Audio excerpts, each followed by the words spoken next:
Your love is what is keeping me awake. A new beginning, they won't hold up to the end.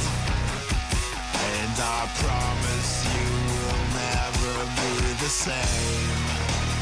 You're my victim, you're my reason to live. You're my obsession, you make up my story. You're my reality. You're my obsession.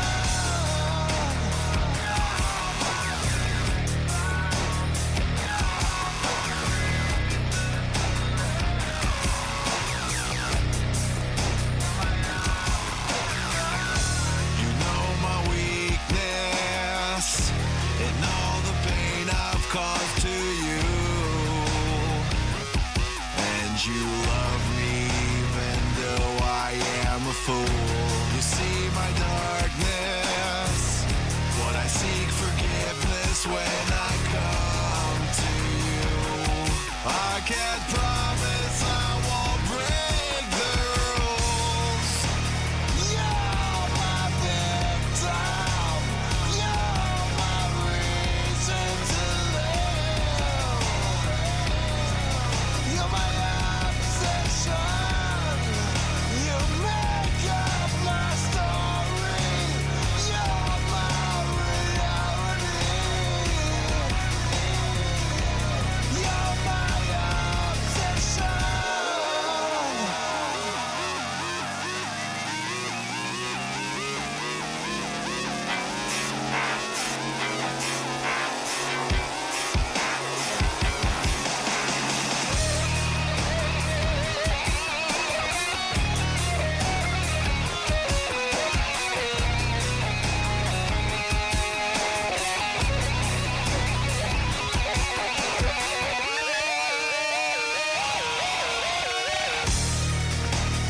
You're my victim, you're my reason to live. You're my obsession, you make up my story. You're my reality. You're my obsession. You're my victim, you're my victim, you're my victim. You're my obsession, you make up my story. You're my reality. You're my obsession.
There we go. Microphone is now on. Microphone is now on. Ready to start this workout. Let's try the sound alerts, making sure they're good. Start this workout. Let's try the sound alerts.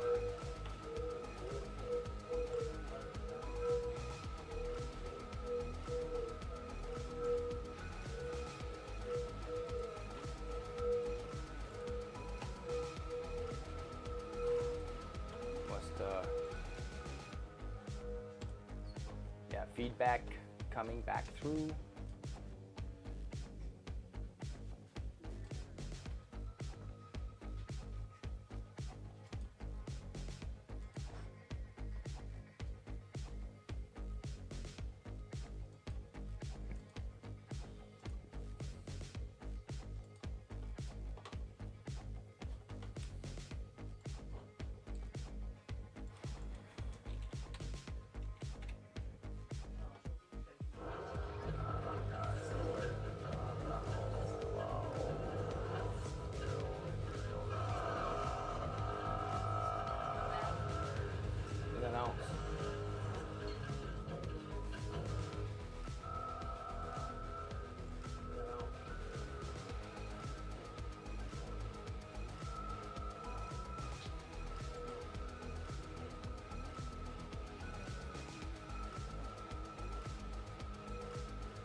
This cool.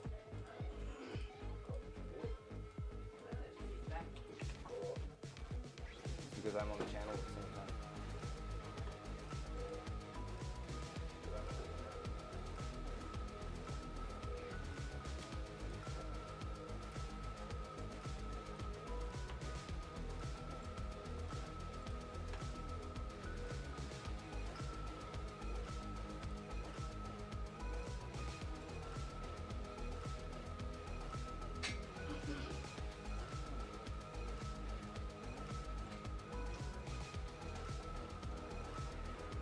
See how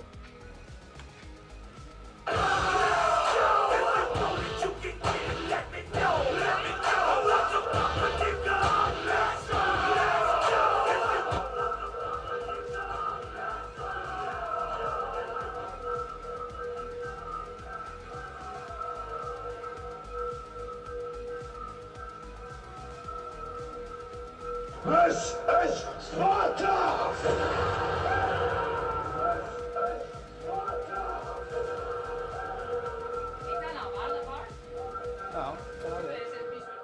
no, okay.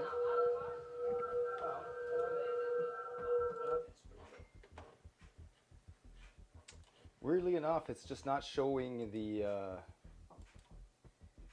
This is there you go. Sparta!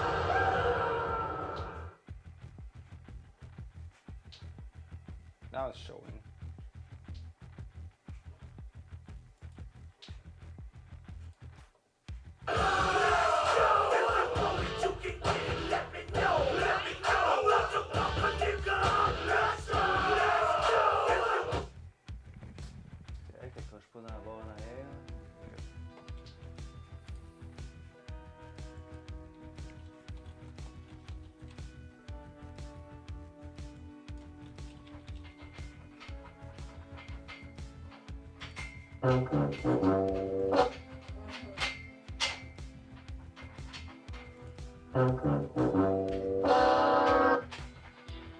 This gets fail. Oi.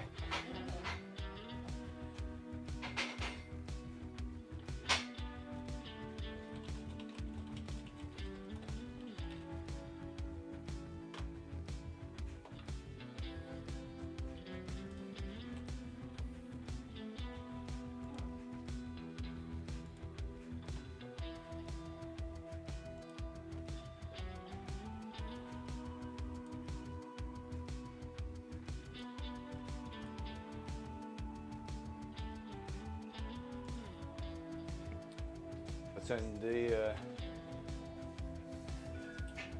quels sont?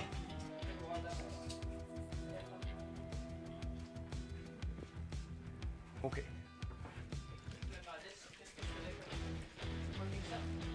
Non. C'est une idée de quels sons que je pourrais mettre de plus.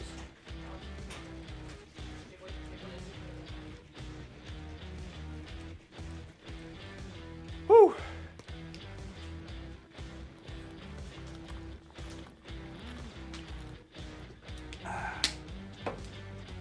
So you've loaded the barbell app. I'm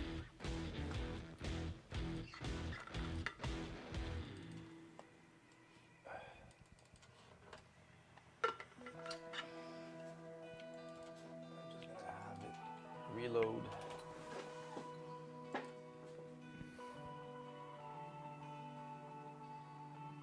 Hey, Nathalie SSB.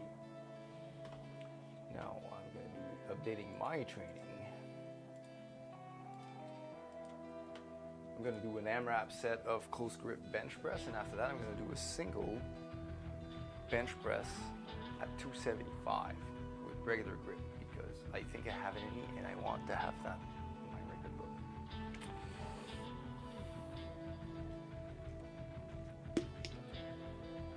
With a pause on the chest, and that will say press. No, don't put this stress on me.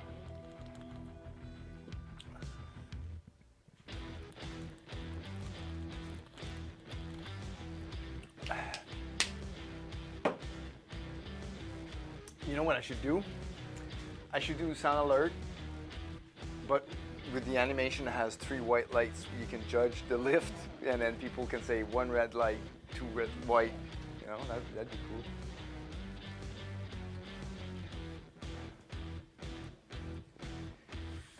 Okay, the pre-workout is in. We're just gonna update our programming here. How is everyone's Saturday? Today we have a double program. I am going to do bench while Natalie's doing squats, and she can only do her main exercises because she needs to finish at 3:30. A short. Short and sweet programming session. She's going to be working at Restaurant des Pirates in Gatineau.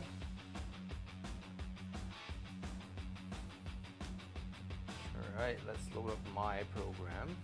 I'm going to be benching. I'm going to be doing close grip bench along with some dumbbell bench, and obviously not cable single leg curl because that's the wrong. Oh my god, my knee sleeves are too tight. That's okay. That's good. No, Yes, that's good. I mean my legs got bigger. That's also mean your knee's going to be more stable. Yeah, Well, of course, it's compressing more. but it's very uncomfortable. I am not sore. I am not stressed. I have normal energy. I'm happy. And I slept. I actually slept very well. Should probably change that. Oh, too late now. 2025. Good. Hey, let's change it. That's Why so serious? Why so serious? Why so serious? Alright, so we're gonna put Natalie's playlist. Let's see here, I'm just gonna randomly click in one of the songs. Not so randomly.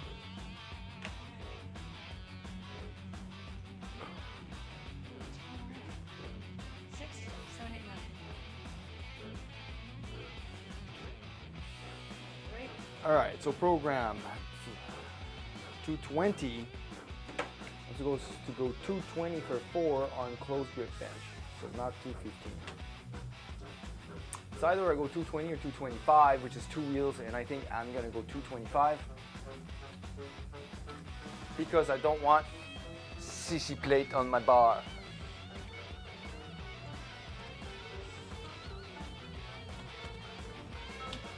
$225 it is.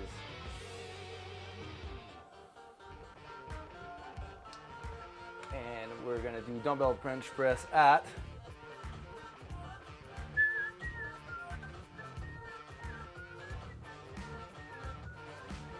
so why is this Spotify thing not working right now.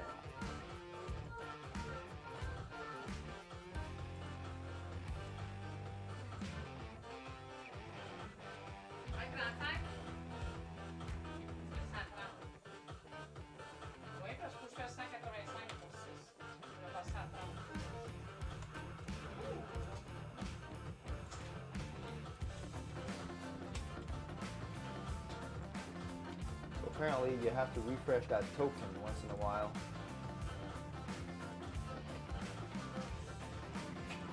And there you go. We got the currently playing song in our ears here, but you guys have the default songs.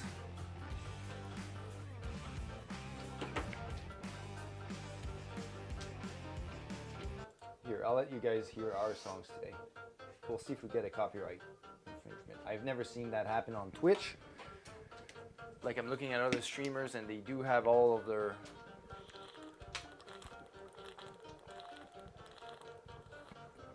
music going on, so hopefully it will not catch on very much. All right. So dumbbell press, 80 for 6. So we're supposed to do 85 per hand. Well, dumbbell bench press, that's starting to get heavy. Hey Christian, how you doing? How was your Saturday, buddy? And have you done your cardio today?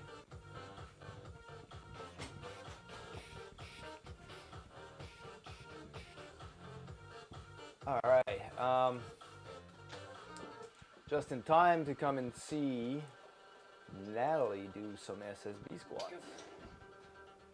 Look at her red hair. She just dyed her hair red too. And it's like, with the saturation of the camera, it looks like super bright. Miss you too, my friend. All right. So the next exercise after the dumbbell press, which will be at 85 pounds per hand, AMRAP. We're still hitting the chest pretty hard today. Last chest day was Tuesday, so we are recovered. Definitely recovered.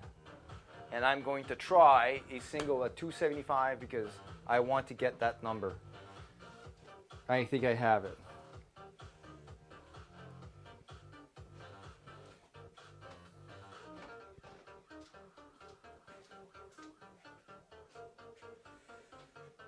Hey.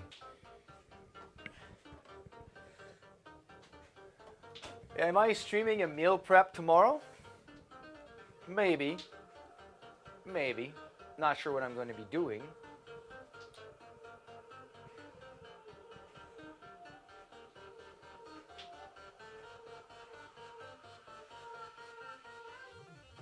Four. I just wanted you to do 2 more.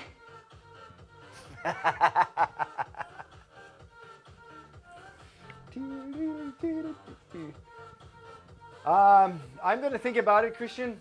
I guess this is still a work in progress. This is still prototyping. I mean, all of my gear takes a long time to hook up upstairs and everything, so there was a lot of preparation to get to do that. And then I ran a little bit later than I had expected that night. So if I do a meal prep, I'm just going to keep it simple to 1 recipe maybe.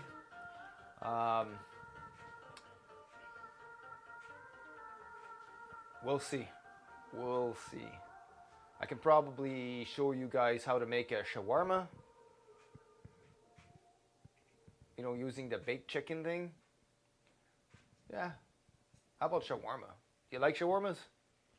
It's not really meal prep, but it's a pretty good meal.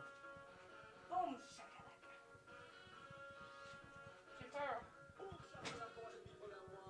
shakalaka. All right.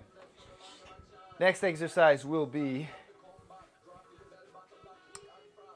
easy bar reverse curls because we need those pipes to grow. Easy bar reverse curls. And the next one will be easy bar tricep extensions, also known as skull crushers. Here, how about we put it? Crusher. I won't be able to tie my belt. Use mine. I don't think I'll have a choice. Check. It's not tight. No, it's belly. I'll try it. The struggle is real, my friend. Natalie is a little bit more bloated than usual. I bloated. I gained some weight. No, baby, you had a burrito before, so you do have some bloat inside. Not necessarily mean it's more fat. I sure feels like it. Of course.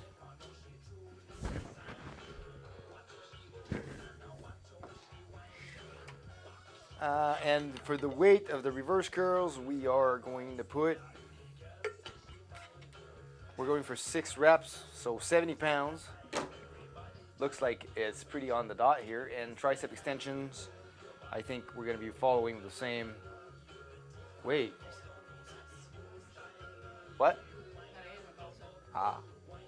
Which was 65. So we'll do 70 for both. And does everything fit on the screen? Everything fits on the screen. We're good to go.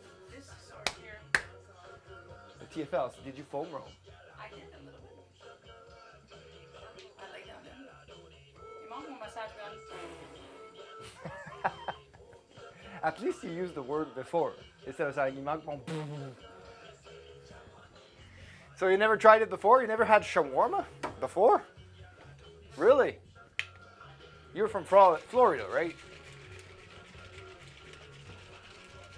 This is a Lebanese dish, basically. So you can have the platter or My first working shift.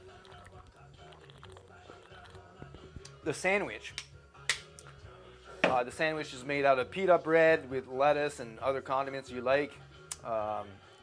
Turnips, onions, you know. You can put tabbouleh in if you want. But it's got chicken and it's got some shawarma sauce. Obviously, the sauce makes it fast food because it's kind of mayonnaise. It's made out of oil, and that's a lot of calories. But my version of the shawarma sauce uses Greek yogurt, so reduces a lot of the calories. Well, I'm trying this. I'm fat because I can't get my ring out. Oh,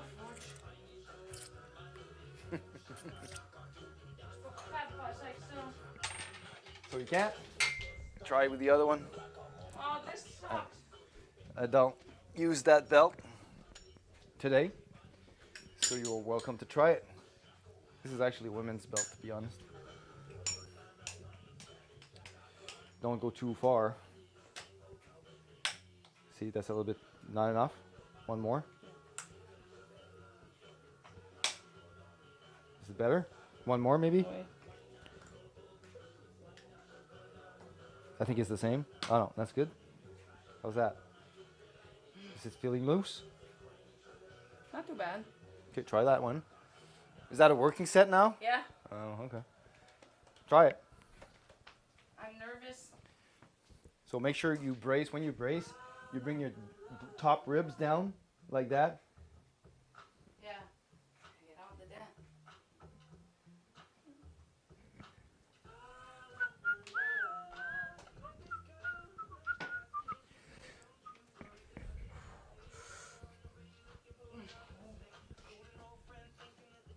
It's a little heavier. I don't know what you're talking about.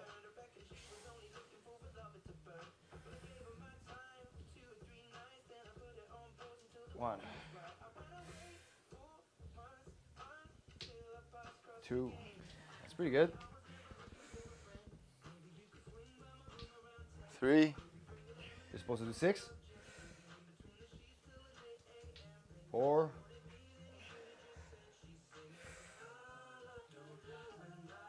5. That's pretty good. Pretty good. 6. Good job. How does it feel? I was a little too wide on my feet. Because it hurt in. Okay. But then Well, I saw that you were shoving your knees out, so yeah, you may want to just a bit narrower. narrower.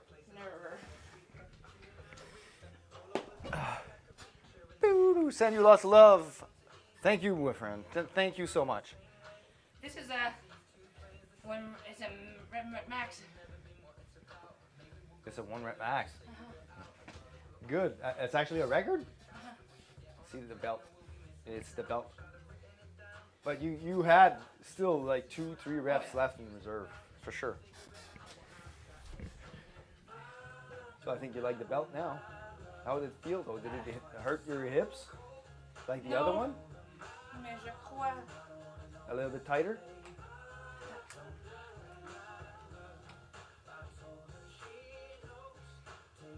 J'ai un meilleur bracing de même. J'ai moins. Mais je peux pas mettre mes hanches. Ok. Je suis comme en haut.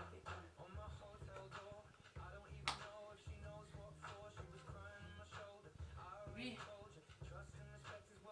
Il y a une chose qu'il faut que je pratique avec toi. Là. When can we meet up? Well, when you're ready, buddy. You mean in virtual? We can set a date. Je pense qu'il était dedans. Là. What?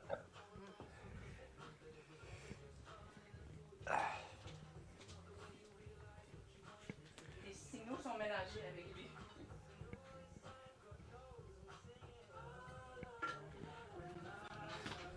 You mean for your virtual consultation for training?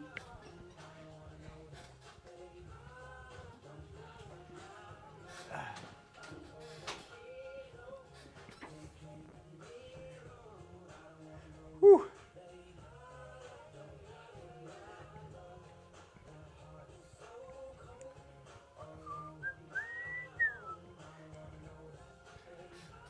All right.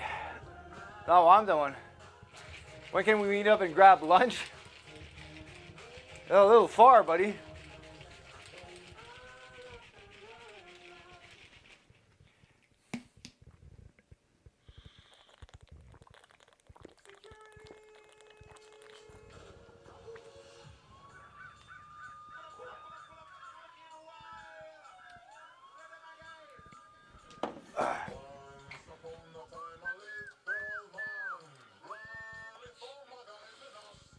All right, who else is on Twitch right now?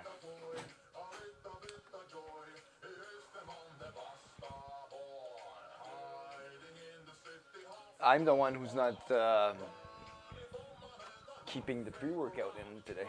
It's Ben, je sentais un peu que ça s'arrête. Nous, mon affaire.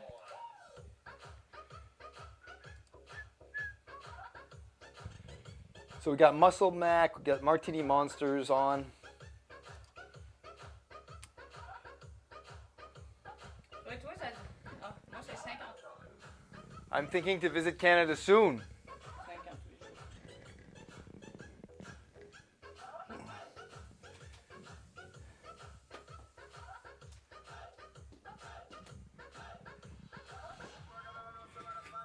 Oh, she's benching too.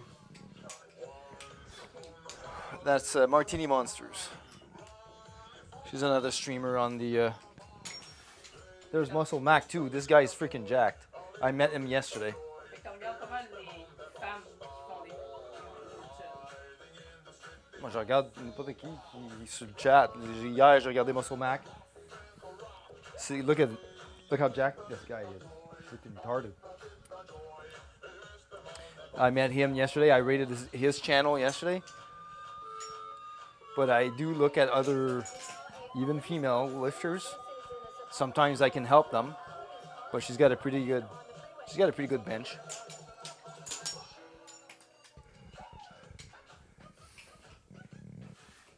Muscle Mac, you're following him too?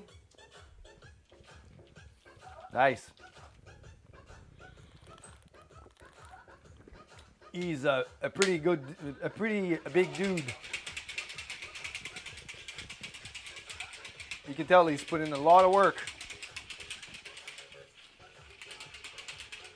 All right, I'm gonna finish this pre-workout once and for all.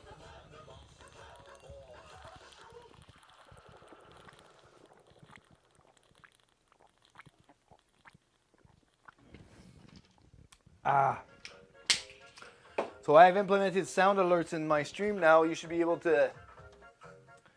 I got 2 sounds, but I'm still looking to add some more. I'm not sure which ones. I'm still browsing the library. But so far I got 2 to so people can send some hype. Here, I'll just send one for Natalie. I'll send one free one for Natalie here.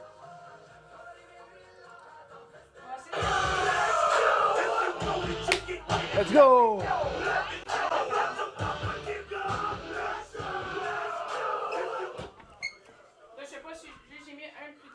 Okay, say le.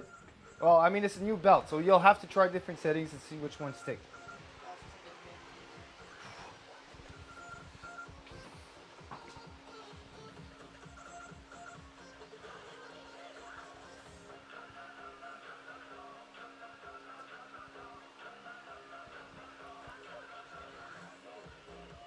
That's a little narrow. I want to do it. Yeah, that's good. That's good.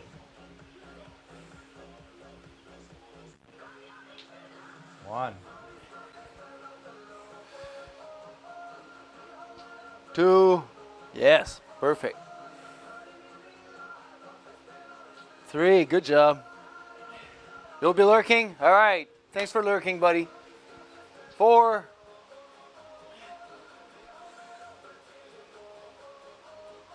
5. One more.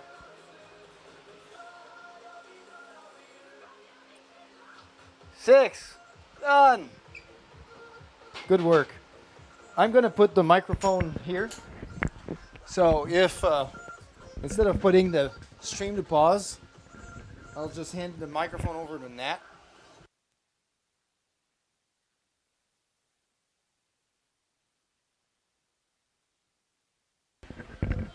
Because I need to go for a quick bio break. Oh, I lost my...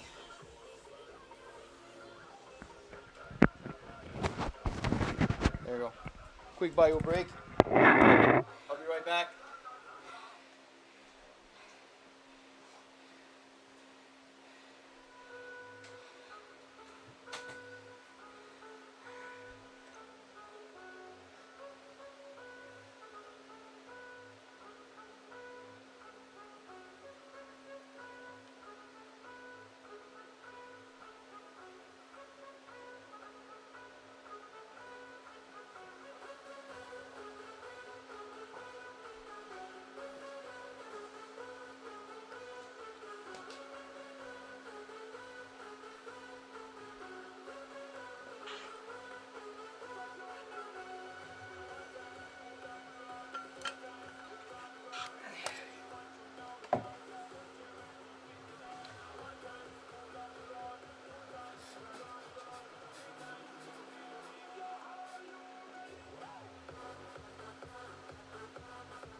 4 rep range? Ok, fait que je t'ai fait un programme similaire au mien. 4 reps avec des AMRAP tests. Ouais. First set AMRAP. 3 next set. 4 rep. I just have 3 sets. Wow, okay. Okay. Well done, set. After that, you have pause squats. Yeah. But with a different bar. Just gonna go rinse that. Let's go.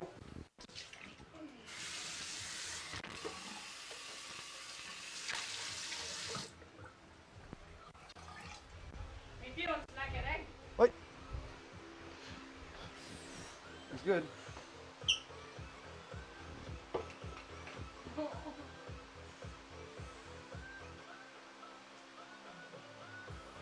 One. 2. 3. 4.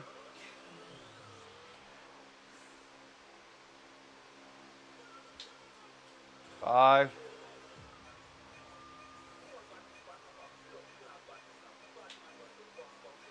6. There we go. Ça me fait mal de ça. Lui, c'est un coin. Ah ouais, ok. Fait que tu peux tasser le belt pour que le joint arrive encore en plein milieu un peu si tu veux. Ouais, ça va frapper place plus gros. Fait que t'es à côté de ma côte. Ouais, c'est ça.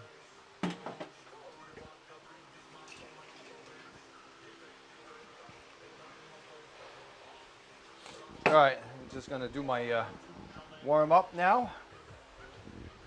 Gotta start at some point, somewhere.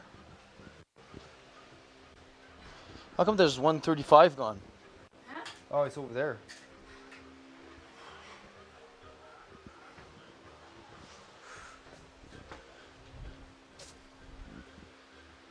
There's Pascal's belt over there here too if you want. Pas la grosse ici noire. T'as pas plus. C'est plus large que celle-là. Non, c'est correct, c'est. Je me donne un peu pour vendredi prochain d'avoir dégonflé. Moi,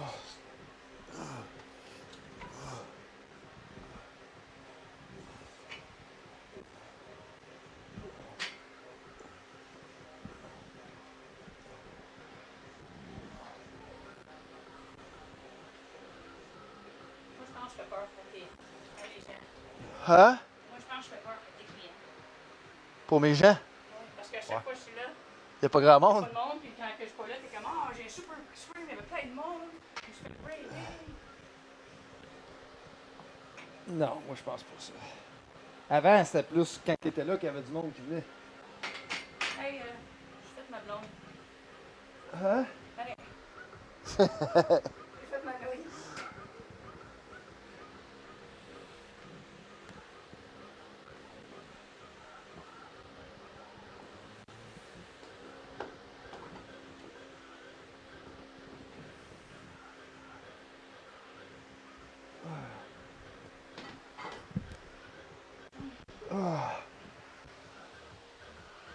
Whew.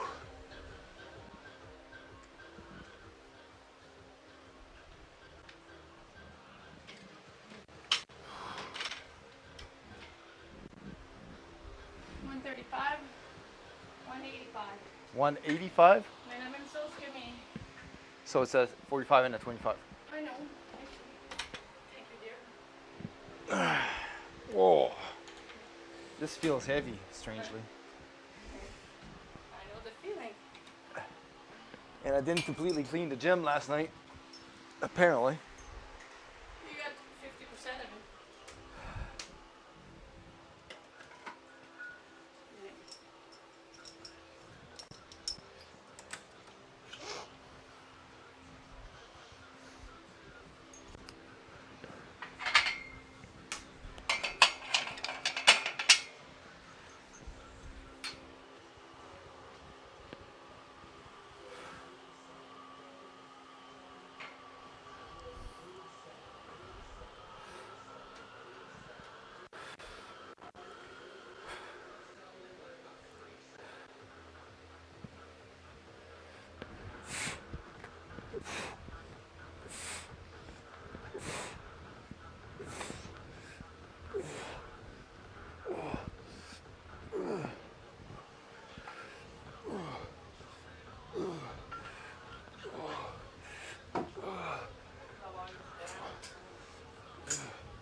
Might want to open that window. Well, you might not be tall enough. I will be doing it soon.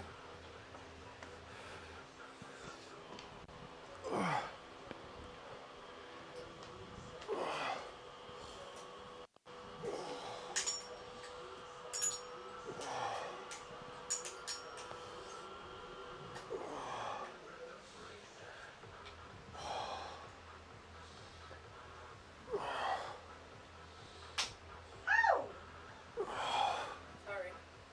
That sounded cute. Okay, I gotta do this now. Coach Seb is done his warm-up or activation. Ow! Your belt attacked me.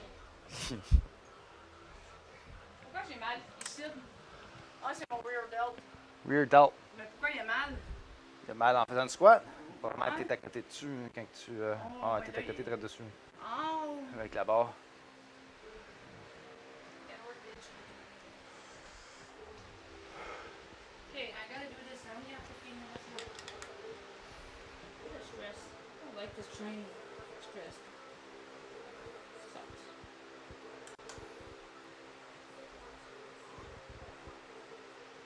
You better work it. Can you take this picture? Take what? Yes.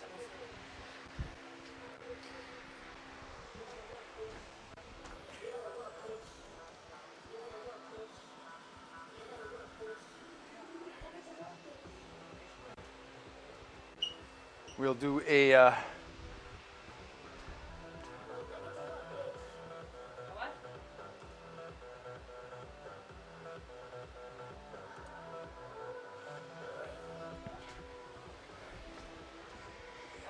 we'll do a depth check on those pauses.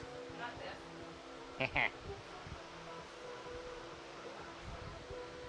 that. Safeties are one lower than flat. Is that the right height?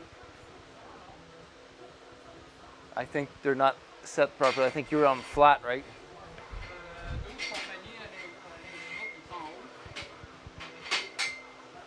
Sûrement.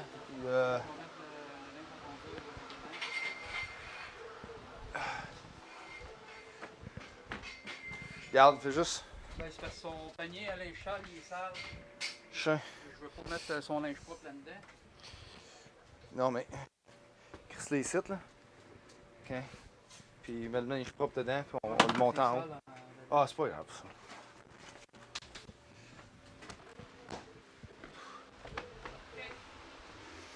You gotta work, bitch. All right. Let's,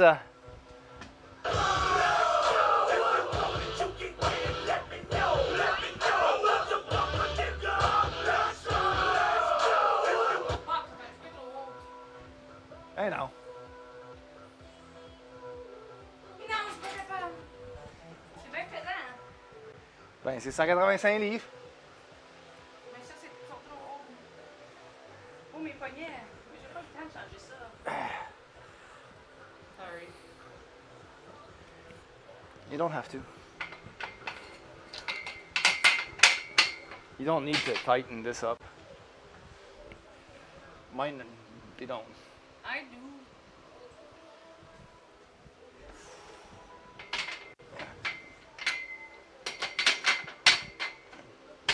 Thank you. Now I gotta re-hype you again.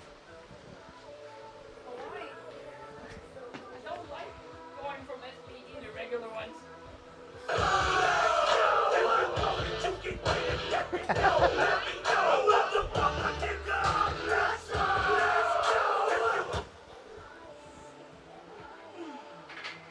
Tight, tight. All right.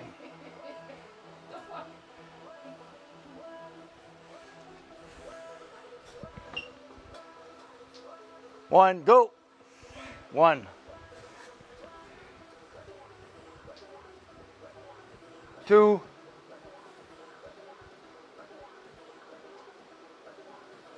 Three. Pause a little more. Yes.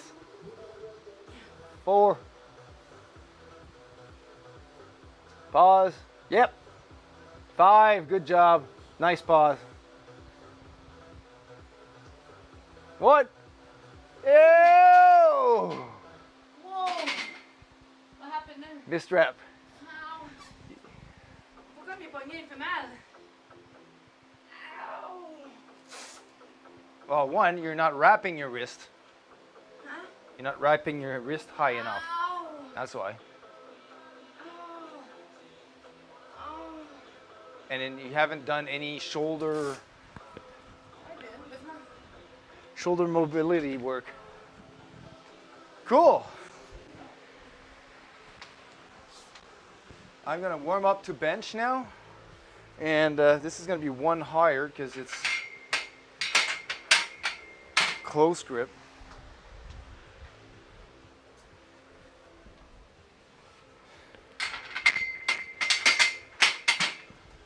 I think the belt is throwing me off too. Yep. I'm gonna put mine. Try yours again.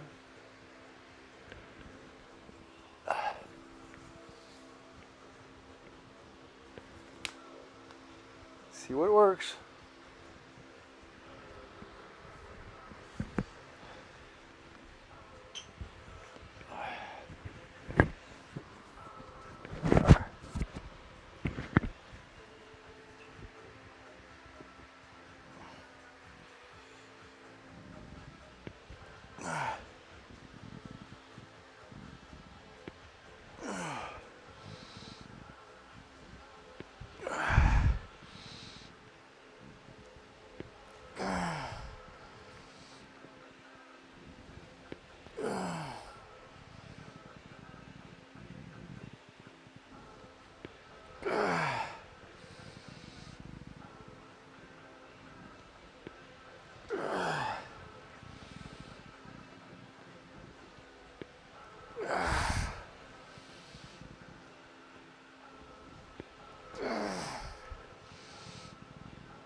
All right, I think this pec is active now.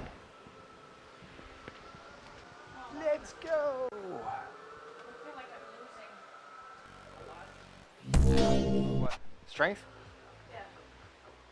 That's because I got fat.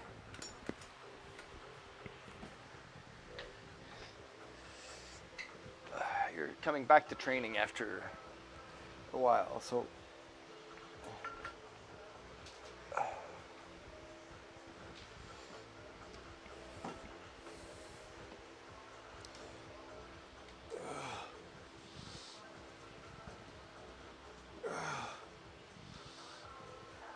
J'ai le temps de faire un autre set. Parce que ça va être trop serré, là, je vais me stresser pour aller travailler. Sucks. I'm gonna do a good last set. I won't be there for your 275. looks like not.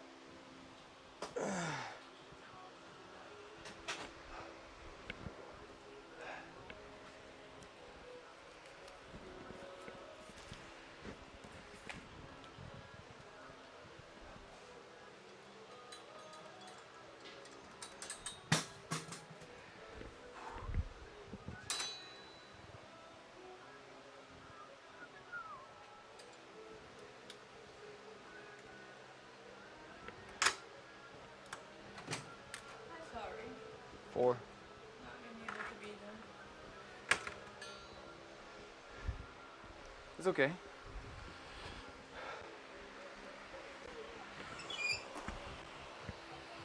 What time is it? 3:26? You have time for 2 more sets. Huh? You have time for 2 more. No, I don't. It's almost 3:30. Yeah. Do 1 more set now. Oh, mais And in attends, 4 minutes, you can do chez another nous, one. J'ai 5 minutes à me rendre chez nous. J'ai rien préparé. J'ai pas mangé mon souper. J'ai pas mon. It's not 2 minutes of an extra set that's gonna make you that late. No, it's the 5 minutes in between the breaks. That's why I'm saying do 1 set now. Et les And in être 4 il va minutes- être 35 et 40 avant d'en faire un autre. Non, je peux pas. Il était 26. Je vais me causer de l'anxiété pour aller travailler. Techniquement, il faut que je sois là pour 4h15. Fait que faut que je parte à 4h. Go. Ça reste juste grouillé le matin.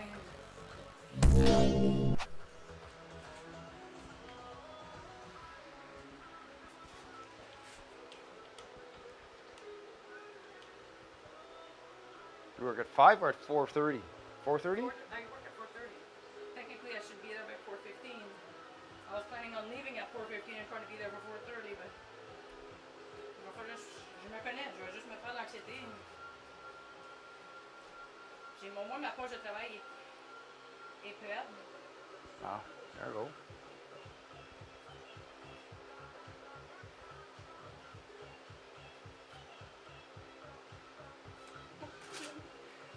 Je me sens handicapée à le faire.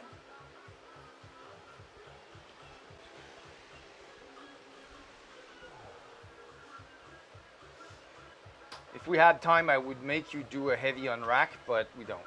So just feel strong, brace yourself really hard to lift the weight up. Because if you're not braced when you lift the weight out of the rack, you're not going to feel stable for the rest. Now you've got your own belt. C'est mon poignet qui fait mal.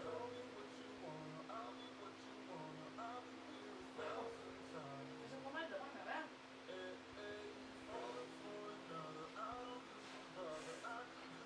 Yeah.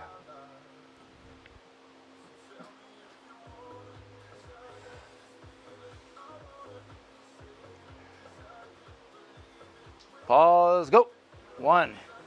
Careful with the forward lean. Pause, 2.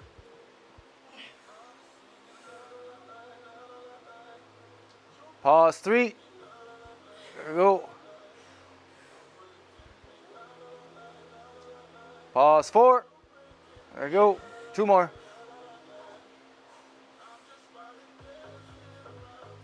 Pause, 5. There we go. Nice recovery. Don't let it go forward too much. Go. There you go. Way better. The belt's better? Yeah. Oh. Yes and no.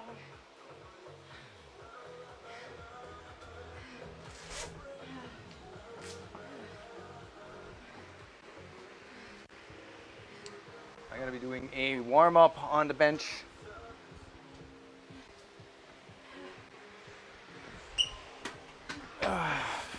You got one of your gloves here. Yes, sorry.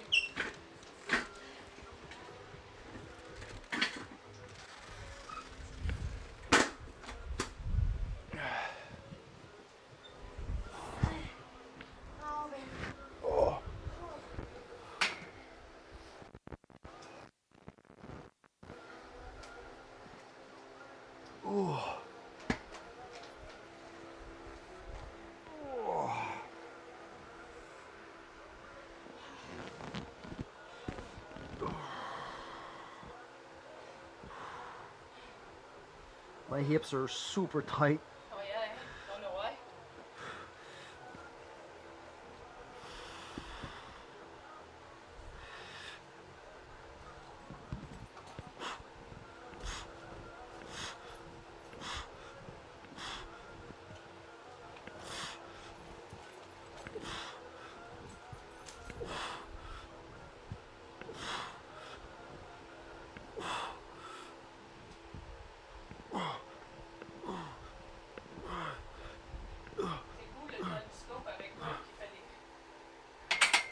Et quoi? C'est cool le judge scope quand toi tu fais les bench press. Really? Hey, I never really thought of. tu vois la hache comme faut. Oh yeah. Cool. Excuse, je peux pas passer. You're not doing the next set? No, Okay. it's gonna take a lot of recovery. We're gonna do the other one. All good. I'll lose the other camera on Il va foot. falloir que j'étire ça ici. Peut-être là-dedans. Là. Il va falloir que je renforce ça. Là. Ça, c'est dans le cabaret. Okay. It's okay. Pascal will help me. For the handoff. Get your workout in. That's what's important.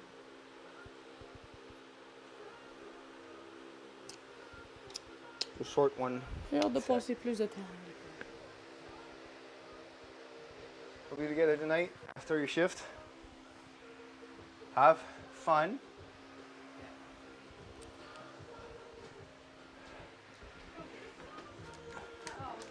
I will clean after you. Oh, so sorry. I appreciate it very much. But I did do our personal best. I got a 1 rep max. So the SSB. SSB. And that was the main lift, so that's good. I can just make videos. For example. Ouais, je peux te les ramener plus tard à soir si tu veux. Ok, merci chérie. Je te vois tantôt. Yep. Bonne chance, on peut sur les 15 si capable. Merci. Passe-toi à mes fesses. All right. Bye. Have a good shift.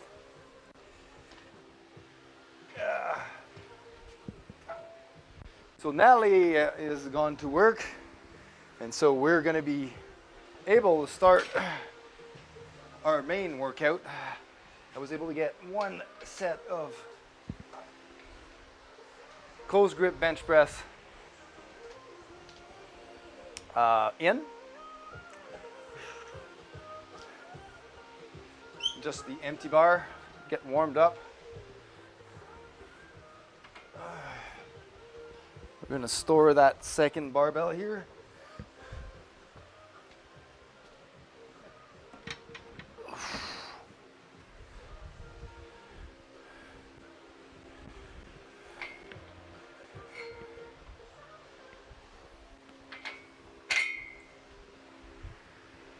So apparently Natalie liked the idea of having the judge scope on the bench press too.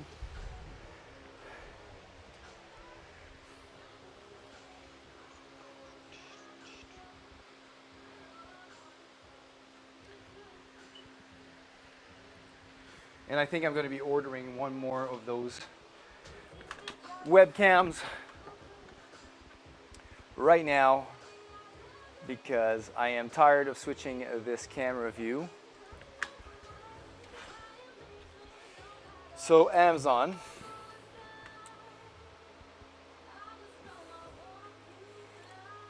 My orders.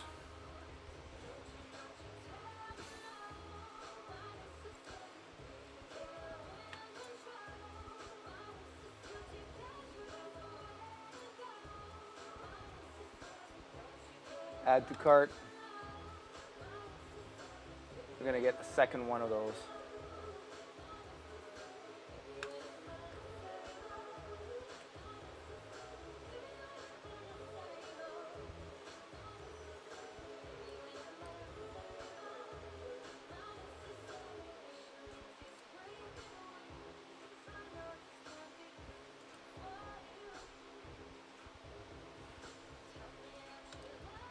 There, so we're gonna have static cams where we don't need to move them all that much, at least the ceiling one.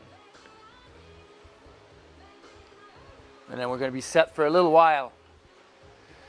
Next investment will be, I wanna get an HDMI transmitter so that I can move my main camera around. I have more of a mobile setup.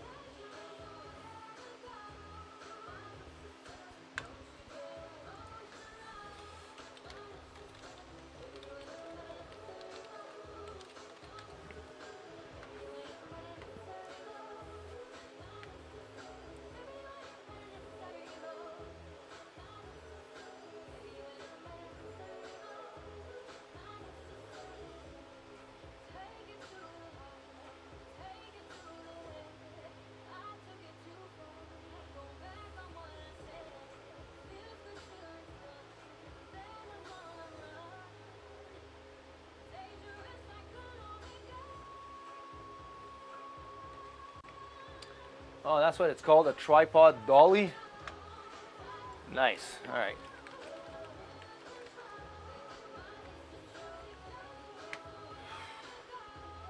This is retardedly expensive for 3 wheels. Why would I pay $100 for 3 wheels? Come on.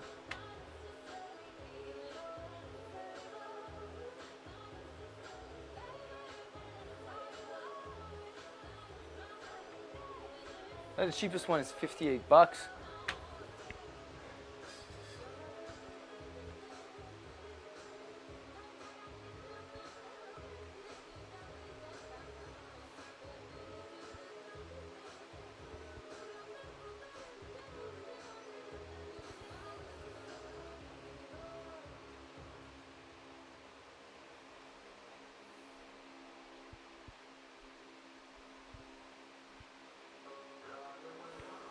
Hi.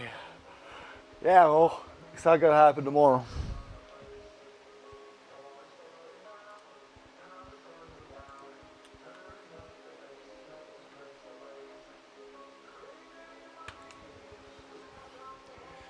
Right. We got our first warm up. We're gonna move on to 135. So with 45 for like 16 reps as a first warm up. Let's go. Let's put on 135.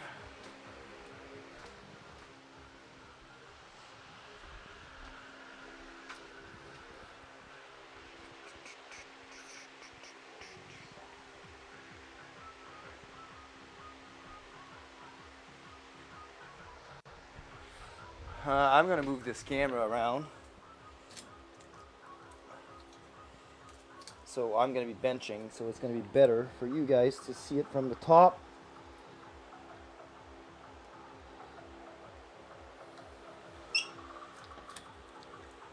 It's gonna take me a few minutes to switch that cam over.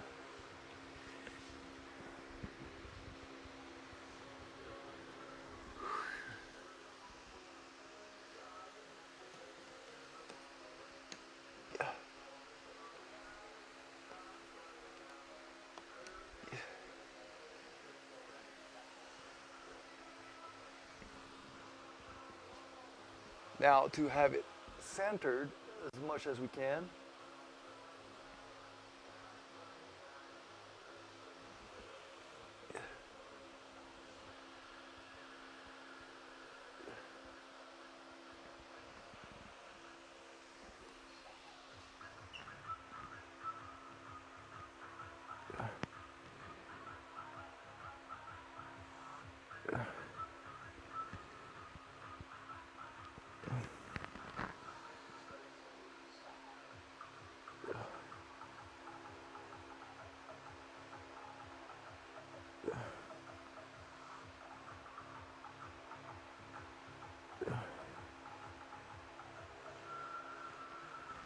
All right, so that way we can actually see foot placement.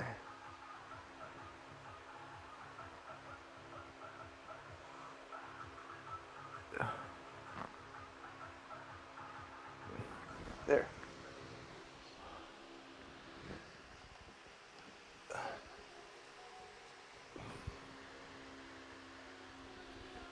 Let's get rid of that wire that's in the way. There we go. All right. Cam's set. Everything's set. We're gonna move on to our second warm up, which is 135 pounds.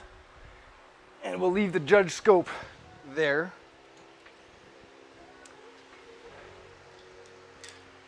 So guys can see from the side how I set up my arch.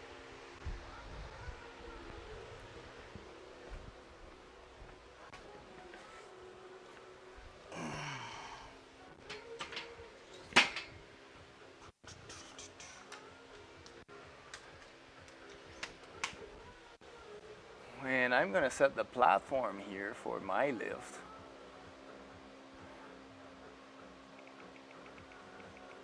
It's gonna be close grip bench.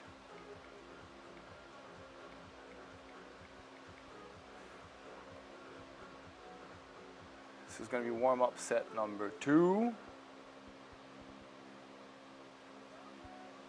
And that's no more than 55%. It's one wheel, 135. We're gonna do this for like around 10 to 12 reps. And during warm-ups, we're not getting more than 2-minute rests.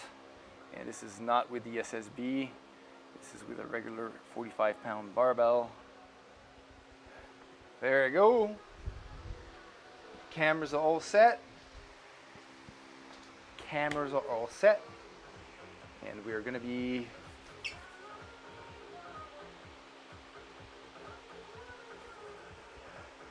benching the second set right now.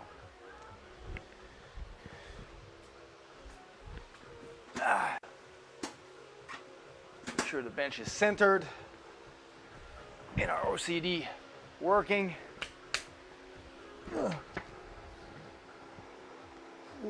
I can feel my barbell burns on my shoulders, or my shoulder blades, should I say, from yesterday's squat. Oh.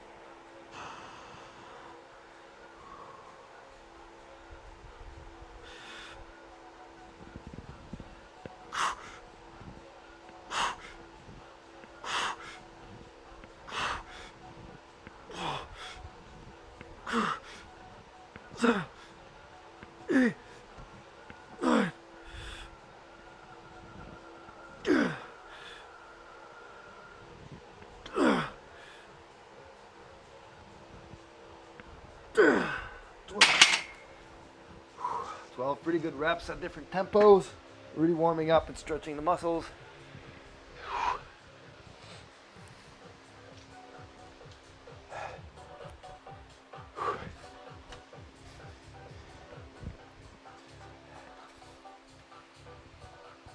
Whew.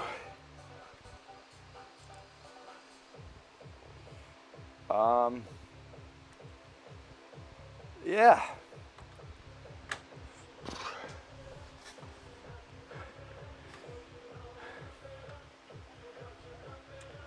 So you know, whoop it up.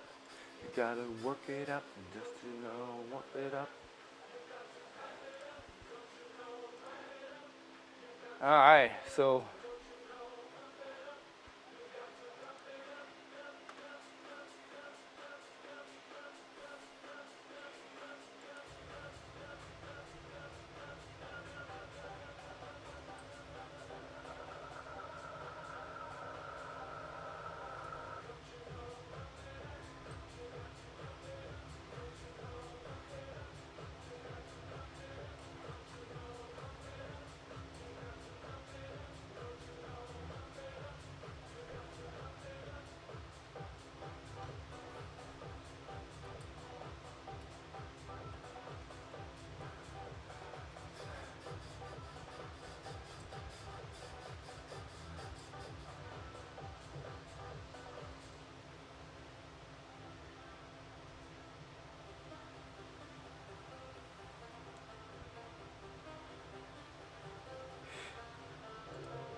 all right, our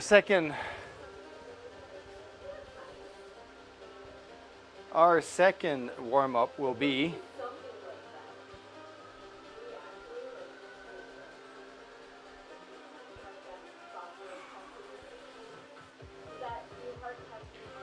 with 135 for 12, bringing our 1 rep max to 190. Our third warm-up should probably be 175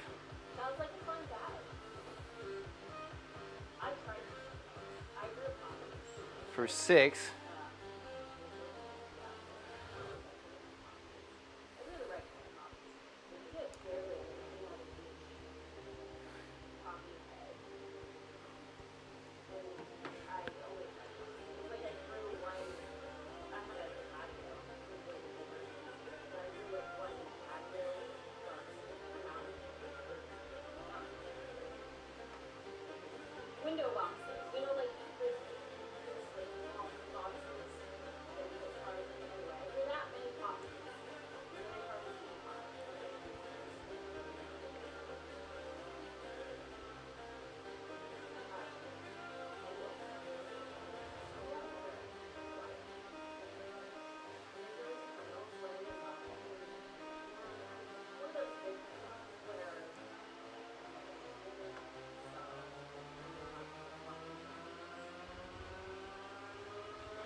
All right, so how about we do that third set. So that camera here will need to sound alerts, barbell low details. No, I want a camera, a multicam.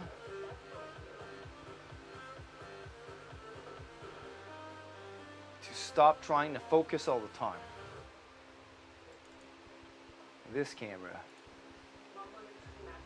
So right now, camera control, focus is on. There we go.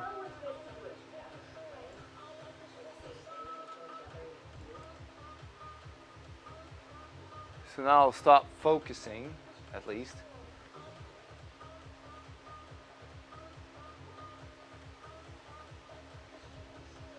So this must be infinity now. All right, so we'll stop trying to focus all the time. It's focused already. Good.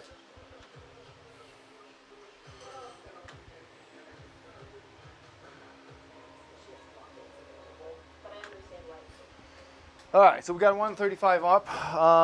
We are gonna add the 40 pounds to this and go to 175 and do that for like 6 reps of close grip bench.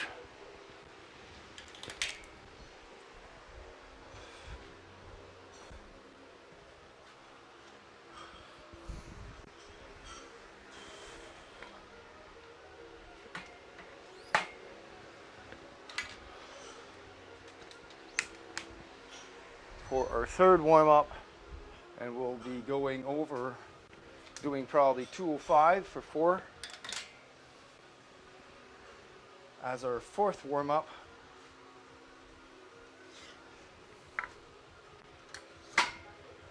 And then moving on to 225 for AMRAP.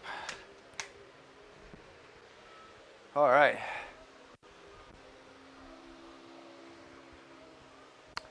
So bar is loaded. Let's hit it. Oh.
Everything in a triceps.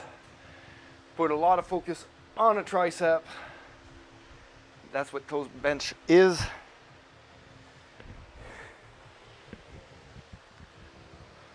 Close grip bench. And I forgot to hit the record button to look at it from myself.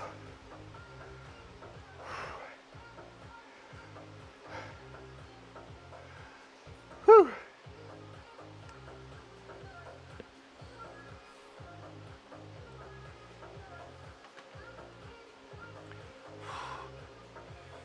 So we did 175 for 6. Next up will be 205.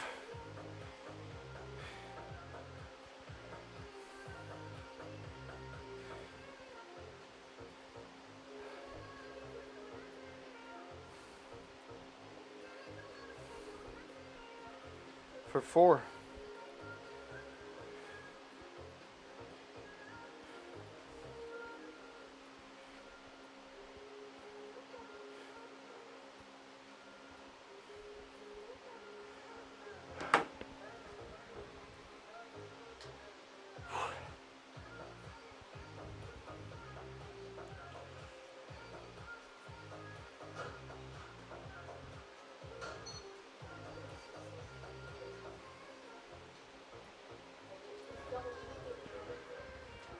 Okay, let's put on 205 on this bar.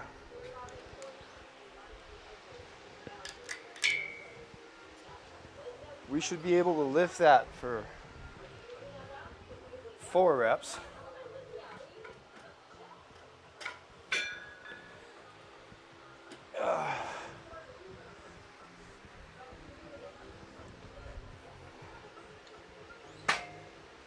Two, 5, there you go. One side loaded.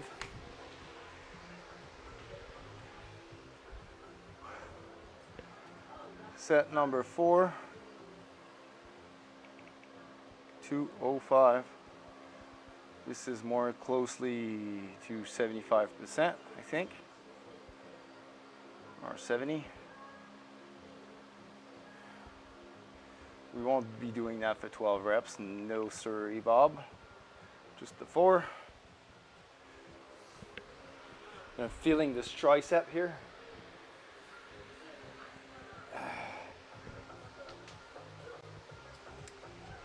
And actually, let's hit that because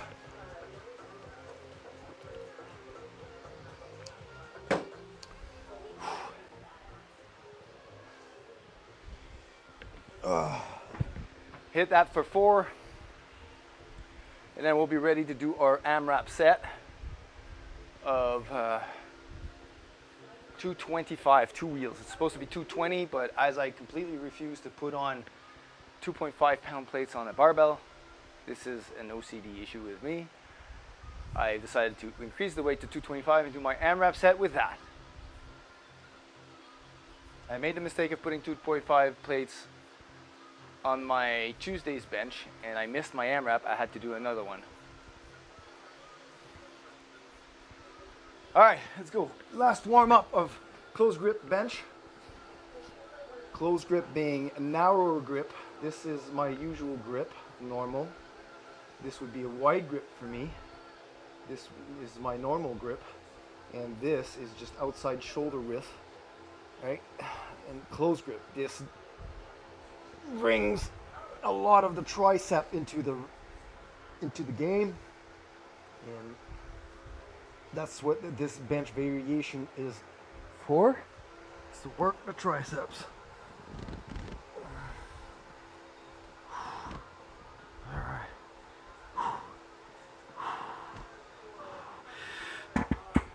Yeah. All right, Seb. Make sure your bar is fully loaded on each side so you don't look like a fool. So when on the unrack, you can actually detect a difference in weight. Luckily, this is just a warm-up. Now it's loaded properly. All right, reset up. Close grip.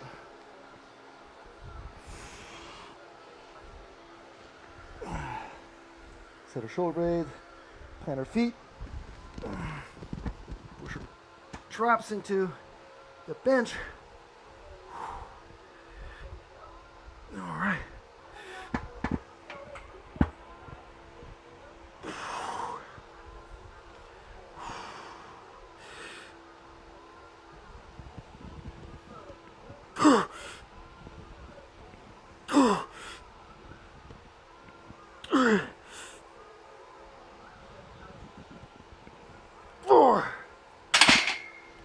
All right. Whew. 4 nice reps. I still feel like my left arm is working more than my right.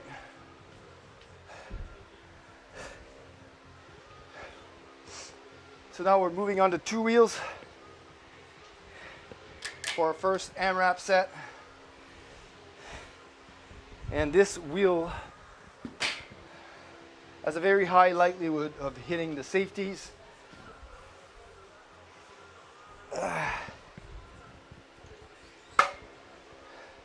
I think it's actually the first time I actually put 2 wheels on a closed grip bench.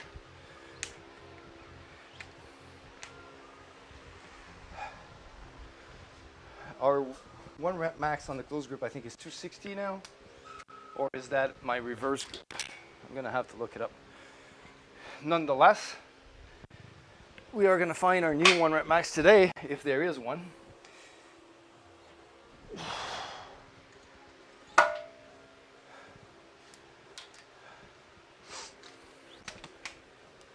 All right, 2 plates. We're moving on to first working set, which is 1 rep max testing. Oh, that left chesticle is talking to me. So I probably have an activation issue on my right one. This is 85%, slightly a little over 85. This is going to be AMRAP with 300 seconds. Something happened.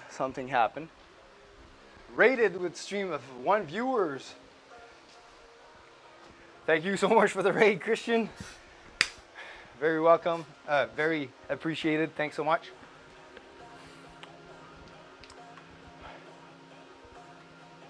Whew. Wait, is that a knitting course or is lifting course? All right, I was just looking at Martini Monster's stream. It looks like she's knitting.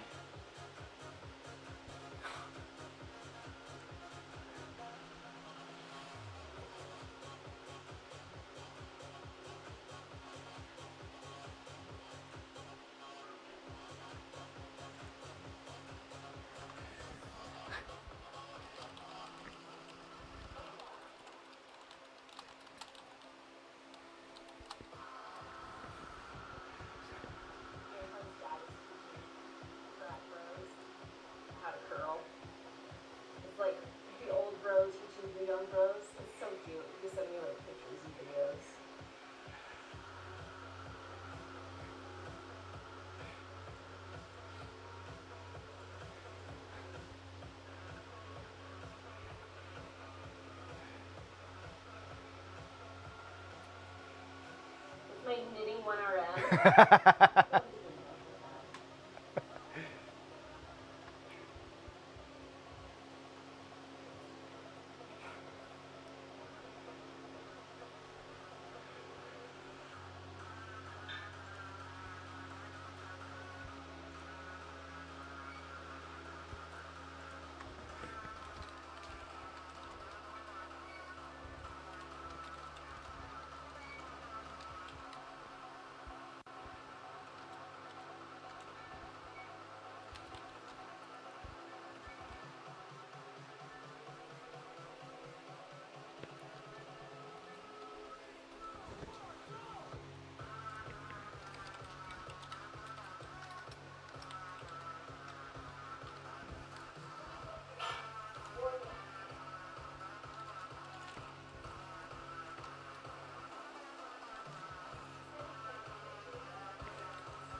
All right. We're getting ready for our 1 rep max tech.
All right, I'm gonna go ask for a handoff here.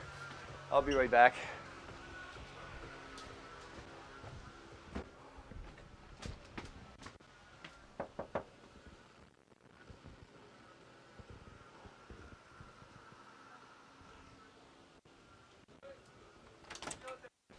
Okay, sorry.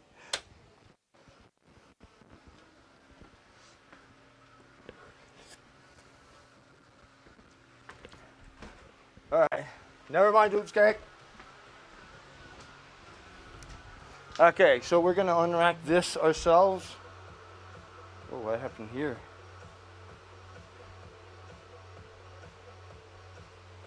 Uh, 205, we got four reps.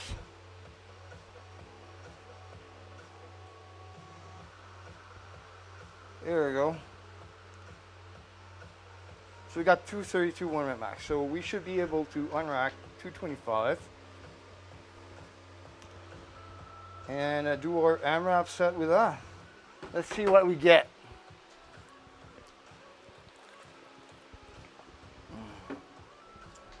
Now let's hit that record button.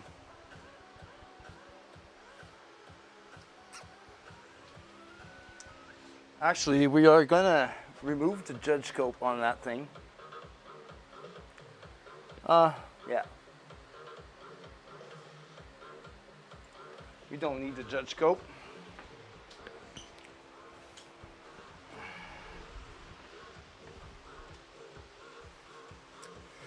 We do not need the judge scope on that.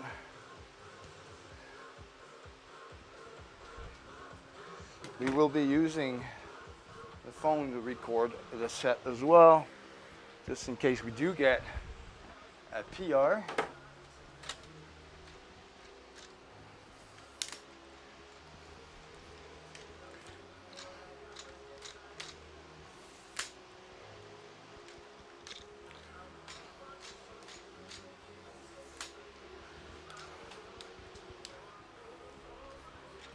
Yo, ben, je vais juste te demander si tu peux me donner des hand-off. Hein?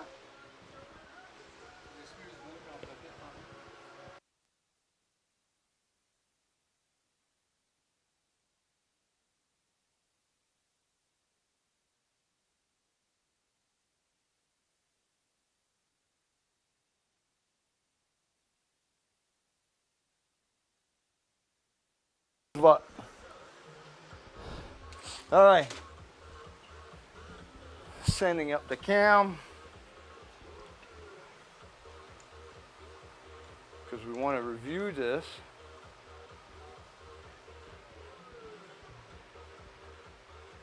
Pro video.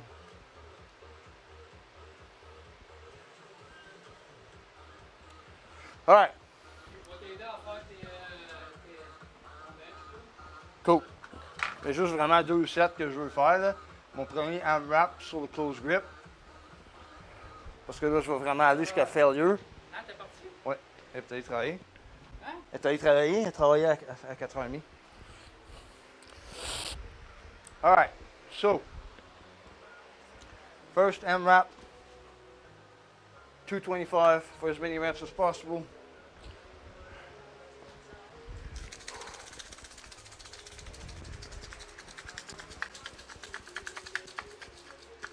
And we're going to change the music to something a little bit more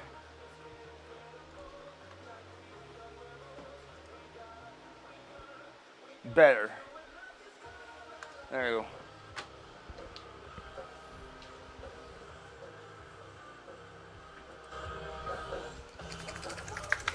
All right, let's go.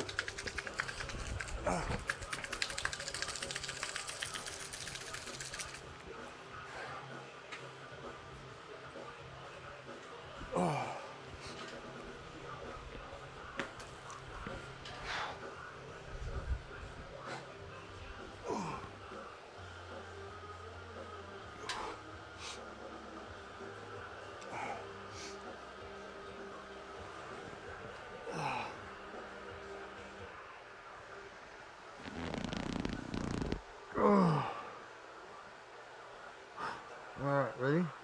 1, 2, lift. Thank you.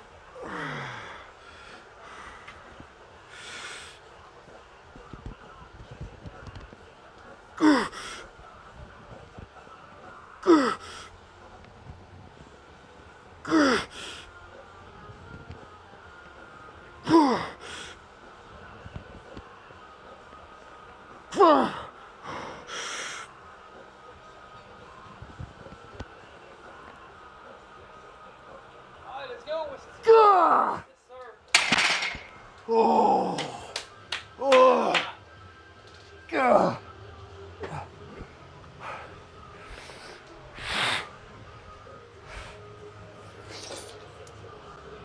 Oh. We got 6 reps out of an AMRAP set at 225. That sounds pretty interesting to me. And we're gonna know in a moment if that is a PR or not. As my camera is actually my training phone.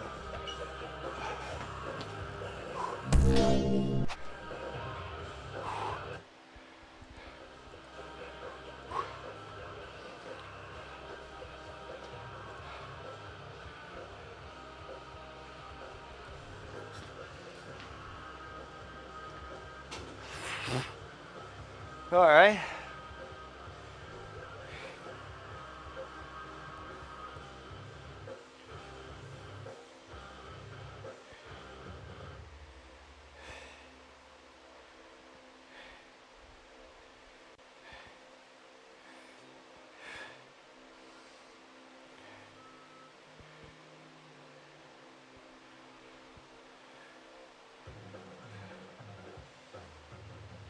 Three,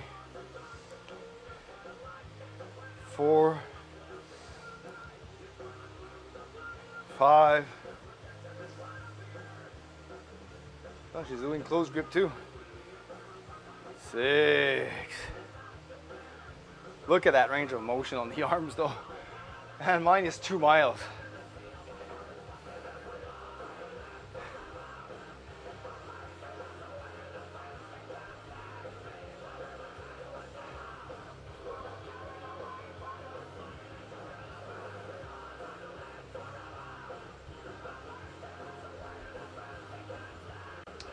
All right, so what is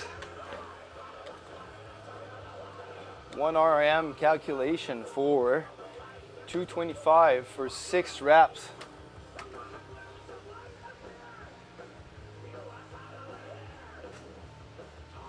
$270.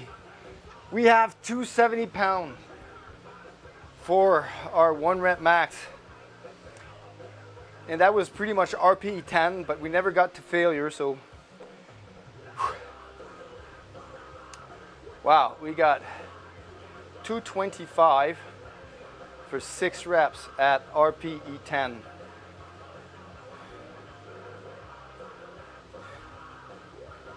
This is a 270 pounds bench press, estimated 1 rep max. That is like super close to my max on the bench. So now what we're gonna do is we're gonna try a single of 275 pounds with a press command.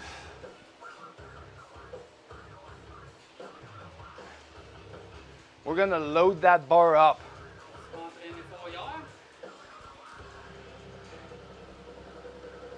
Yeah, you want to see my 395 pound squat? Look at that.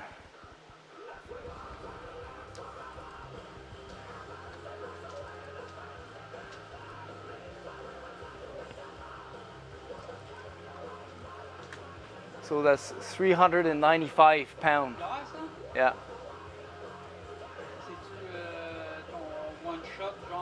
Single. Non, non, non. C'est pas un walkout, ça, c'est un squat. Un squat single.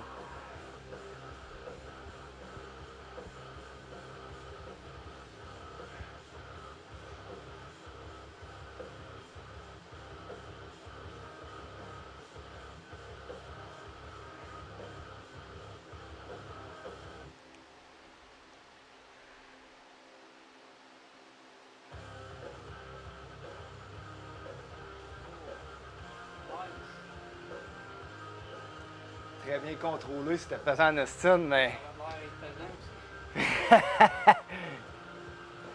Mais la barre, elle montait graduellement, il n'y a pas eu de sticking point prononcé. C'est ce qui est le fun, parce que j'ai manqué mon 1 rep max. Parce que j'ai fait 325, puis j'ai juste réussi à avoir 7 reps. J'ai manqué ma 8e Puis 7 reps me donnait 400 livres de 1 rep max. Puis mon meilleur, c'était 402. Fait que j'ai pas battu mon record. Fait que j'ai décidé, ben je veux voir comment est-ce que je suis proche de mon vrai potentiel. Fait que j'ai mis 395 puis j'ai eu le lift.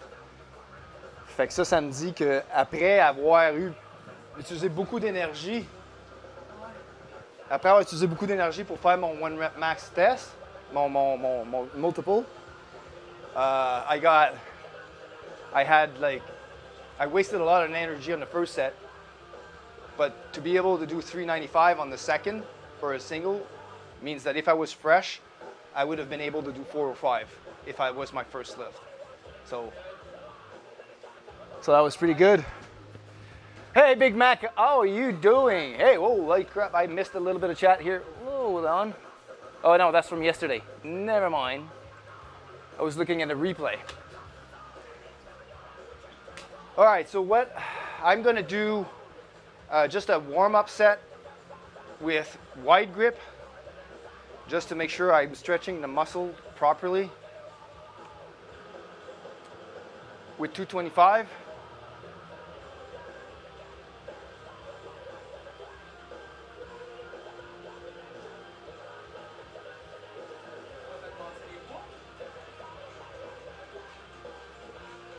I'm just gonna do a warm-up I'm just gonna do one warm-up set of wider grip bench.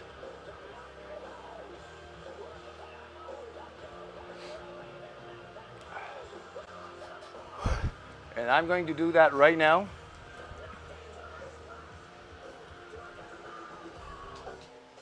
So 225, I'm just gonna do it wide grip because I wanna try a single at 275 with a pause on the chest.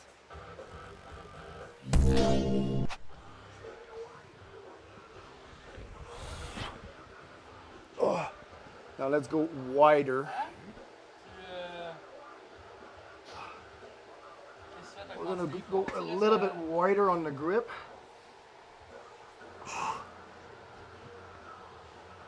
Than my usual grip. Just to get a little bit more pec stretch. Oh, I might need, yeah, those dig hooks are now too high.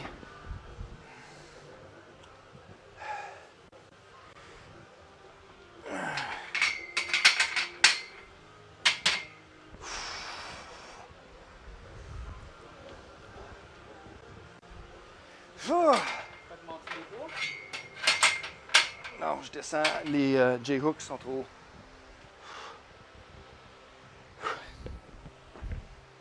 On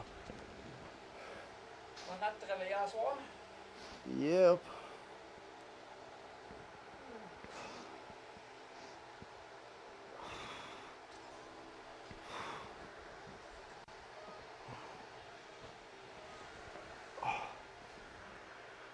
So by having a wider grip, this stretches the pecs a lot more, flares out the elbows, and puts more stress on the shoulders.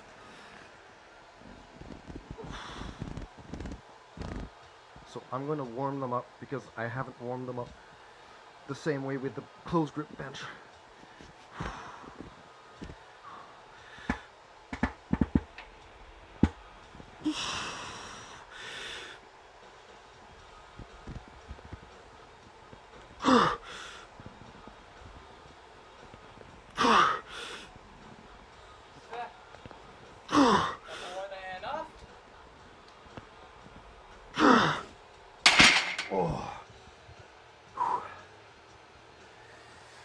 So we did 225 for 4 reps. That felt pretty heavy.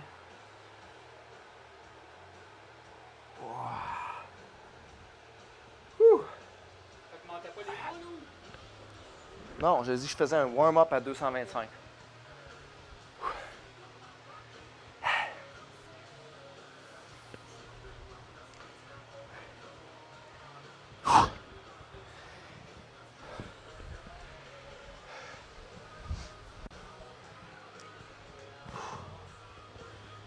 So we do get a lot more stretch on the pec doing a wider grip.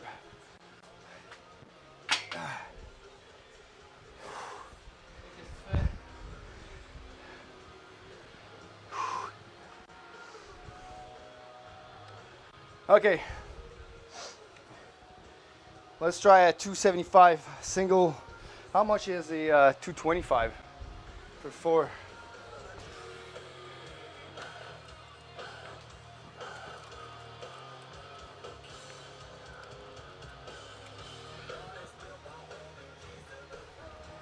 That's 255. All right. And that was without any wrist wraps too, so we'll put 275 and see if we can get the PR.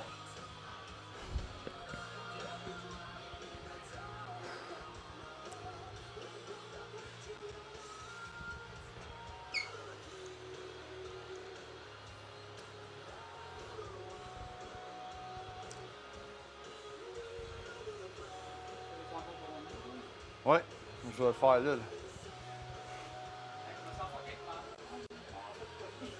Pourquoi? Alors, pense pas à ça, lui.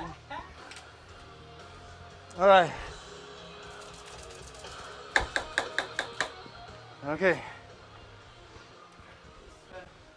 Put a 25 on each side.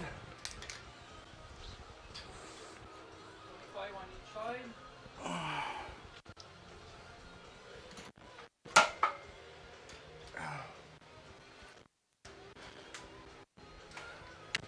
Safety is on the right spot. We're going to try a single at 275. Non, je me sens vraiment pas à l'aise devant les caméras.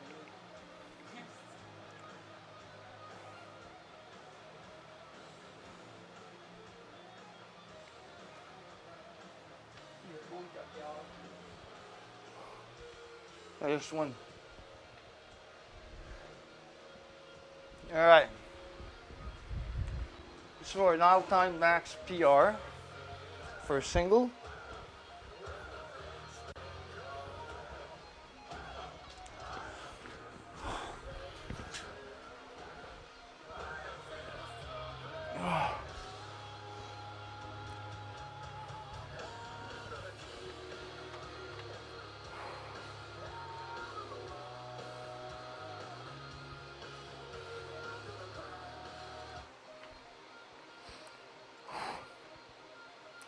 All right.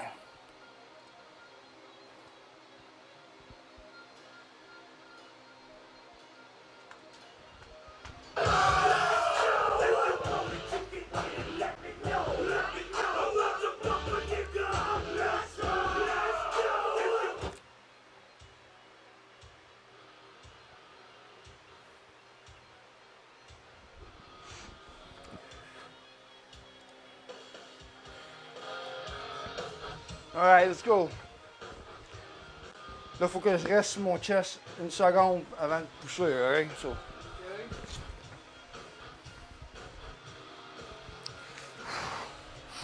Ah, j'ai oublié ma bouteille.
Ready? Okay. 1, 2, lift. Thank you.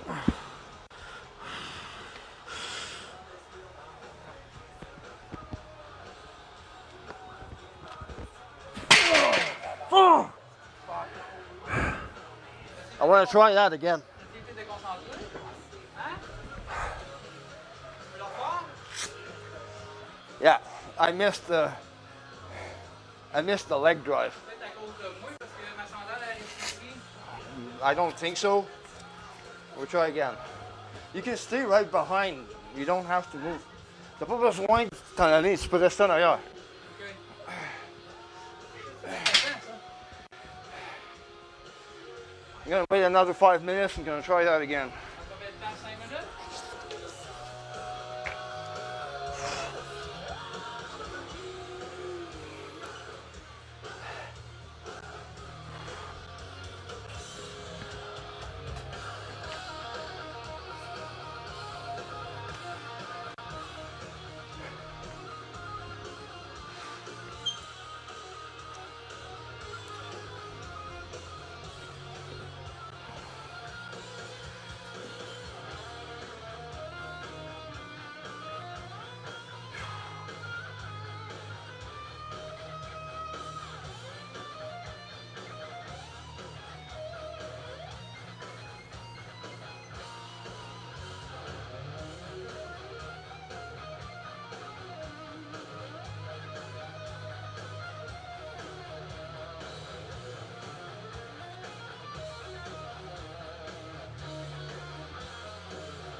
All right.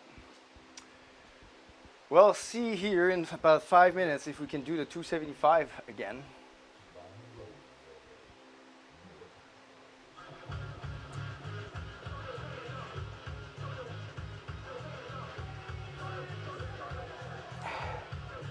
If not, we're just going to go back down to 225 close grip and finish our sets.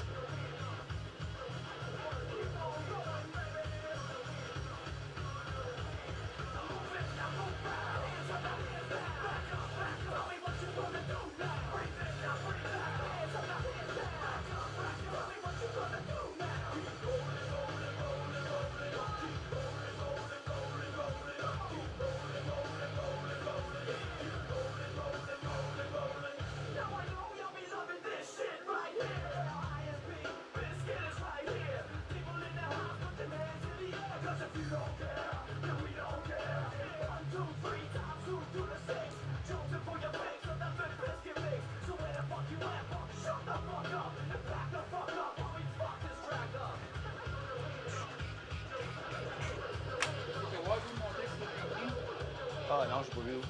Non, mais non. J'étais pas ici. On va lire, mais que j'avais fini mon entraînement. Là. Hein? Ah, c'est qui ça aujourd'hui, mais?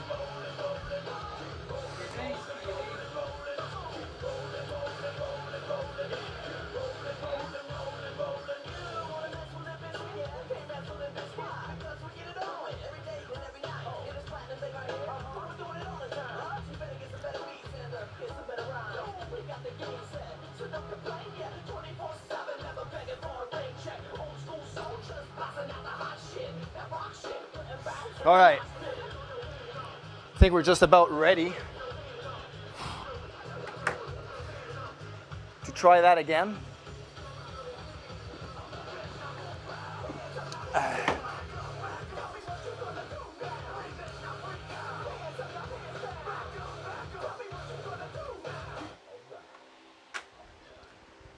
All right.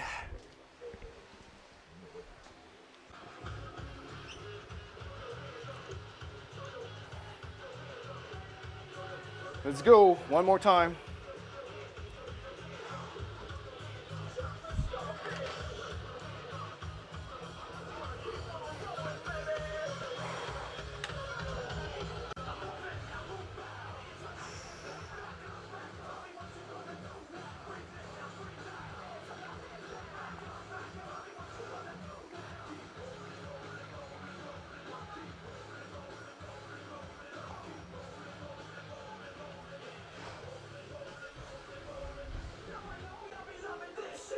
All right.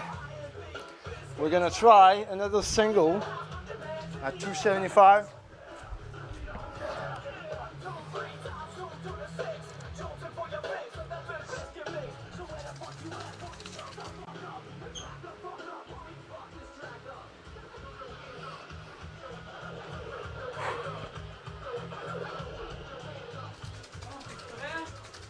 Yeah, let's try that again. On va rester en arrière pendant que tu fais ton lift. Là. Ah ouais, là. Tu vas le réussir.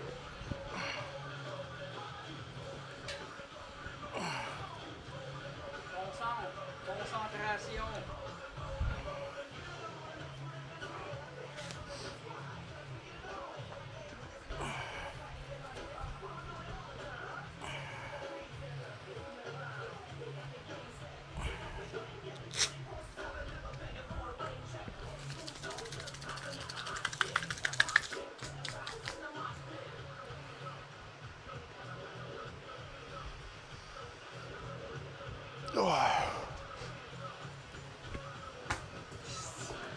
Allez, quand tu fais ça.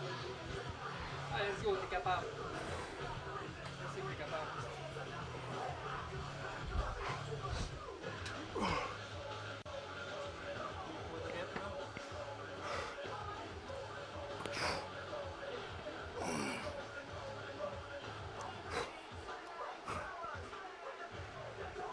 T'es bien graissé, là.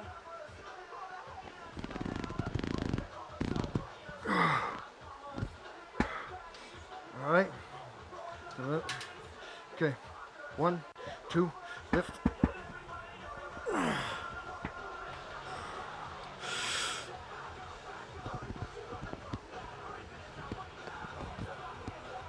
Fuck you! I can't get the freaking shoulders to pick up. I feel strong off the chest, but I just can't get the shoulders to finish it. Pratiques-tu ton bloc avec le sticking point? Nope. Hein? Peut-être que tu le pratiques. Well, it's not going to happen today. So next block, we'll have to wait 5 more weeks. We tried twice. Bravo, commando. Travaille We're going to fort. check it. Hein? Tu laisses ça de même ou quoi? No, you can put it back, but we need to bring up the J-cup, so I'm just going to finish my close grip bench. We're just going to finish the close grip bench.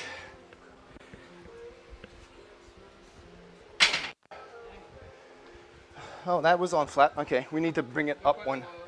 Take off the 25.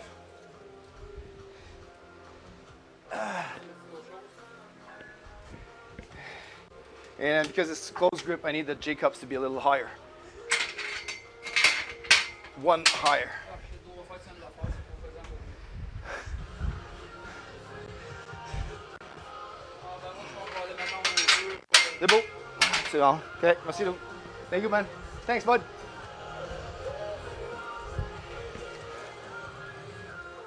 So 275 was not in me today. I am going to review this, but I can already know that the chest is not at fault and it's the shoulders that are not picking up.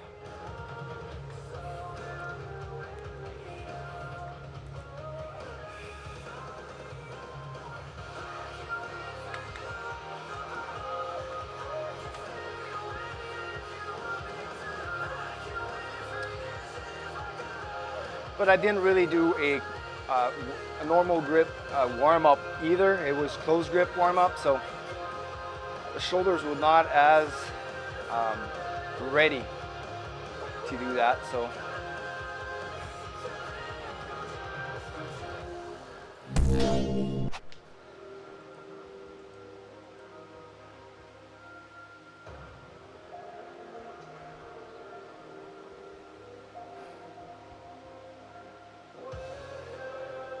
see, my legs were kind of offset too. Well, not wasn't bad, but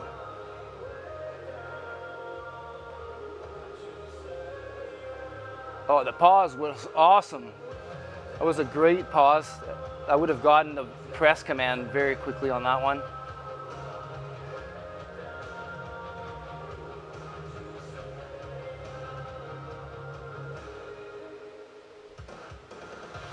Yeah, totally the shoulders. I got it off the chest. Really good. And at this point here, this is all shoulders. And they are unable to press.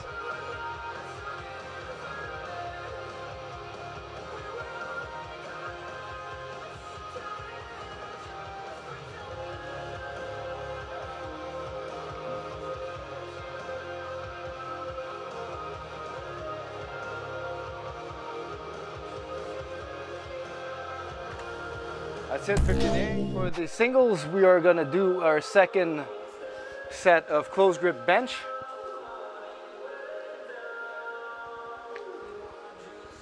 Whew. 225 is up. All ready. Go and hit that for 4 reps. On closed grip.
Yeah, we might have to drop the weight a little bit. That was our P10.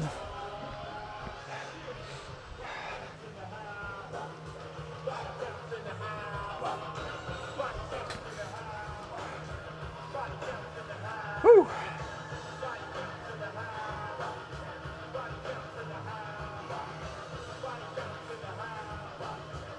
We'll put 215 on.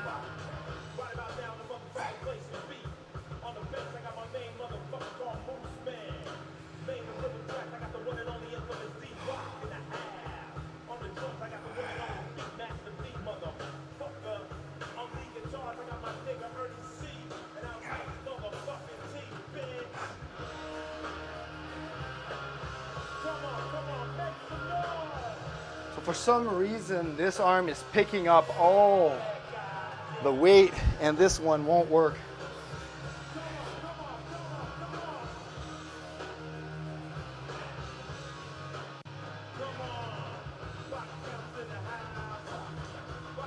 Or at least I'm not feeling it work, and this guy is struggling.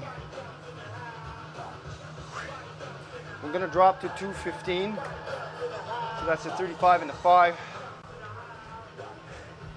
Just so we can stay at 4 rep range with a reasonable amount of fatigue.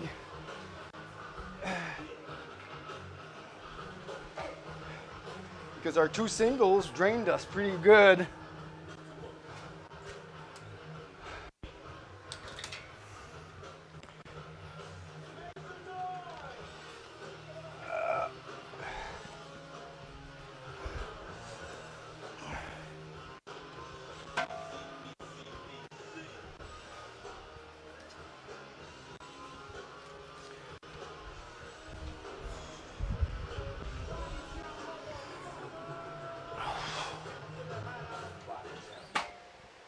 here.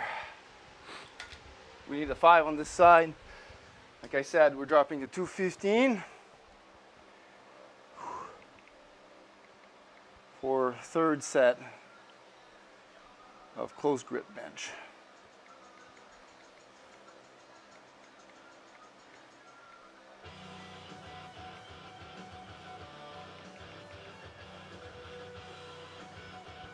And this is going to be 80%.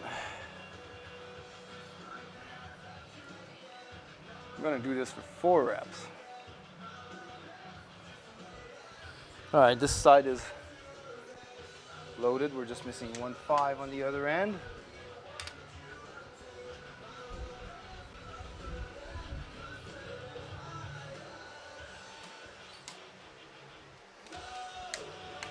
So now we have 215 on. Dropping weight, staying at a reasonable level of fatigue for the workout.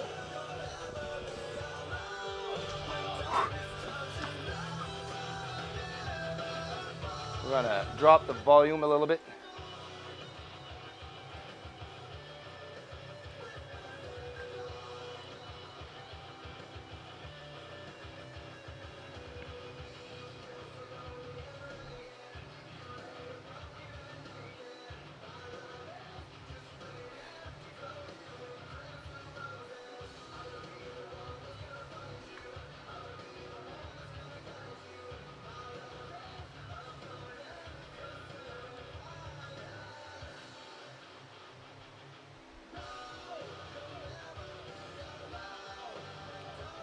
Easy stretches that we can do, like I said, seated and go from there.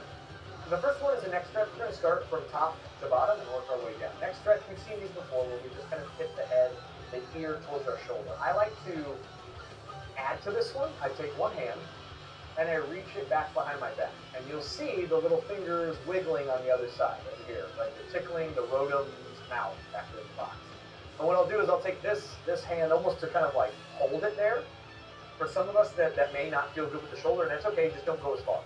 But what I'm doing here is I'm reaching, which lowers my shoulder, and it's actually going to deepen the stretch in the neck. So give that a shot if you want to. And I'm sitting upright, and then I'm just going to gently, not using my hand, because I don't want to pull, because gravity's going to do enough, our head weighs in it. I'm just going to tip the ear towards my shoulder. I'm not shrugging up, I'm trying to keep my shoulders down. If anything, I'm actively trying to press them down. Now take a couple deep breaths here. My big key is stretching anywhere around 30 seconds or so, give or take, is a good place to hold the stretch. But if you can take like 3 to 4 really deep breaths, that helps to kind of pump the heart and blood and oxygen through the body, and it just helps with stretching. Plus, it takes enough time for you to actually hold it. If you'd like to, explore in this movement. So what I'm going to do is I'm just going to swivel my head, my chin, down towards my shoulder. So I'm looking down at my shoulder. Now I'm stretching into the back of the neck.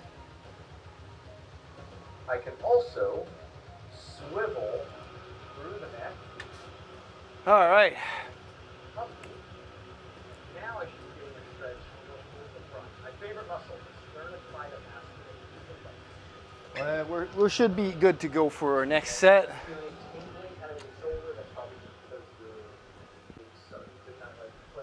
This is our set number 3. We have one more after that. This muscle right here is being a little overworked.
Whew.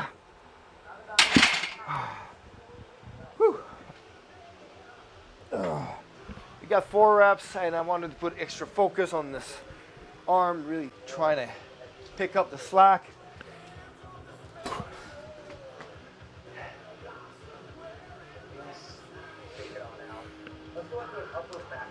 But we're good to go with that set.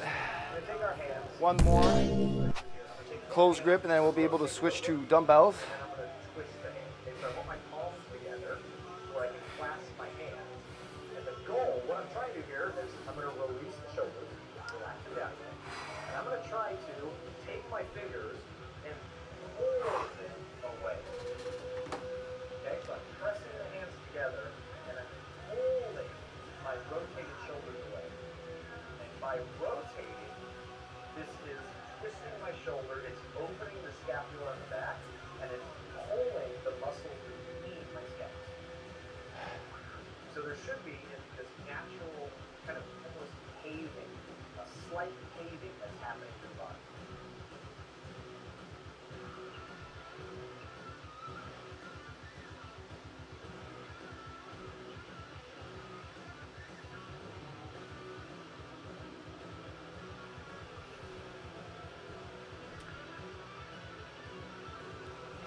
All right.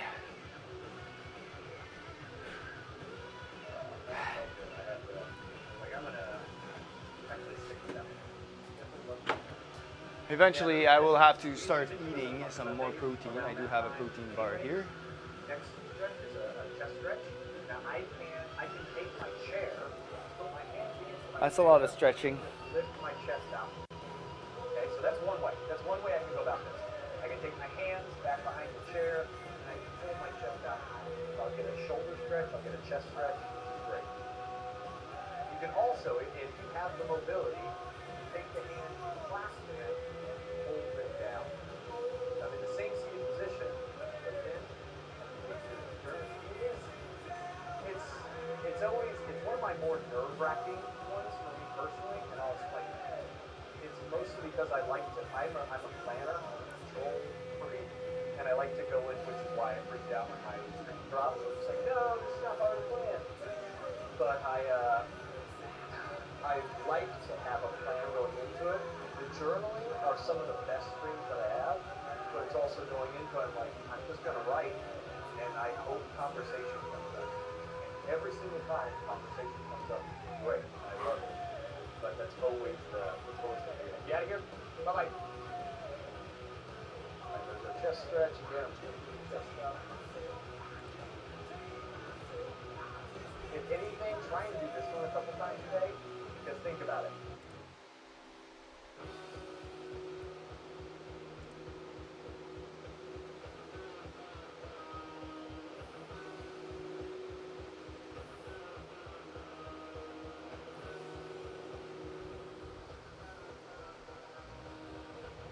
There's a live stream of lifting right now. Wiley Strength Open.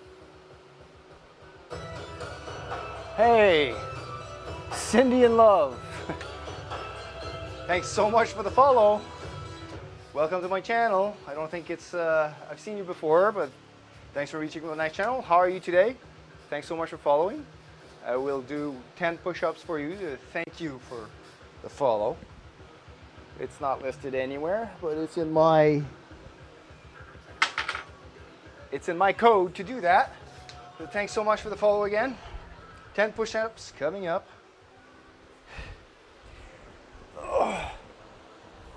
Chest is getting fatigued, but that's okay. Getting more volume. 2, 3, 4, 5, 6, 7, 8, 9, 10, and a slow one to end it, just to make sure we get a good, nice contraction. Again, thanks so much for the follow. It's very appreciated. And I'll take an extra minute before doing my last set of close grip because I did push-ups for you. But that's okay. That's okay. It's a little bit more volume. And it's going to make our chest grow a little more. How are you today?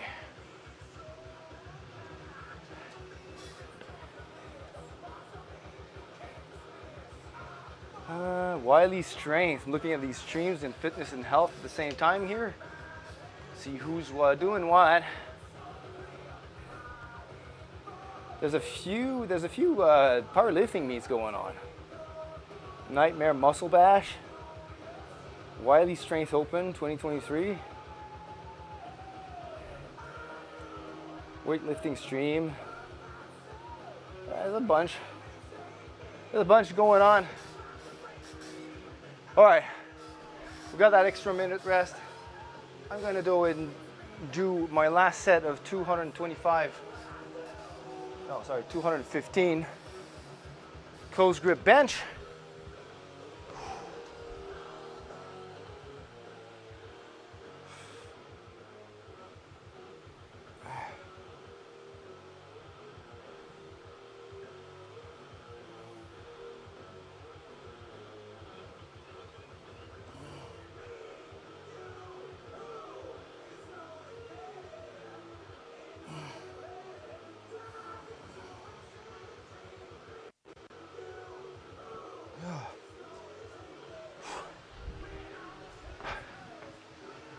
Really feels like this side's working more than the other one. And yeah, I'm gonna change the camera for you.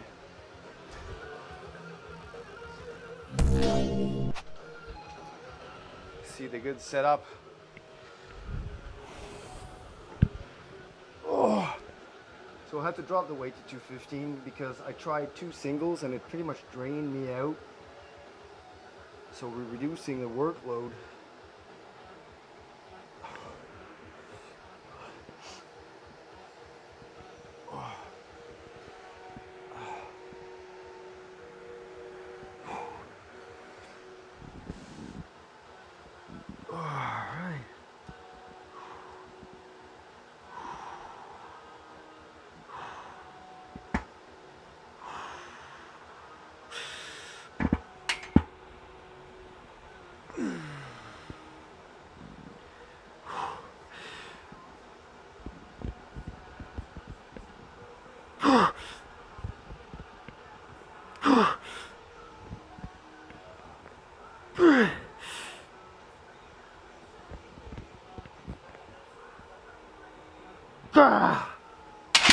Boy, last one was hard, but bigger grinder.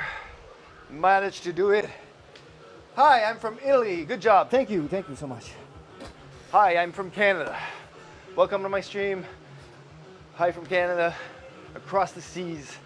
How are you doing today, buddy?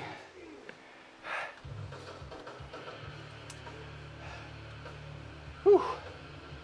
Now, I was not recording that set, so I will have to look it up on the replay of the stream. But we got it. That was pretty much RP 10. 215. Close grip RP 10.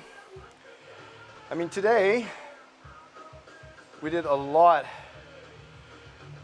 of good bench work, even though we didn't manage to get our singles. Down here is my actual workout. So planned was an AMRAP 225 for as many reps as possible, which I got 6 reps in. So 6 reps at 225 with a 1 rep max calculator is 270 pounds. 1 rep max on the close grip, and my best for a regular grip is 286. So that's pretty close. Then I decided to try doing a single at 275 with my normal grip, and it failed twice. So that pretty much drained us for the rest of the workout. And you're going now, it's almost 11. Yeah, it's pretty late over there, I would assume so. See you next time. Thanks so much for dropping by. Thanks so much for the follow. It's super appreciated. I'll see you in the next stream, I hope. And have a great night. Get some rest and get that recovery in there. That's where we grow muscle. Have a great night. And hi from Canada. It was nice to meet you. And so we are done with a closed grip bench right now. We'll be moving to flat dumbbell bench press with 85 pounds per hand. Doing an AMRAP set, but I'm not sure we can get more than 4 reps with this level of fatigue. Thank you. Thanks to you too. All right, for that we'll need to remove these weights. And this is the part where it's kind of not really fun, is to have to load these dumbbells. It's kind of a hassle, really. I wish I had the money to buy myself an entire wall rack of dumbbells. Fortunately, home gyms, that's a pretty expensive purchase. So I have to make do with loadable dumbbells. Eventually, maybe, if I open my own gym.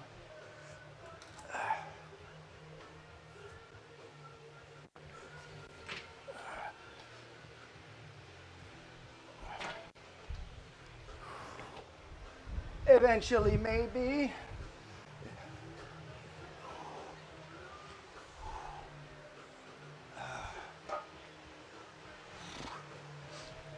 All right, so this needs to be set to incline for the height, for the spotter hooks to hold our dumbbells.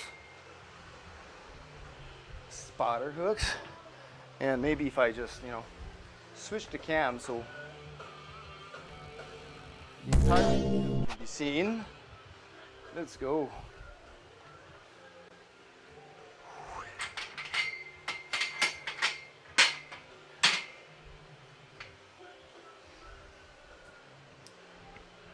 And spotter hooks, here we come.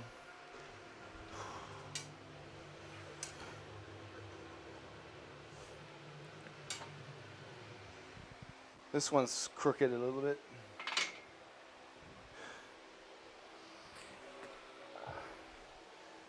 So how about we switch them over? Since it's my left arm that's having a little issue balancing things out.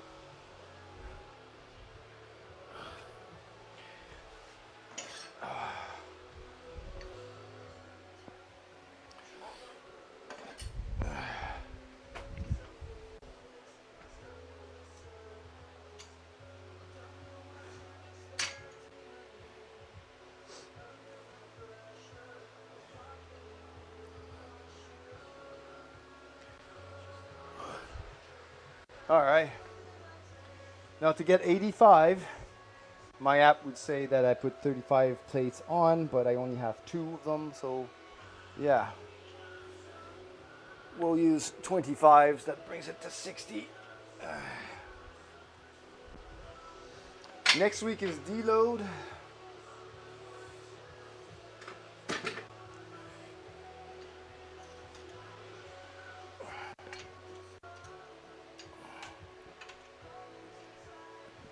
There we go. That's a 10. It's probably at 60 yet. A 10 on each side. That'll be 80. And a 2.5 for 85.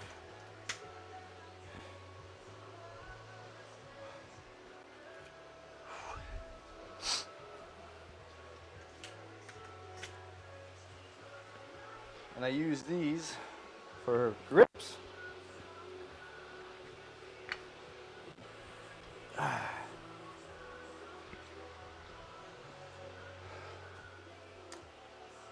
And the next dumbbell.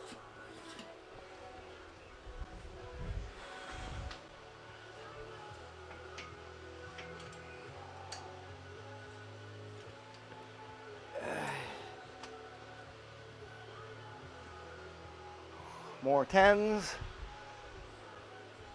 going on there.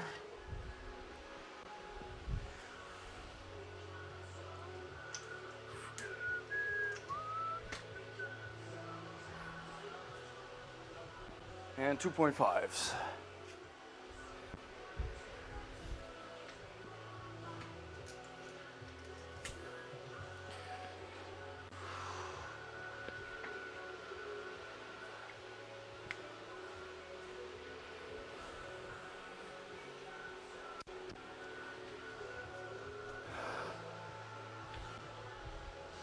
Now we need to put the collars.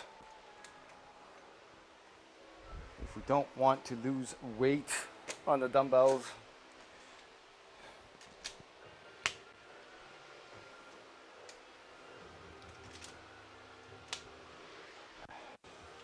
Collars on.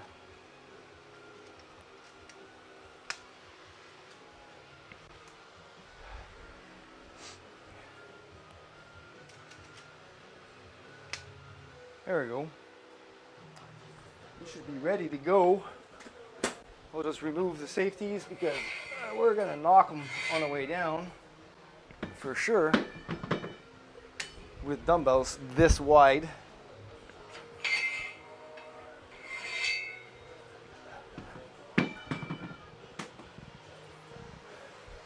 And there we go. We are ready to go with the dumbbell bench press.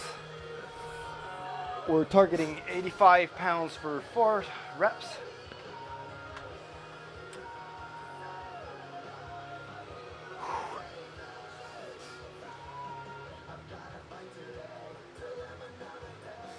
Our muscle right here is sore.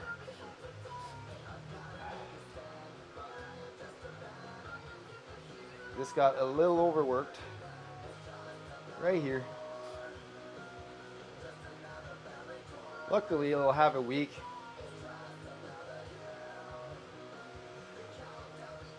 It'll have a week to pick up and recover.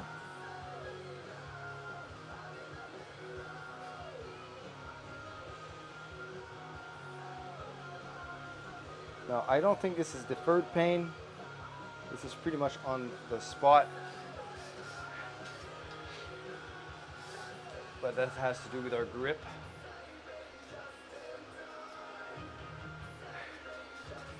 All right, let's do our first set. See how many reps we can get out of 85 pounds.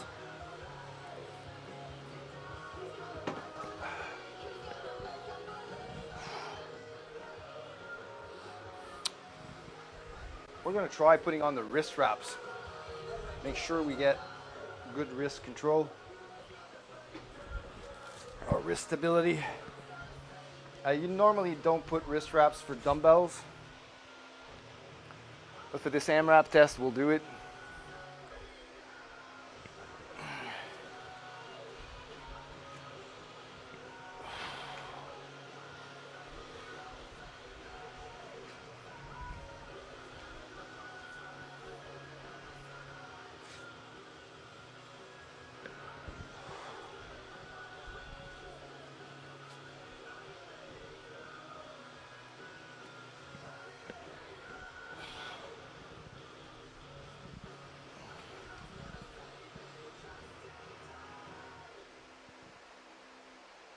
Oh, I think that muscle is.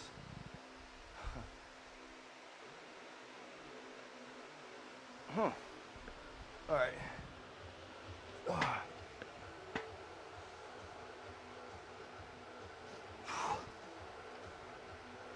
That feels weird. It's the first time I put wrist wraps on dumbbell bench press.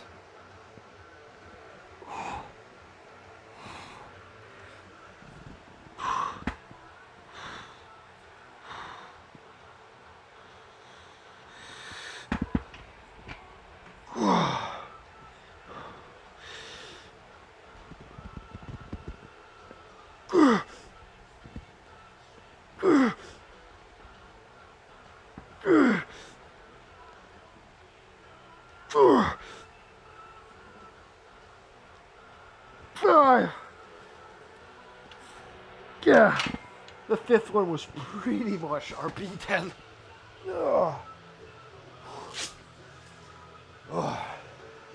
But I gotta admit that the wrist wraps really helps on the dumbbell bench. I might include this all the time. I feel way much more stable.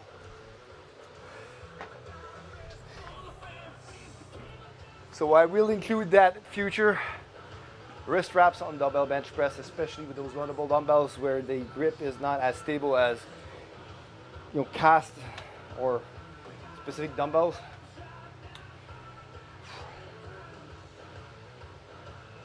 Oh, all right. So what does that give us? If we did a 1 RM, this is 85 pound per hand, and we did what, 5 reps?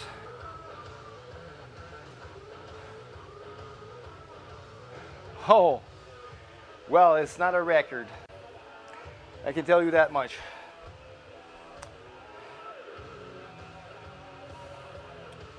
But that's okay. We have 85 pounds for 5 reps.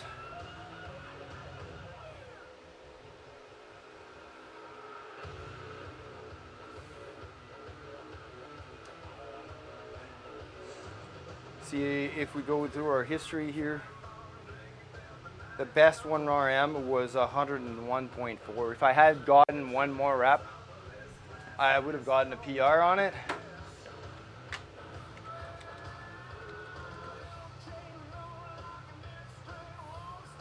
$85 for 6 is 102. That would have been like a 1 pound PR. Well, it's not all that good. I don't necessarily care PRing like dumbbell bench press. This is an accessory exercise.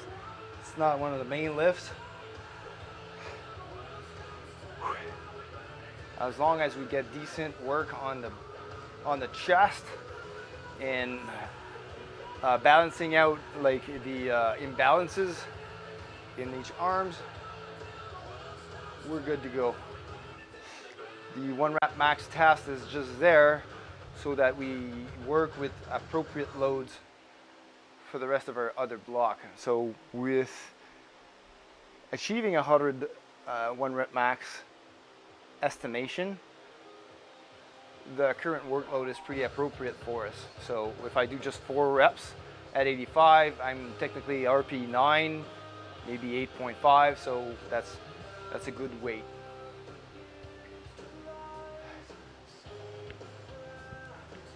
That's a good weight. We're gonna give it a few minutes rest as we start logging in our other app.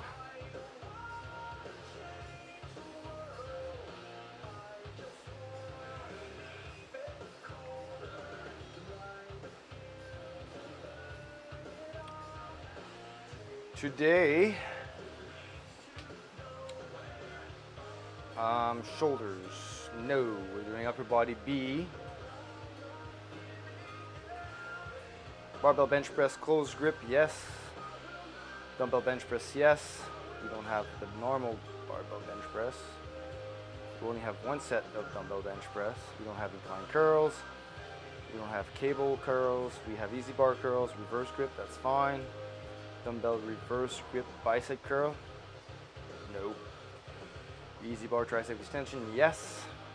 No cable 1 arm. We have ab wheels. Well, we might leave it on, we'll see.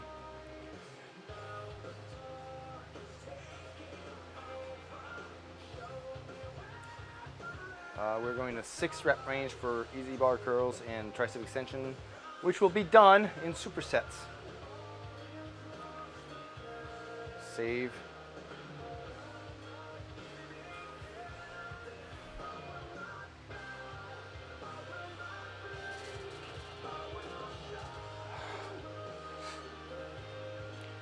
So our first warm up, a closed grip, we did 45 for like 16 reps.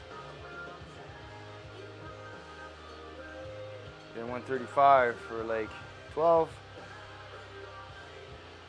175 for like 18, for like 8. Was it 8? No, that was 6. And then we did 205 for 4. And then we did 225. AMRAP to 6 reps. Yes.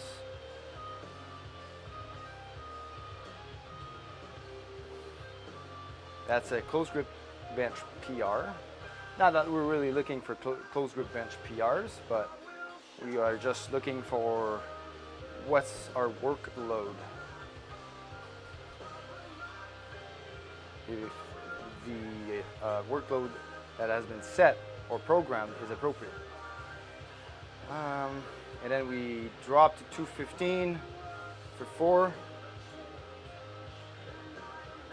because we tried 2 singles at 275 and missed each one of them. So not getting 275. In my record boots, I got 270, but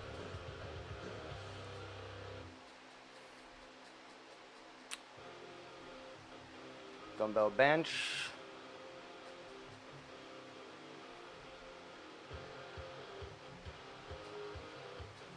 We got 85 up 5 times. And we should be good to go for a second set by now.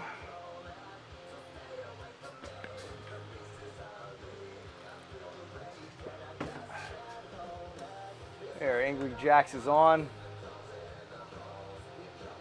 Or coming on, slowly but surely.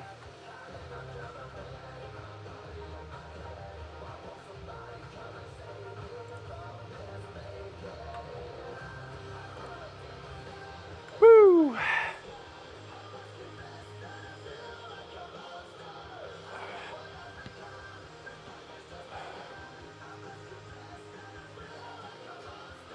Let's go. Second set. How about we move that camera so that you guys can see better?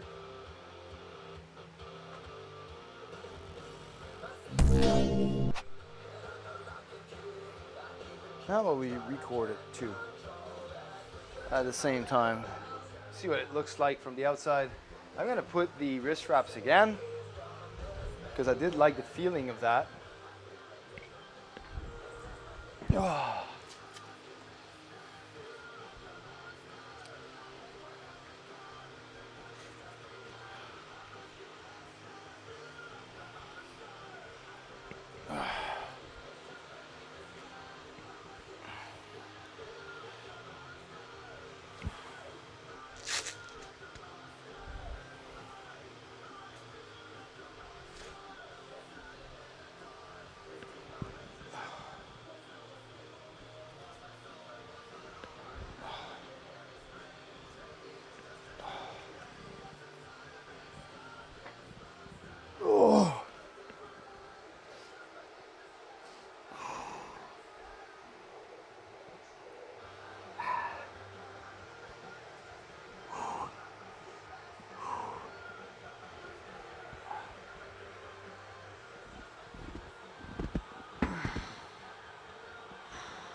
That's pretty close to failure, I must say.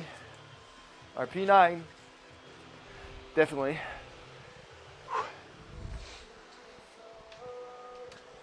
So with the dumbbell bench, because you're not stuck into pronation, right? Because the barbell won't allow you to bend your wrist or change your wrist angle. You can work the dumbbell with a little bit more of a neutral grip and really go down and get that extra stretch of the pec at the bottom and really press it up this way. And you can work with different grips. I mean, there's no bad exercise. Of course, if you go more into a guillotine press, kind of working more on the shoulders, but it hits the pecs a little differently depending on your grip angle or your wrist angle.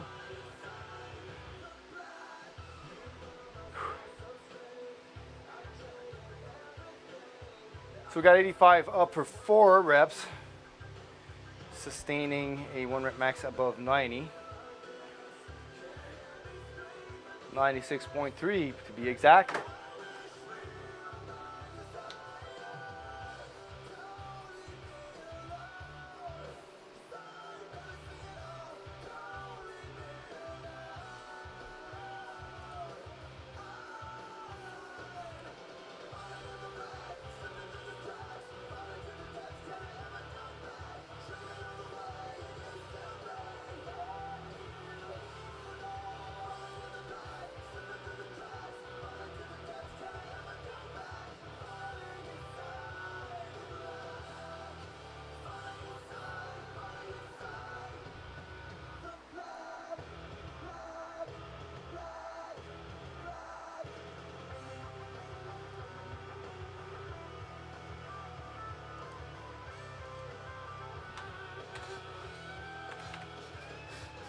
Using the force of the emojis.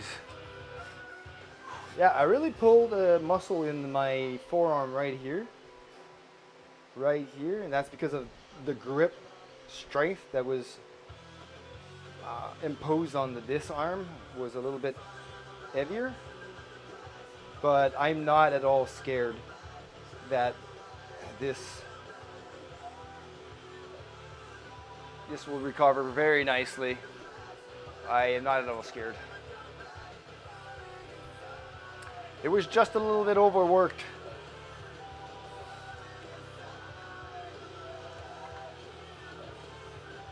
No worries to be had there. Let's look at the dumbbell bench press from this angle.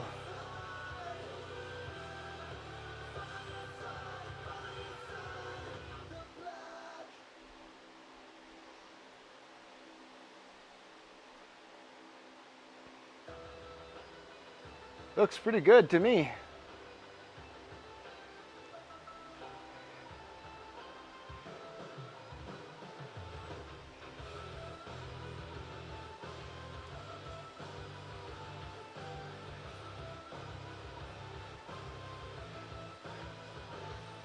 Looks all good to me.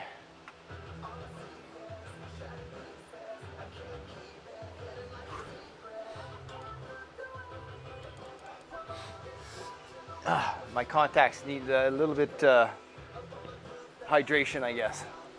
They're getting stuck. All right, I'm gonna start chewing up a protein bar.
All right, how about I go and do my third set right now? Yeah, it's been a little over 3 minutes.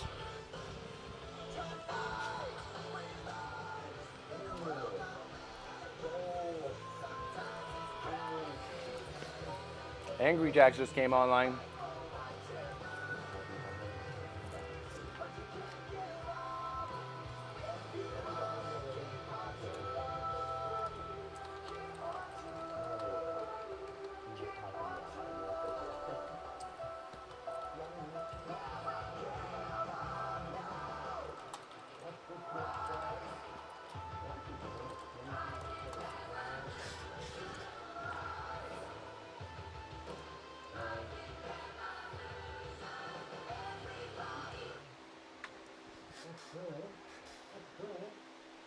coffee with that much fluid?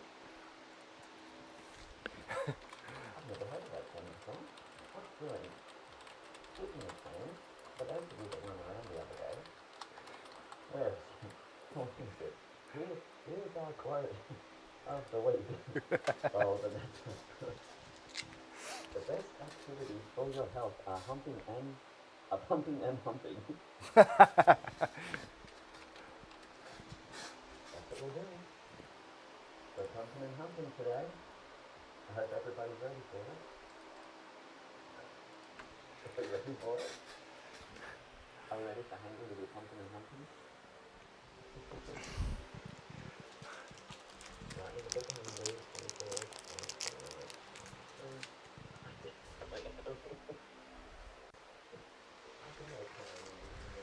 Okay, let's go.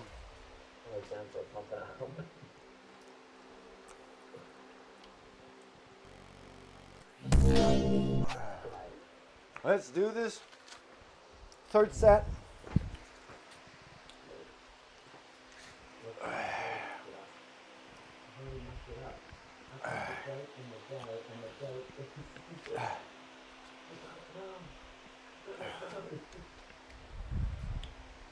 I kind of like now using the wrist wraps for dumbbells. I'm hooked using the hooks.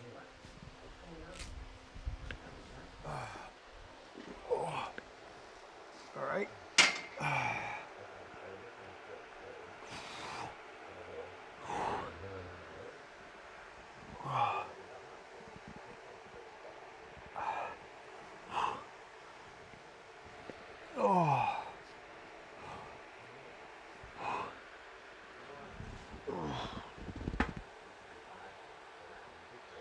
All right, 1, 2,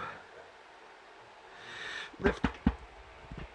All right.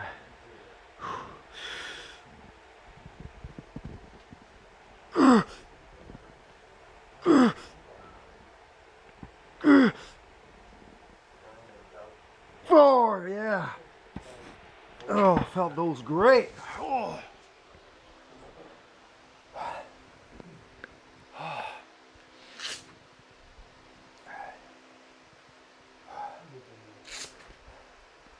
I mean, this is pretty heavy dumbbell presses. I usually never go into the 4 rep range. We're working on strength for 1 week only at your local retailer. Alright. So Angry Jack's going on with the leg day.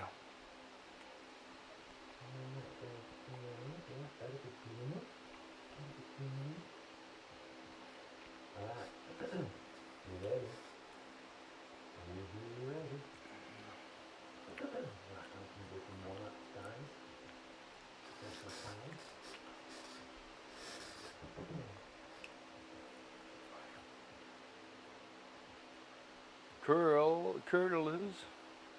Cable rear delts, nice. Oh, split squat, nice.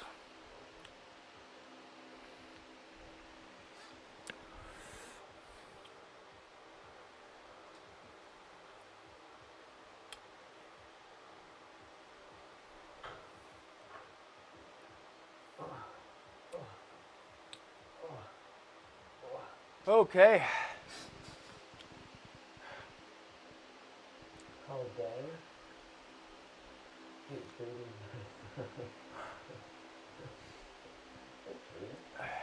is a cold day. It is. It's 10 degrees. Unfortunately. We got 1 more set left of the dumbbell press, and then we're going to be moving on to accessories. Easy bar curl. And we're doing it reverse. And then we're going to do easy bar skull crushers.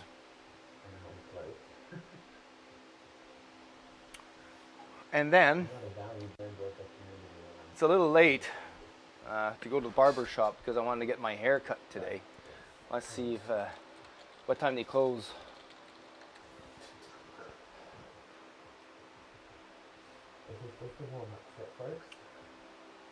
Opens at 9 a.m. on Monday. I guess I missed my chance.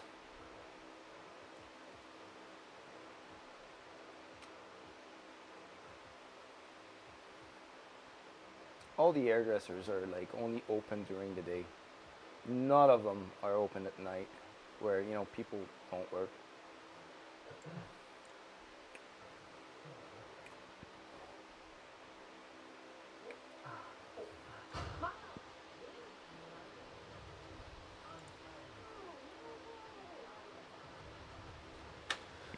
Whew, only one set left. 60 seconds.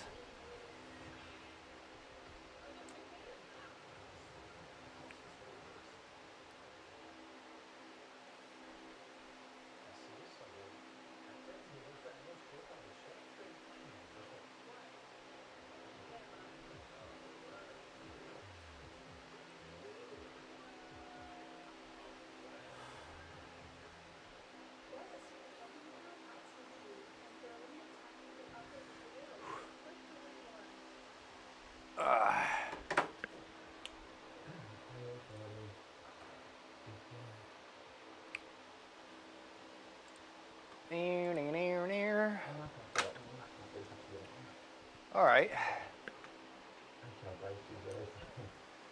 60 seconds should be up. In 10, 9, 8, let's go. Last set. We're done with dumbbells after that. How about that? And we have to go through the whole pain of unloading these. Whoa.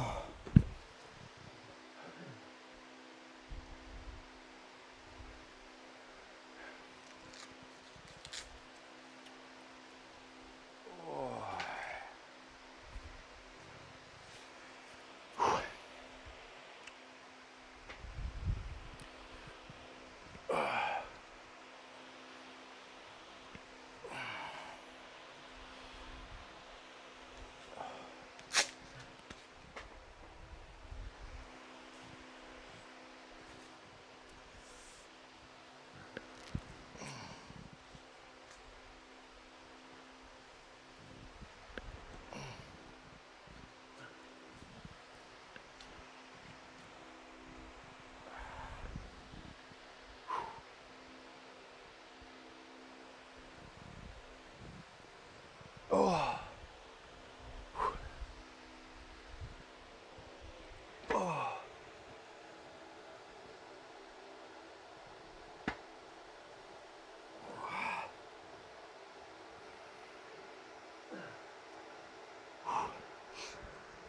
All right.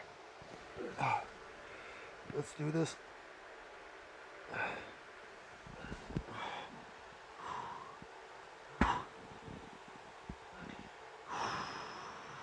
One, two, one rack.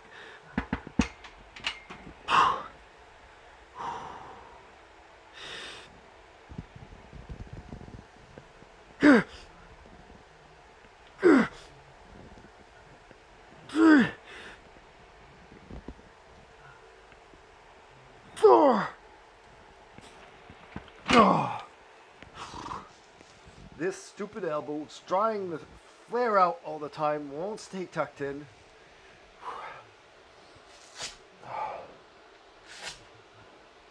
Oh, but that was on the last rep. Whew. Well, we did it.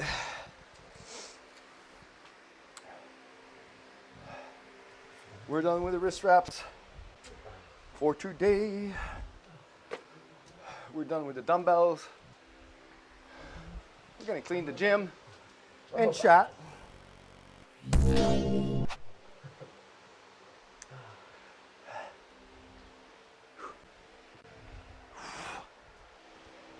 Whew.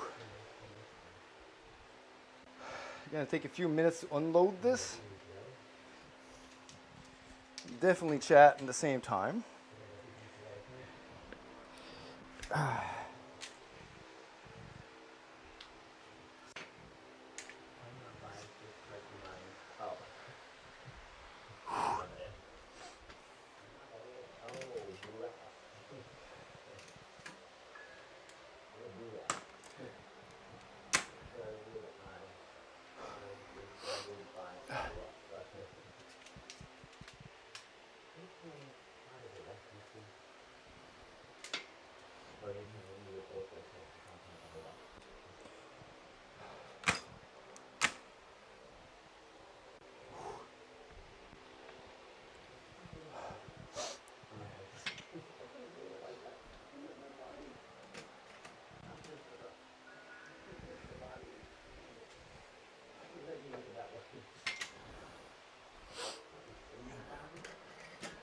Yeah, this is the only downside of having loadable dumbbells. Save money, but it's a lot more hassle to handle.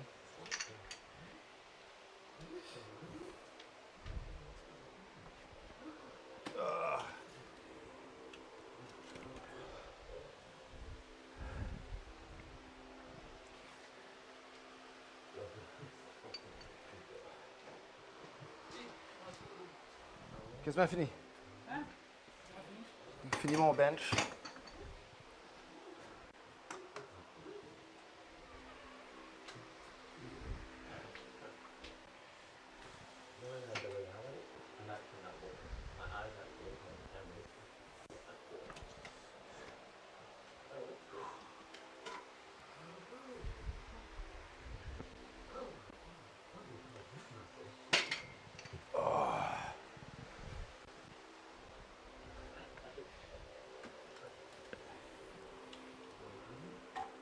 Yeah, well, my max testing week is getting me really tired.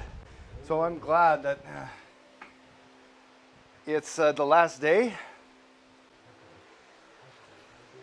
I can feel it in my body.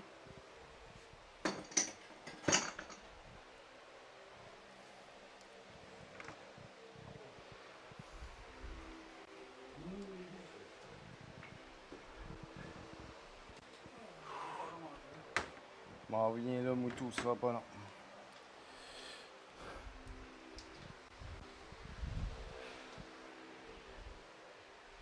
Okay, we are gonna need these, and we're gonna be doing skull crushers and easy bar curls and reverse curls. I think we might be good. We might be good.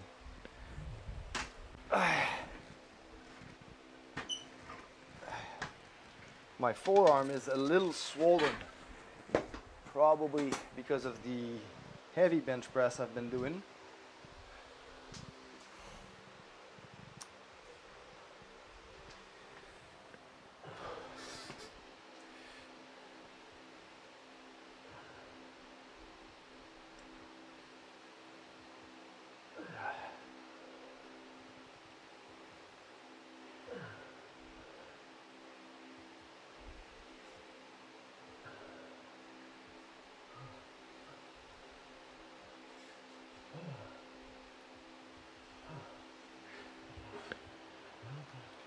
All right, how about we load 85 for 4? How about we load that easy bar for those reverse grip curls? We're supposed to put 70 in, hit that for 6.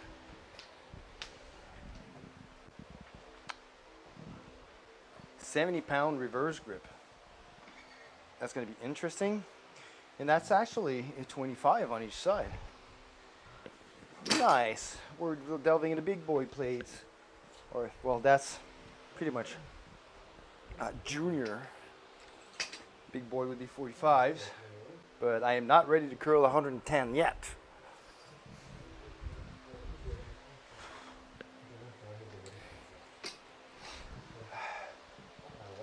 And then that bar is no longer displaying accurate information, so we'll just take it off.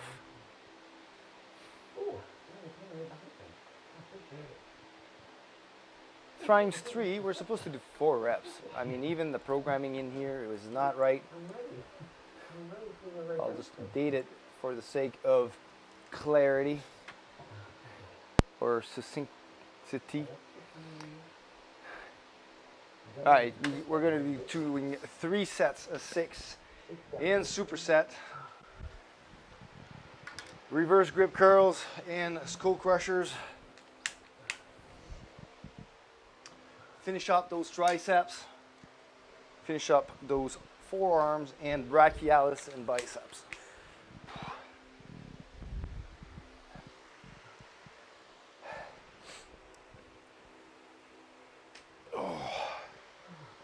Now the bicep hasn't been really warmed up yet.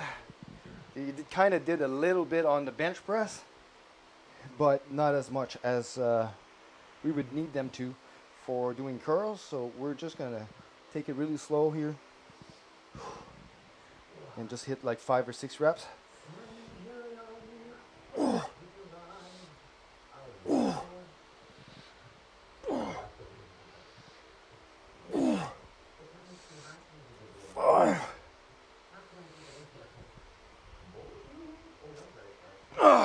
6. We're good.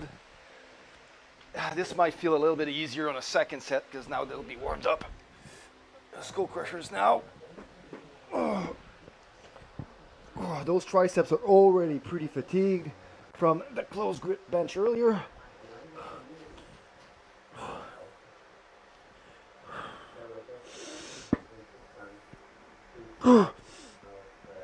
Two, 3, 4, 5, 6.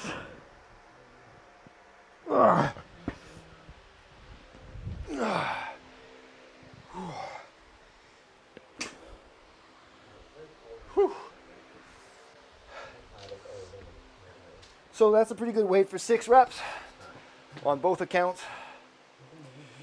70 times 6. Reverse grip is 84.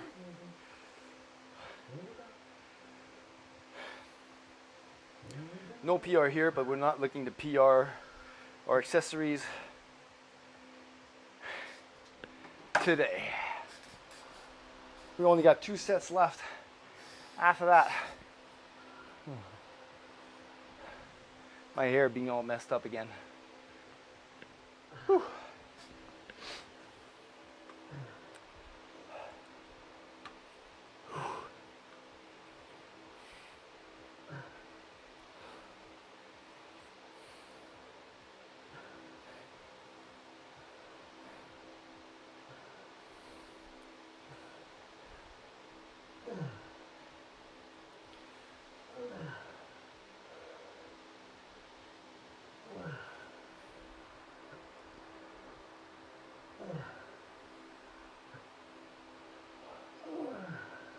I am, unfortunately, going to have to pause this stream for yet another bio break. I don't know what's going on with me, but this would be TMI.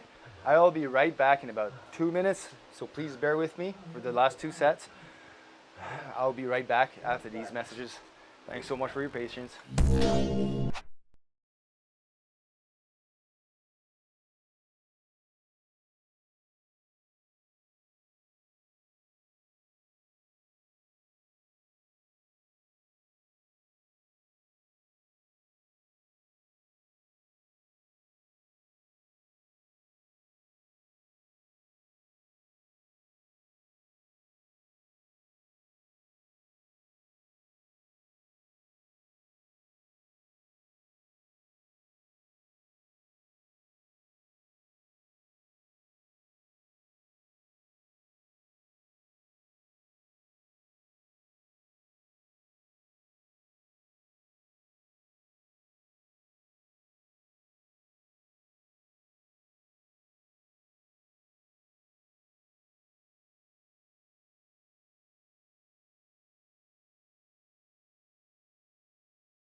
Hey, I am back. Thank you so much for your patience, and I do apologize for this intermission.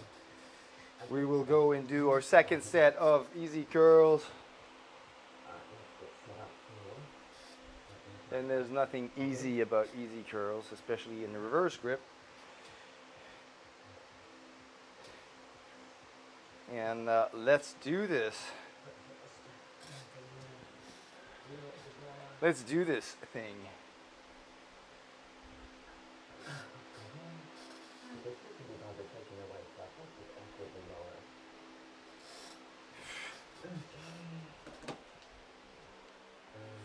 Let's do this thing called a reverse grip easy curls.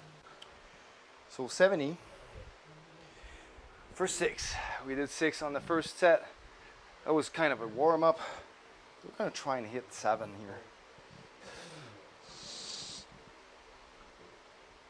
here. 2, 3, 4, 5, 6, 7. How about 8? Oh, we got 8. Nice. Oh. Oh.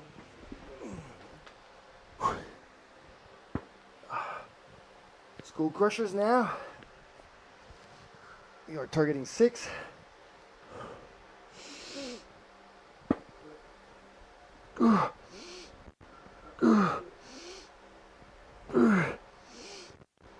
4, 5,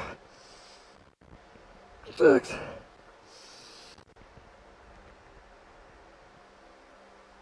Ah. Ah. We got 7. That was 2 more. 10. Hey, Chicken Priest, how you doing?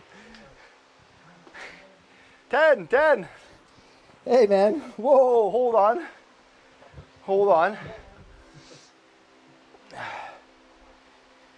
We have loaded the bar for 6 reps, and we got more than 6. So, I'm pretty happy with that. 70 easy curls was 8, which was unexpected, but apparently not a PR. Well, this app should therefore tell me what I need to do to get a PR on that thing. 88.7. Oh, lifetime max was 100. Well, I don't know when I did that. That was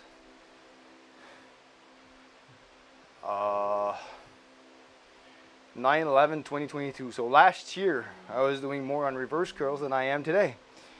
Interesting. Maybe I was cheating them. Still, we're doing pretty decent work here. Let's see. I put in my info into that Excel sheet you gave me. Been messing around with it a bit, getting it ready to use. Awesome, man, awesome.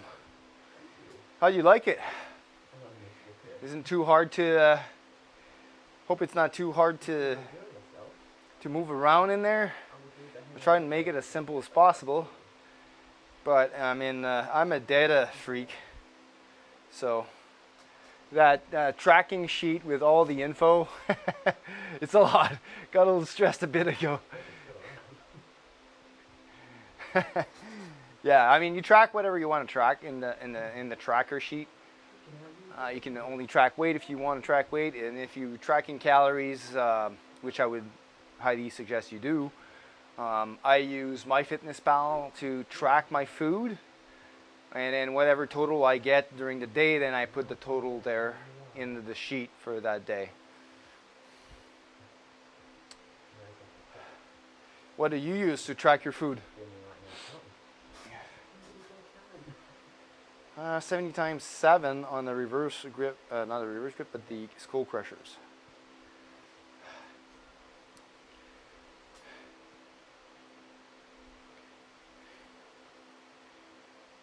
So we're not going to force too much on the reverse grip curls because I did feel a little bit of tension in my bicep tendon right here. So, you haven't been? Oh, okay. Well, have you ever tried it?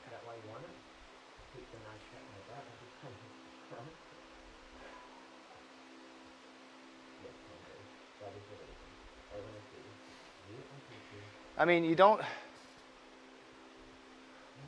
Owned. Gave me a subscription. Oh, well. Nice.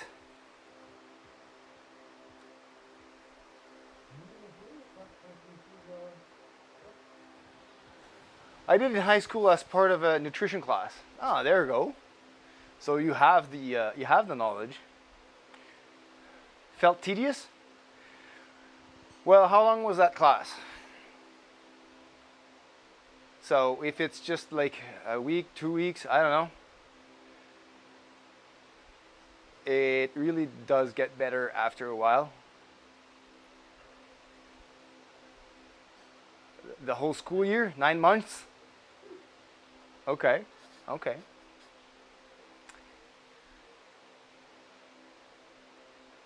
Okay. Well, you're allowed to, but the thing is, if you can actually plow a little bit through that method,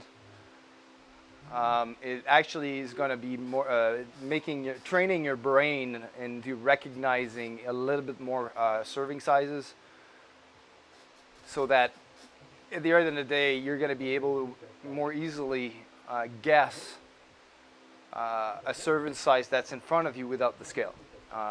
Me and my girlfriend have been tracking for months, for years now.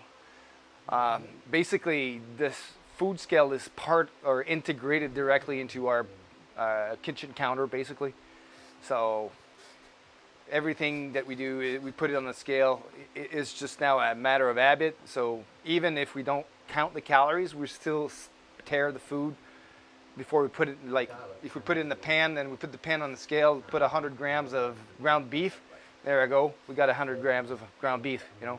Or when I do patties, I use ground beef, like extra lean ground beef to make burger patties. And like for a pounder, I'll make 4 patties of 120 grams. And then I use the scale to just like 120, 120, 120, 120.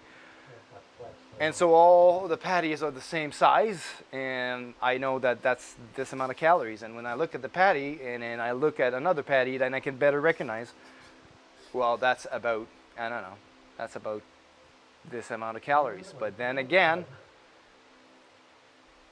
yeah, so you didn't care about health at all when you were 16, so it might be different this time. I have a feeling that maturity in this case will probably help you out, for sure. For sure.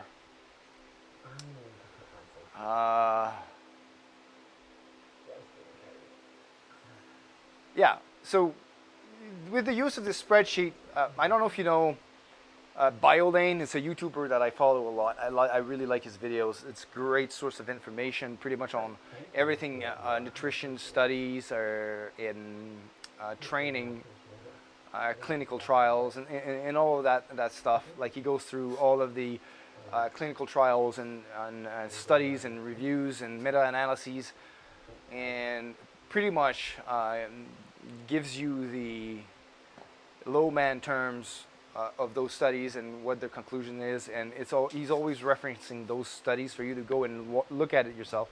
But anyways, BioLane is a pretty good YouTuber for a great source of information on nutrition and on training. But with that said,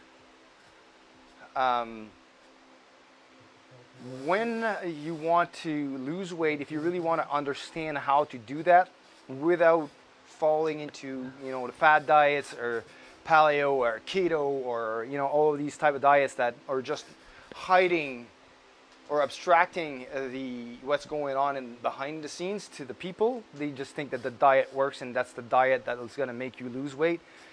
But all of those diets relies on the same principle that you have to be in a calorie deficit to lose weight. That's it. That's the whole thing. Whether you cut carbs and then you increase fat, you're just playing around with the macros. That's it. At the end of the day, you have to be in a calorie deficit to lose weight. And understanding this concept right off the bat is you've got a, you know, you've got a step in advance to pretty much everyone else.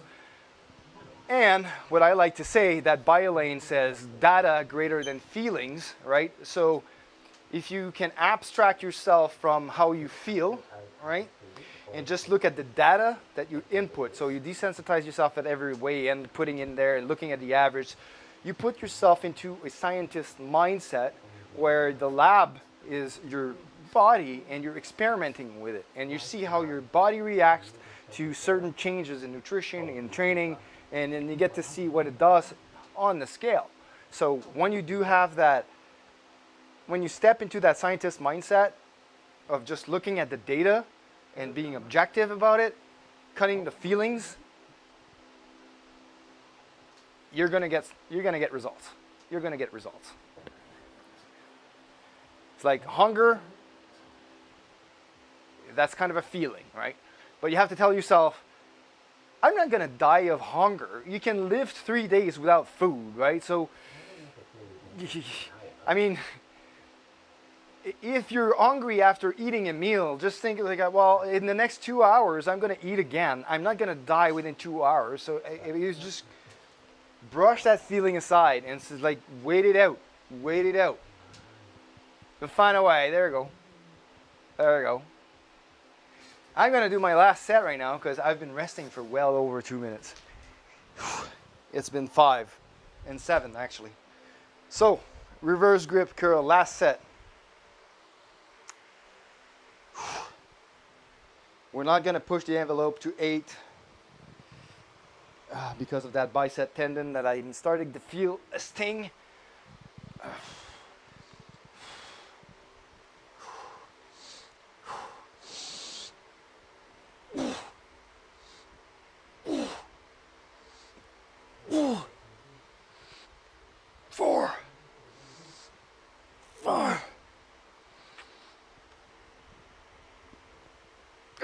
That was 6.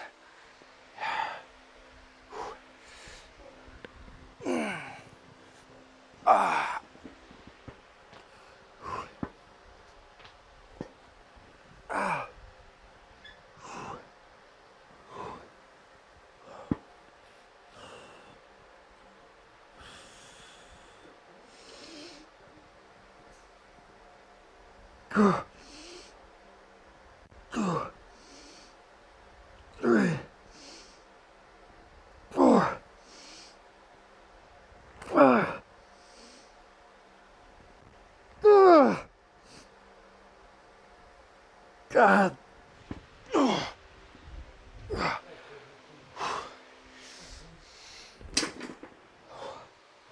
We're done. We are done. Workout complete. 70. We did 6. Prescribed weight. 76. And the workout, we have lifted 2.1 elephants, which is apparently 12,315 pounds on an upper body day.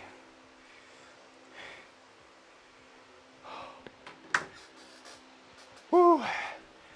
And I am going to send myself some pre-hype. Hopefully this does not come up too strong. Nope. This.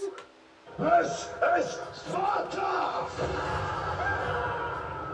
There you go. We're done.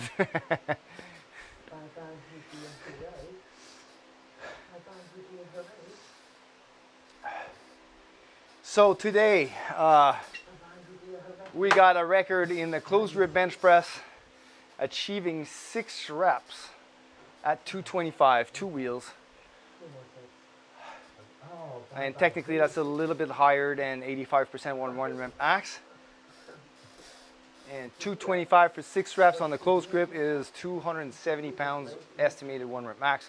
So we did increase our weights successfully for the next block for the close grip bench press if we do keep the close grip bench press on our programming.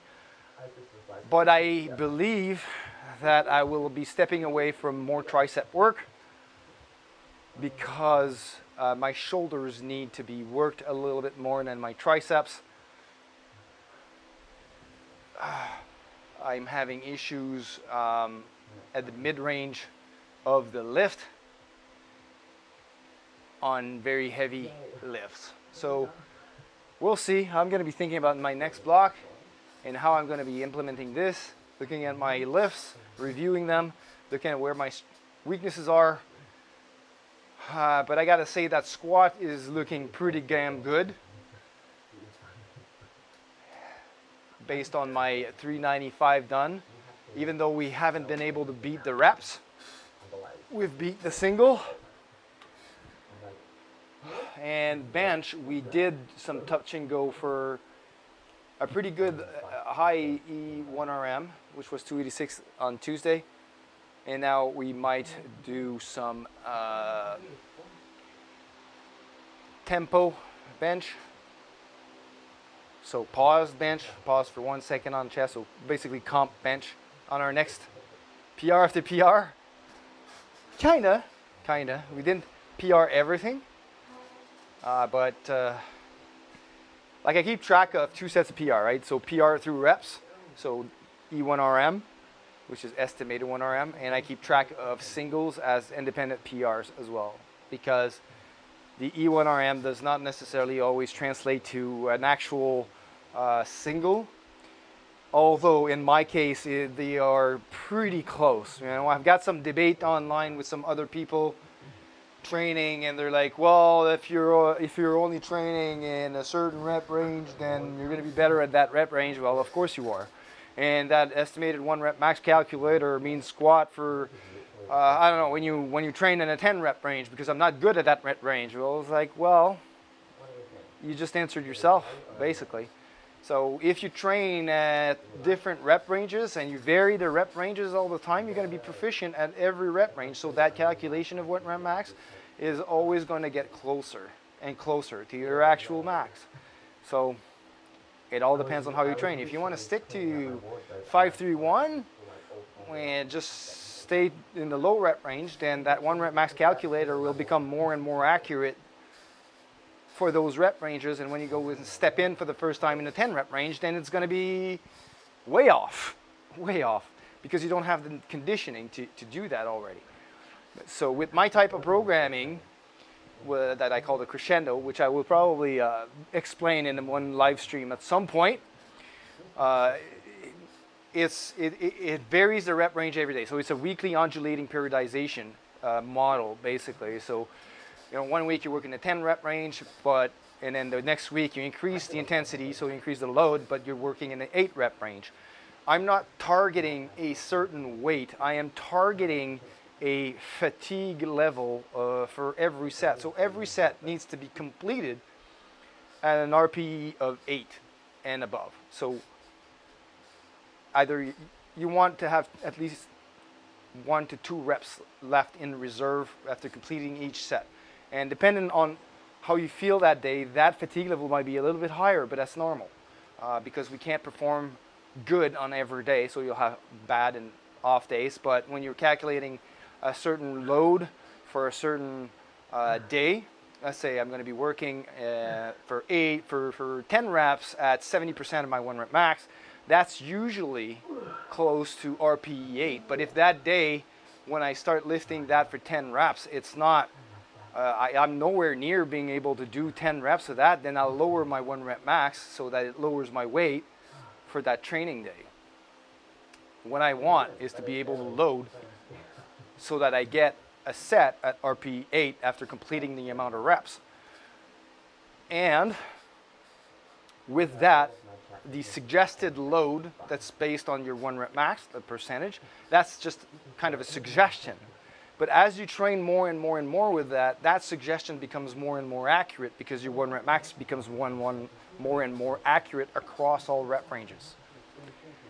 So anyways, that's a little bit, I wish I could go a little bit more into detail about that that kind of programming that I'm doing, that I'm following. But I am working on creating more versions of that program. I call it the CSG Crescendo program. It's currently available in my store for my app, but there's only the 3-day program, a 3-day per week. It's the very minimalistic for kind of beginner intermediates. And I want to work on a 4-day and a 5-day and maybe even on a 6-day program and put more focus on a program that puts more focus on bench for people that wants to improve bench, or more focus on squats and deadlift for people that wants to improve more deadlift. Because in order to progress in a certain lift, you have to add more frequency to your training, and adding more frequency, you still have to respect recovery. So you need 2-3 days to recover between exercise. So all of this needs to be taken into account in every program. You can't really do a push-pull leg twice in the same week, because one of the pull or one of the legs is going to interfere with the pull or with the legs at some point. Because, those are the difficulties of the programming behind there, is that you need to be able to space the pull and the leg days at least 48 hours apart. And that's always dependent on the lifter, because at a certain age, like myself, I've noticed that I need close to 72 hours to be able to recover between a pull and a leg without impeding my... Yeah, okay. So why space the pull and the leg? So when you do deadlifts, right? Which muscles are solicited in the deadlift, right? It's going to be your posterior chain. So your lats, your erectors, your glutes, your hamstrings, quads. So what's used in the squat? So yeah, you're targeting legs. So quads more, hips as well, hip hinge. There's still a hip hinge there. So your hips also, but more importantly, it's going to be your back that's going to be not able, if your back is not fully recovered from your pull day, it's going to hurt your squat day, because you're not going to be able to hold that brace. So your legs might be functioning properly, but then you'll be tipping forward because your back is going to be letting go, and your brace is going to be letting go, and it's going to affect your leg day. And yeah, so when you are programming, you have to think about these things, especially when you're programming for the masses, because those programs are there as a generic template, right? So if you want to subscribe to my app, you can run these programs indefinitely that you want for the term of your subscription, right? If you want personalized programming, then you hire me as a coach, and then I can take these generic programs and tailor it for you specifically. So with your age, well, we can add more than 48 hours between the pull and the leg day, and I have only one of each per week, or we can have a pull and a leg day in the same day. So you'd have, like, let's say a leg, a pull, a leg, and then a pull leg. That could be done in the same week, because you're not going to have a lot of volume on that day for each of these lifts, but still you're going to add a little bit more volume and frequency for the entire week. But I mean, knowing the lifter, knowing its capacities, that's all part of the job of personalized coaching. These programs, I want to make them available for you guys in my app, and once those are done, I'm going to probably run a campaign where there's going to be a free trial for like 2 weeks. Free trial. You want to try them out, go ahead. but the programming that I'm putting in, that it's a 16-week program. The Crescendo is a 16-week program. It's based on 4 macro cycles, right? So 3 weeks training, 1 week deload, 4 times, 4 blocks basically. So it's a pretty long program. And so in just a 2-week trial, you're only going to be able to test out half of the first block, let's say. I don't think I can make a 1-month trial to the app, unfortunately. But I'll have to look it up. But I have to write those programs, and it's very time consuming. But I am working on it, and eventually I will be doing a live stream explaining and demonstrating how it works, and so you guys get more information and enable a free trial for you to test out if you kind of like that type of programming. I personally like it. It's like I've done the 531, I've done the 5x5s. Those are excellent programs. They are. But they work mainly on strength, right? And I just don't want to be just a power lifter. I just don't want to be able to move as much weight as possible. I also want body composition. I also want, I don't want to be a bodybuilder, but I'm still mindful of the body composition I want to achieve. And so doing just that strength program where, like, you know, people just gain mass to gain strength, and it's not everything that I'm looking for, right? Aesthetics? Yeah, definitely aesthetics. I mean, it's how I started fitness in the first place. I was overweight. I wanted to have a nice body composition. And powerlifters don't necessarily train curls, right? Biceps, they don't. So I have these bicep curls as an accessory lift, just so that, you know, they get to grow a little bit at the same time as all of the other musculature. But then again, that's always something that's, powerlifters just grunt, bench, and deadlift. Grunt?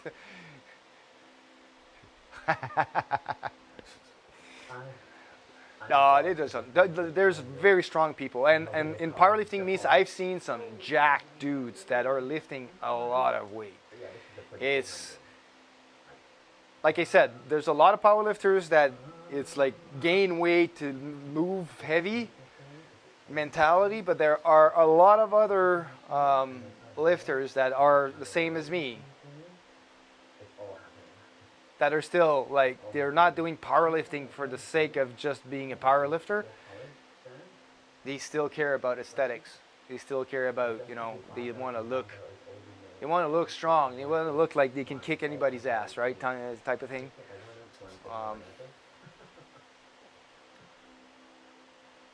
But yeah, it's it all depends on what your goals are, and that program that I'm writing is good for powerlifters, right?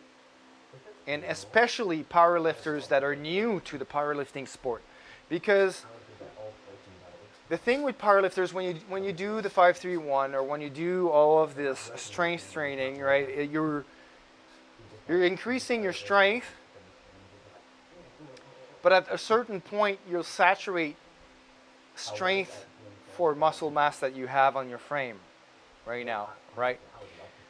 And while you can get hypertrophy still doing any single super heavy, it's not practical, because you would need to equate volume that a hypertrophy program would do. Like, let's say you do lightweight for 10 reps, 4 sets. This is the amount of volume. So if you equate that amount of volume with 1 rep at 300, you'd need to do 20 sets at that weight to equate the volume, and that's how you get hypertrophy, right? So powerlifters will tend to stay in the strength range and performing only the lifts that will maintain their strength or get a little bit more strength. But at some point they'll plateau, just because they're not gaining that muscle mass that their genetics would allow, right? So a lot of new lifters go in there Like they've improved their strength so much, and then it's like that's great. But that's the thing is their frame can accept more muscle mass, and they're not necessarily going to gain that muscle mass just running powerlifting specific programs. So that's what I'm doing now is I'm running an hypertrophy program where I want to gain more muscle mass. I know that my body can accept more muscle mass, but I'm still going into the strength ranges just a little bit so that that new muscle mass that I built gets strengthened. Anyways, we can talk a lot more about this, but I'm done training. You did biceps today, and my skin was tight from the pump. Felt, oh yeah, the pump is awesome. Do you take any pre-workout to fill the pump more? What do you take? If you don't mind me asking.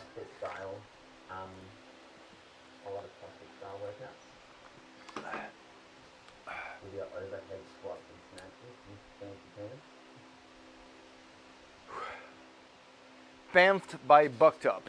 I'll look it up.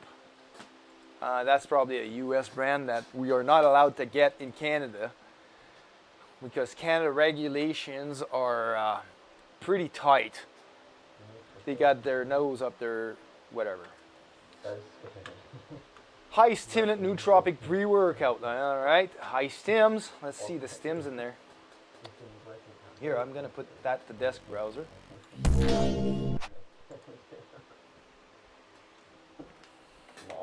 So vitamin B12, okay, hormonal balance, cool. Sodium does squat for you.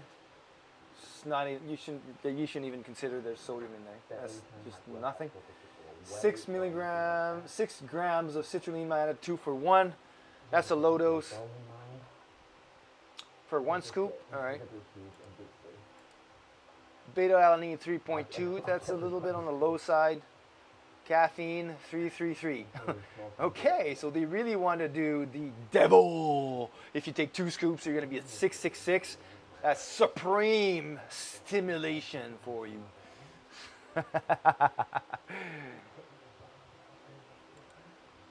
Selling point of Bucked Up is the deer antler velvet. What is deer antler velvet? Really? Okay, Himalayan rock salt, I can see that for hydration, but at that dose, that's pretty low. Taurine. Okay, why did they even put taurine if it's only 100 milligrams? Alpha GPC, that's a good dose.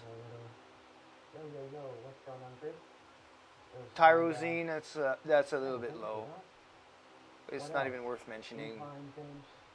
Dianamine, methylliberine. I have not researched that one. I do not know what it is. It's probably a stimulant at 60 milligrams, probably in the same family as synephrine, I guess. But deer antler velvet powder. Okay. Now you got me curious on this deer antler thing. Is that like black bear stuff? Deer antler velvet. What the? Deer velvet uses side effects WebMD. I've never heard of that. Deer velvet covers the growing bone of cartilage that becomes deer antlers. It's sometimes used as medicine in Western countries. Deer velvet contains multiple substances including female sex hormones, estrogen, and estradiol. It also contains substances that might help cells grow and function. People use deer velvet for athletic performance, high blood pressure, increasing libido, asthma, and many other conditions, but there is no good scientific evidence to support these uses. Okay. So basically, it's kind of a shot in the dark. Let's see if BioLane covered this. BioLane, deer velvet. 5 popular supplements that simply don't work. Okay. Is there actually deer velvet in there? talk about your sports tools. Wherever you go, my screen, your screen. So it doesn't talk about deer velvet specifically, but there's a reference to a study that have studied the effects on that. Interesting. It's interesting. I'm gonna look more about that thing. I'm curious. It really does sound funny though. Estrogen, Astragalus membranous root, Panax, noting ginseng. Okay, so it's basically Panax ginseng mix. It's a pretty low dose. And Actogen, so okay. Weird. That's kind of a proprietary blend, I guess. Huperzine A, no clue what that is. So for the alpha GPC, for the citrulline malate, and for the caffeine, and the beta alanine,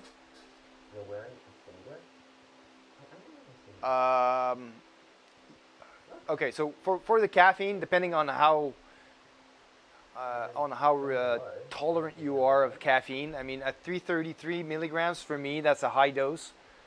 I take 200 milligrams when I want a small boost, and if I want a really like I took this week, 400 milligram caffeine, for me, it's just like I'm going to be banging my head against the walls, and I need to take something to take the edge off the jitters of caffeine for me. That's why I take theanine and ashwagandha to help me just, you know, calm down a little bit. Yeah, you get it because it's high stimulant. It's so far in. It's so far my favorite and how it feels. I barely feel the caffeine anymore. Okay, so you probably could tolerate a double scoop of that, because with a double scoop, you'd get an effective dose of citrulline malate and beta alanine. But that's the thing, is with beta alanine, you need to load this, and then you need to take it every day to be able, like similar to creatine, beta alanine works the same way, right? So you need to take it for 3-4 weeks at about 6 to 7 grams per day so that you can start getting the benefits of beta alanine. So with 3.2 grams, you're not in an effective dose. You need to take 2 scoops, so that would be 6.4. And you need to take that daily, which would increase your tolerance to caffeine, to be honest, right? You'd have to wean off of caffeine, so you need to get the beta alanine elsewhere. Ghost energy drink? Oh my God.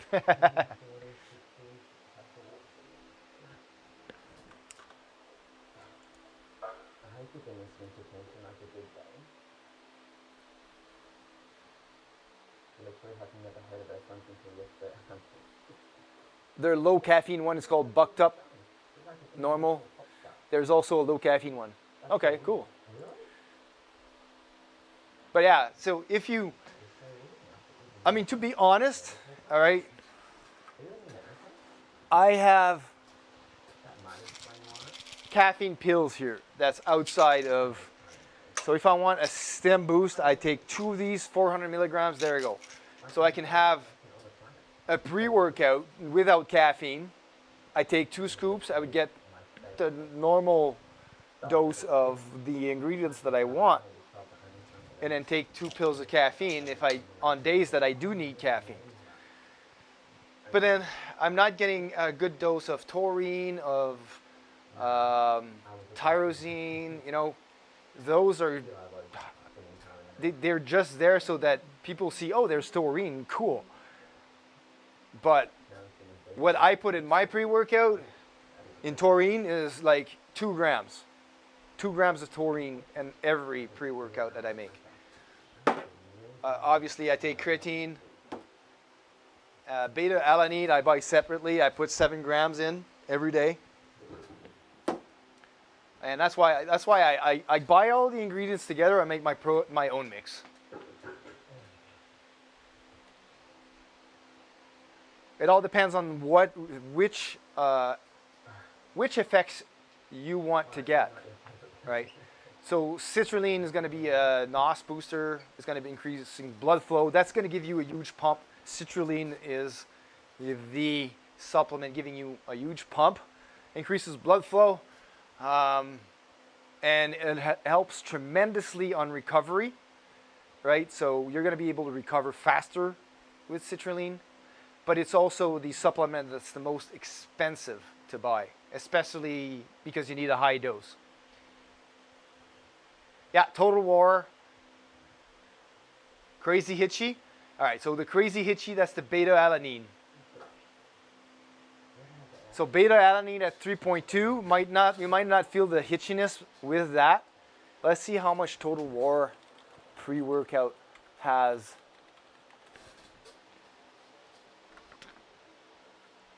For beta-alanine. Because normally when people feel the itchiness, that's, of course we can't, oh, there we go. Oh, 3.2 grams. So it's the same dose.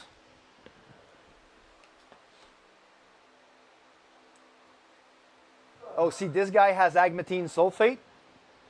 And if you take 2 scoops of agmatine sulfate, you're going to be getting a pretty good dose. Agmatine sulfate is also a pretty good NOS precursor. So increases blood flow, going to get huge pumps with that as well.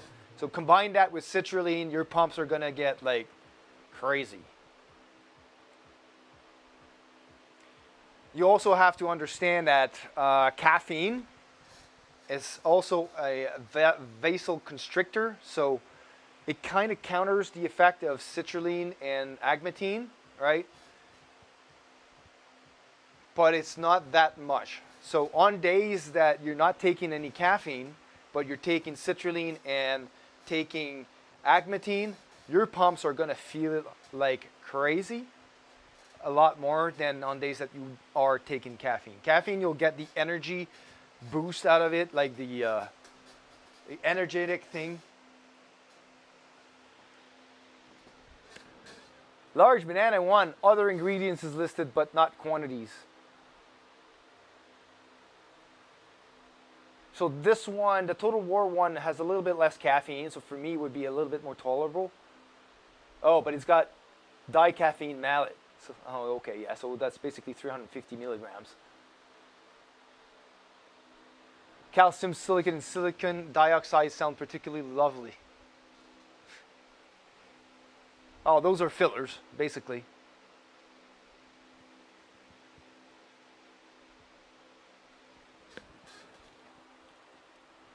But they're usually not in a dose that is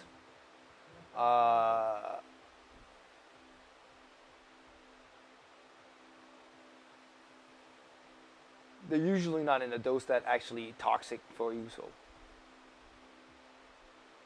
otherwise it wouldn't pass FDA's, or especially the Canadian government like take on this thing. We do have the Total War pre-workout here in Canada, so I've seen it in the supplement stores, but we don't have the Banff one. I have never seen that one in stores. There's a kind of a price difference there. So basically, yeah, I will not recommend a specific pre-workout for you. You'll have to look up which ingredients you want. Me specifically, what I want in my pre-workout is beta-alanine, creatine. So these are not specifically pre-workout-ish, right? It's just something I have to take every day because it's got a loading phase.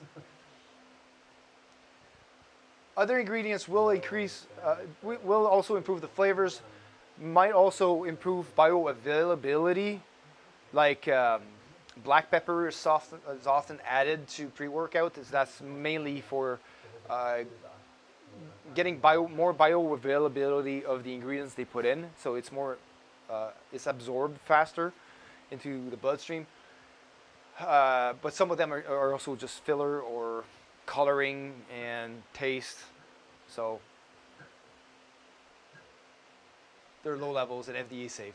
But I tend to avoid things like this. Yeah, totally. And you do avoid things like this if you buy the actual ingredients themselves that you want in your pre-workout and make it yourself. One, you're going to save a lot of money. If you want pumps, citrulline malate, agmatin sulfate, and I probably would put in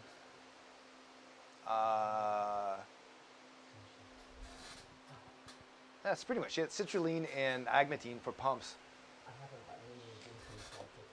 See, I bought this pre-workout to test it out because I wanted a different stimulant than caffeine. This one has synephrine in it, and that's the only reason why I bought this pre-workout. And the ingredients in there had some of those that I wanted that I did not have here. So it's got alpha GPC, it's got agmatin, lion's mane. Not sure that even does anything. It's got glycerol monostearate, which is just like a... So glycerol also is going to give you pumps. Glycerol monostearate. But the dose that you need to be actually effective is about like 2 grams. And that does not dissolve well in water. Like I have like glycerol monostearate here, and it does not dissolve well in water. It's like pretty gritty when you drink it. And it's got 1 gram in there. I don't taste it in this one, but there are some clumps that does not dissolve properly. And that's probably the glycerol monostearate. And it's not really a good effective dose to get the pumps out of that. Unless you take 2 scoops, but I'm not going to be taking, 4 scoops. Never mind that. No. But yeah, which really gives me a good start of the day. Okay. The only thing I'm on at the moment is this. Protein Works Superfood Fast Bowl.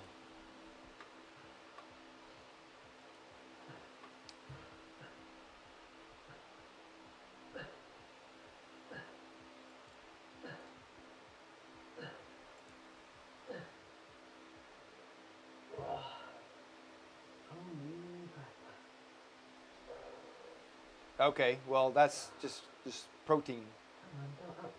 Basically, it's a pre-packaged meal like oatmeal for 15 grams of protein, high in fiber, easy to make.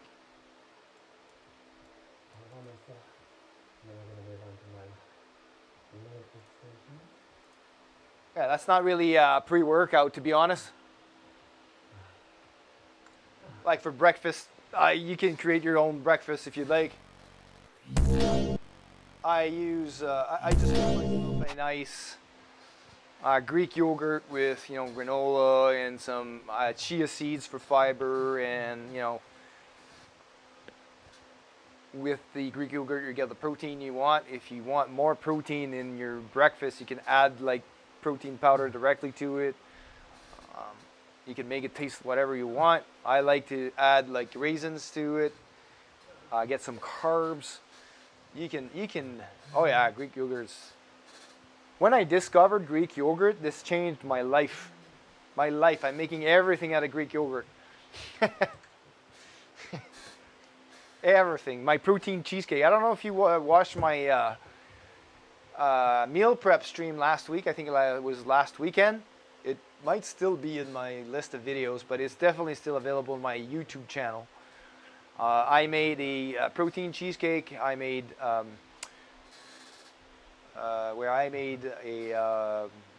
protein cheesecake made out of Greek yogurt and some protein powder. I made chicken General Tao with pineapple. I made 8 meals.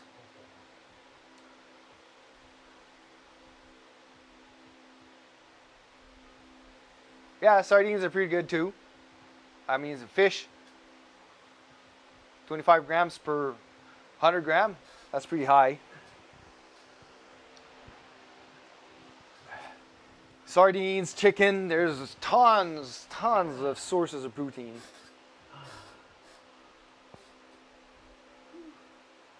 I mean, chicken breast is probably the highest content protein.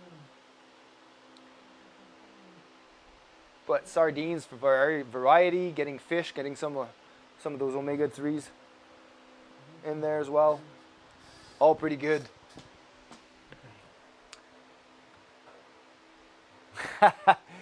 Yeah.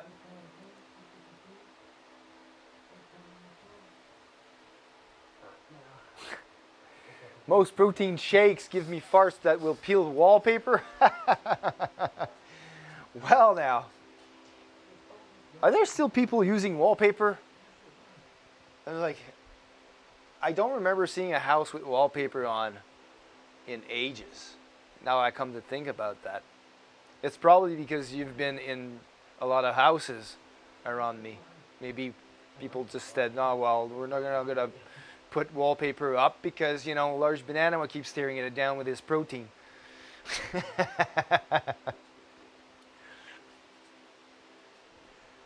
But yeah, with protein powder, if you're using whey protein, it's quite possible that you have gut bacteria that like really strive on that, right? Because that's the gut bacteria processing the dairy that will create these gases. So you could try a vegan blend, right, for protein powder. Most vegan blends don't taste the same, obviously. So cooking with it is a little bit harder, and the taste usually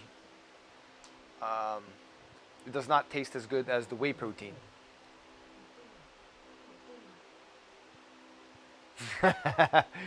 And I work from home, and my little home office is not a good environment for protein farts.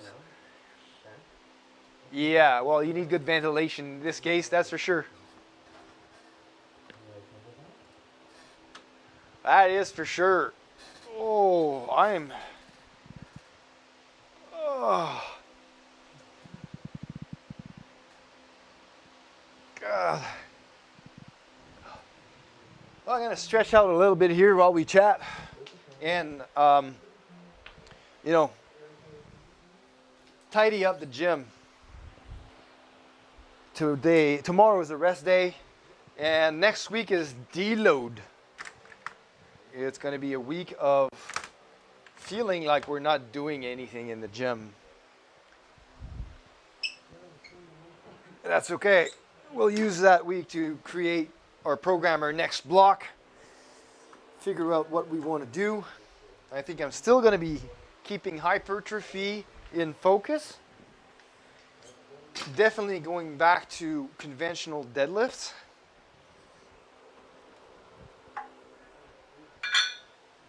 I've been training for the past 4 months. I think I've been training variations of deadlift, like pause deadlift, and I think was touch and go deadlift, which was a little bit more on the hypertrophy side. I never done pause, touch and go deadlifts. Usually I rebrace and reset every drop. But that's a variation that puts a lot more strain on the back to hold the bracing throughout the entire range of motion. So that's one of the variations I worked on. Then I trained the sumo deadlift because I am not good at sumo. And so you have to train what you're not good at. We got 2 weeks off work now. Looking forward to getting some serious gym time in. Awesome. Do you only get workout time in the gym when you don't work?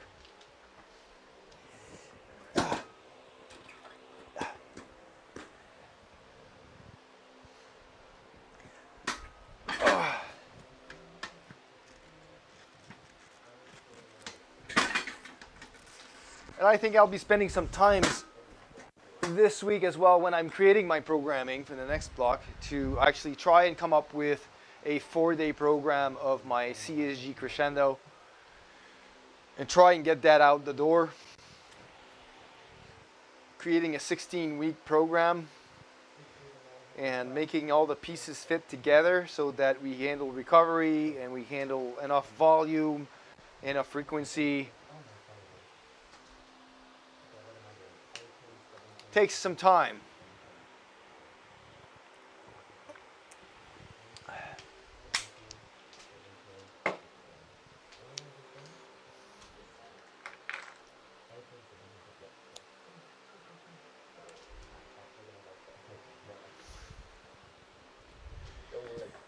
I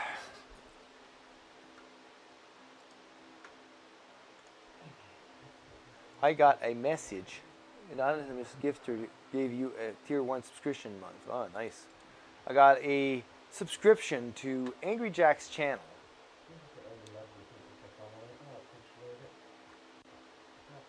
That's awesome. Okay, so no, but typically work out in the evening just before dinner. So it'll be nice to do some morning and afternoon stuff. Cool, that's awesome. That's a different stimulus.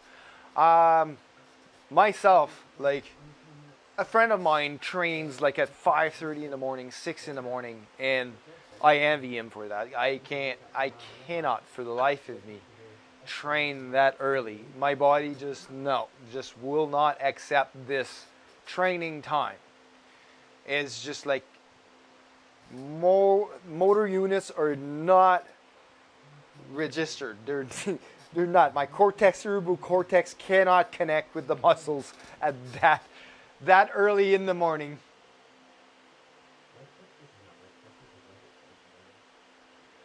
But I remember trying a few times, and my friend was laughing at me. My peak training time is about 3 in the afternoon. That's where I train late at night, but I didn't like that. Like I got some decent work done, but then I'm having sleep issues because I'm wired up. Right? You can't take caffeine late at night to spice up your workout because it's too late. You're just going to be wired, and you won't be able to sleep. And even if you don't take caffeine, just the increased blood flow and the focus that you had in your training, you're just like, I gotta sleep now. Oh my God. So for me, late night, the performance was there, but I was having sleep issues. Yeah, the adrenaline. And so for me, working out at 3 is pretty much the best time. And the earliest that I can work out without feeling that much performance loss would be around 11 in the morning. That's why my live streams on Saturdays is at 11 normally. Today started at 2 because we got issues with Nelly, which needed to do errands and she needed coaching at the same time. Yeah, 5-6 p.m. is the best time for you. Also handy for burning off work stress and the inactivity of the day. Yeah, pretty much, you know. Get your mind off of the stress of the day, get it over with, and then really like pummel that weight. Iron therapy. That's what I call it. Like yesterday, Friday evening, I did the stream, but going into the workout, I was annoyed. I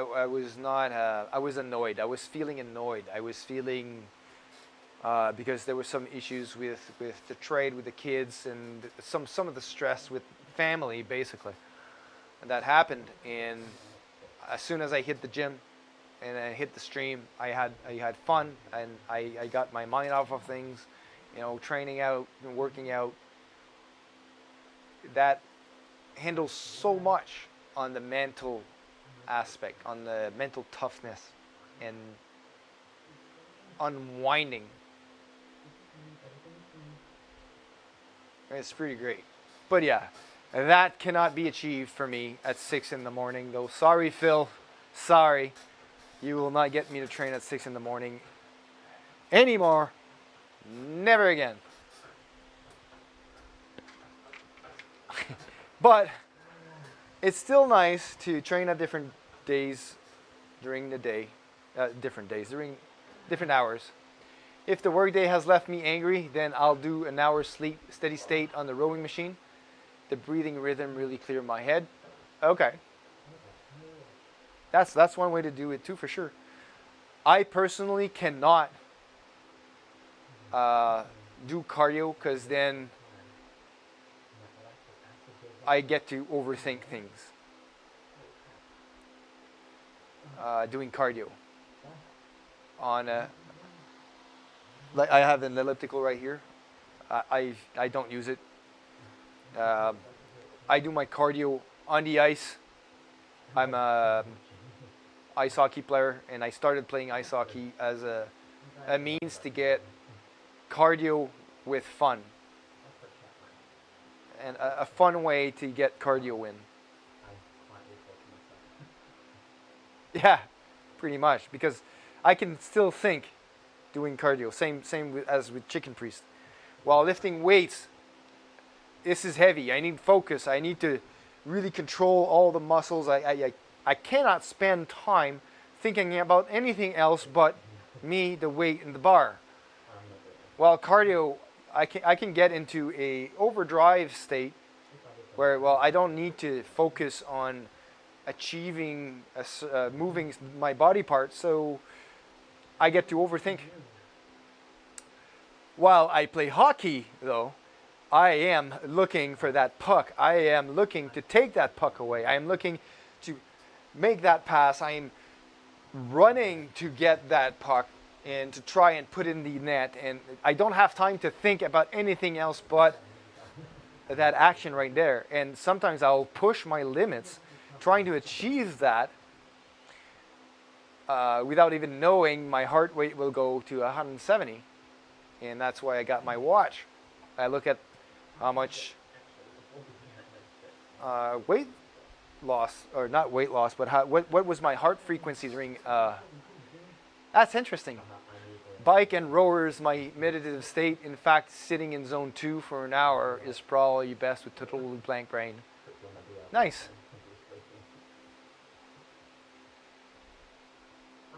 You are really sounding like a bit like my friend Phil. Starting to wonder if you are him.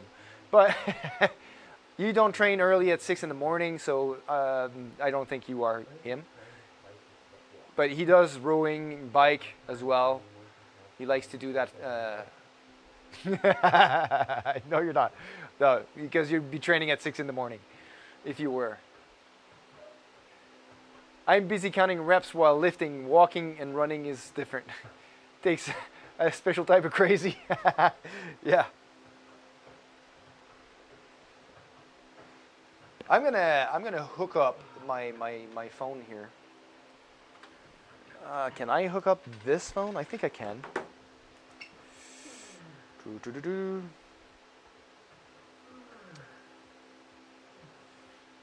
I believe I can. Link to Windows is active. Show you one session of ice hockey.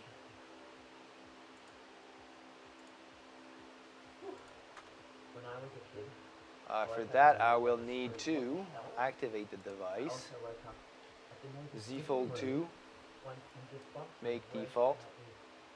Connect. Okay, well, number one, oh my god, I'm so sorry. Number two, how did you get in your house at 9 o'clock? What's the doing like that? Doesn't seem like it wants to connect. I used to play hockey every winter, I think up until high school. Oh, cool. And you don't like that anymore? Trust me, you lose a lot of calories doing hockey.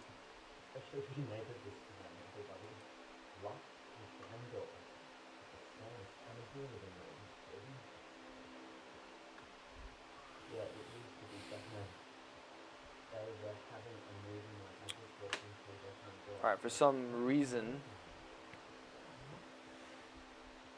let's see if this loads.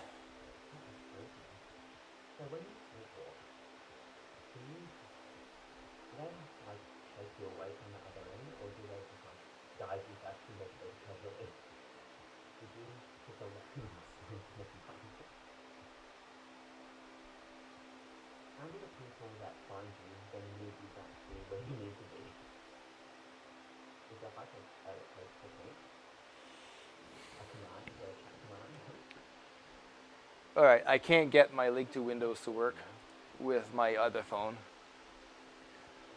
I didn't make the team either in 8th or 9th grade and fell out of it because of that. Alright. So, at least you played some hockey when you were young. I started playing hockey, I was 41. Didn't skate.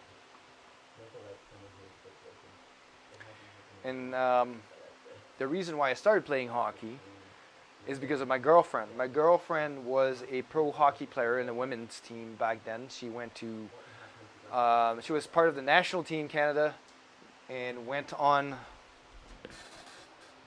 tournaments. She played for Team Canada back then. And anyways, I've always wanted to play hockey when I was a youth, and my parents never wanted me to. One, it was expensive, and two, they say it was too violent. They were scared I would get hurt. And so I never was able to play hockey. So I wanted to play hockey. I love inline skating, so I had that on my side. I was doing a lot of inline skate in the summer. But then I couldn't inline skate during the winter, and I thought, well, skating, hockey, sounds like a good plan for cardio. So I took some courses, took some power skating level 1 and 2 courses, and took some hockey development 1 and 2 courses with it's a facility here, I think. So to really get me into not, being suckage, or not being just a pile-on.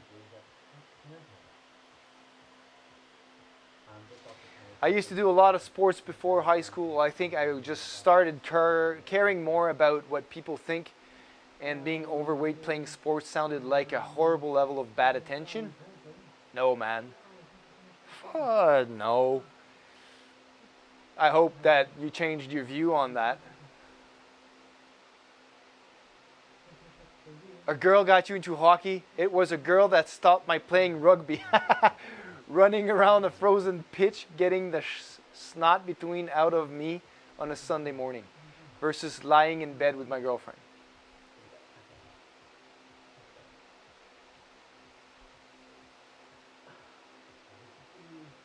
Versus lying in bed with your girlfriend. Now, me and my girlfriend, actually, when I started playing hockey, we actually created our own beer league team called the Laser Sharks. They're still active even today, even though I took a year break last year because my mindset was not, I was too competitive, I was too inside my head. And then I'm back at it full time now, and I'm doing great. But yeah, we started that team, we played together in the same team, and she was the only girl in that league because it was a men's league. And yeah, she is outperforming most of the guys on the ice. She's a defenseman or defensewoman. So she's like a second goalie. She blocks the shots. I call it my little Energizer Bunny Smurf. And Smurf because she blocks so many rubber, more than the actual goalie playing D, that she gets all these bruises on her body. So that's why I call it my little Smurf. She always gets a new bruise every game. But yeah, for Chicken Priest, I mean, maybe it's because I've been where you've been, where I was overweight too.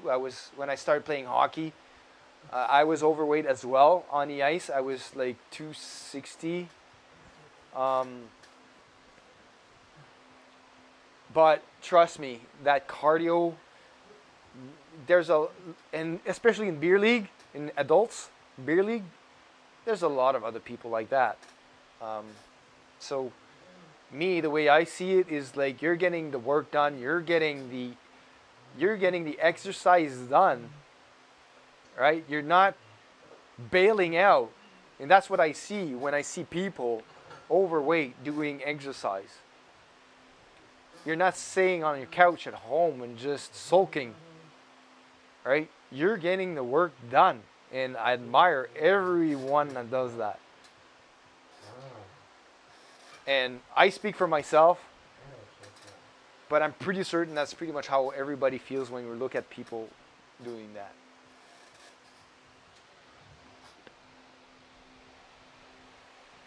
Oh. Yeah, man. Try it. It's pretty good. And here in Canada, we have summer leagues as well. Like the facilities that we have in Ottawa, we've got like 4 big complexes that has like 4 ice pads each. Right, so I play at the Richcraft one. That's more in the East End. And they've got 4 ice pads. They've got a league there that runs through the winter and through the summer. Of course, the summer is like extra cardio because you get all of the university players that are out of school and they want to stay in shape. And the universities are closed in the summer, right? It's off school. So they register to these beer leagues and they just freaking beat the crap out of us. It's just like they're circling around us, blue, blue, blue, blue, and we're there like trying to catch the puck. And when we do have the puck on our stick, we're like, oh my God, what just happened? And then we just get rammed football style and we lose the puck. But we're like, oh my God, did you see that? I got the puck for half a second. It's fun. There's a slight imbalance issue there, but that's the summer league. In the winter, it's much more easier, much more enjoyable because it's more balanced. But you got to see it for what it is. For me, it's cardio, team sports. Oh yeah, it's the best cardio ever. You've got a subconsciousness, peer pressure to push harder. Well, it's not everyone that's like that. Unfortunately, in a team, there's always going to be some players that, you know, they're not putting in the effort, but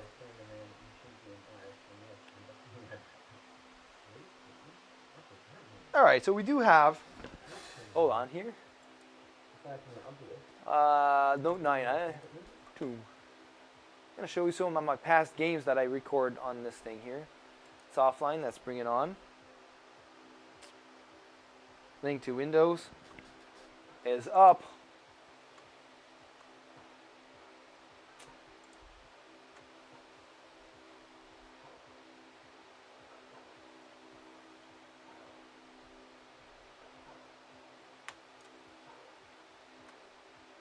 There we go. We finally connected. Open phone screen. Let's put up. Tried basketball with a friend a few weeks ago. Hated that. Basketball is boring in my home. Well, we all have our preferences, right? Personally, me, watching basketball, I feel like I am at a... Okay, let me try and get my words here.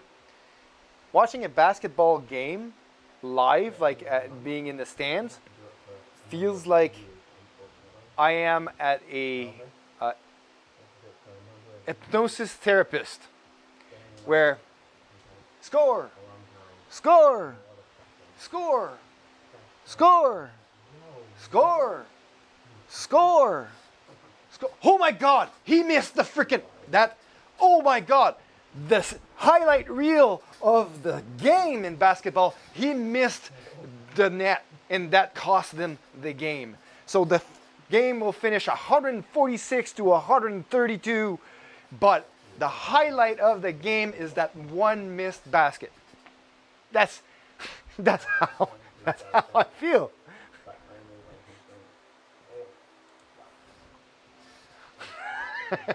I'm sorry for people that loves basketball. I mean, I understand, but I just can't.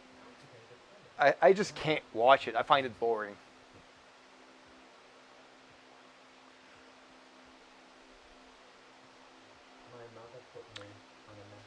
All right, so let's see here. We got Note 9 connected. Is it the right one? It is. There we go.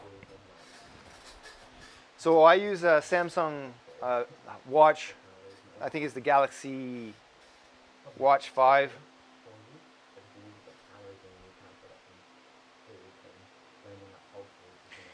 And I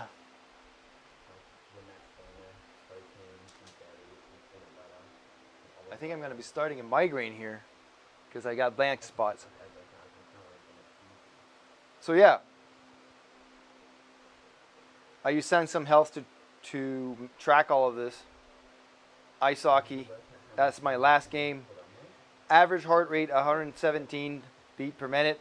Max heart rate that I reached, oh wait, that was like July 18th. That was week. Okay, it hasn't synced the data from. It might be syncing for a little bit longer. Here. Yeah, I'm British. Never understood this appeal of watching basketball. Large banana. You're from United Kingdom now, are you? I was in your area last year. Oh, pretty much almost dead on 1 year ago. I went to Manchester for the WPC World Powerlifting Championships.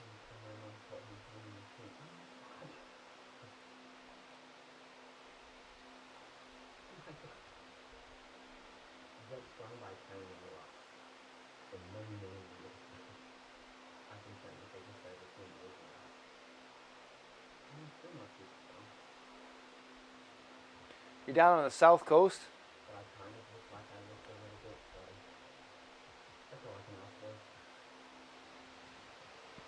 Nice. Manchester's a cool place though. Well, I did land in London because from Canada, plane fares was double the price to land in Manchester directly than to drop into London and just get a rental and drive the 5 hours, 4 hours, 4.5 hours to Manchester. So we opted for that route. Yeah, it's true, eh? Midnight for you. It's pretty late. It's 5 hours later in the Mihar. You didn't miss much. Nice. Glad the fare pulled us away from the terribleness of Manchester. That is Manchester's airport. You're heading out, Chicken Priest. All good. Thanks so much for being here. Thanks so much for the chat. I think it's finished syncing. Last sync. I can put up my last hockey session real quick here. Boom. There we go.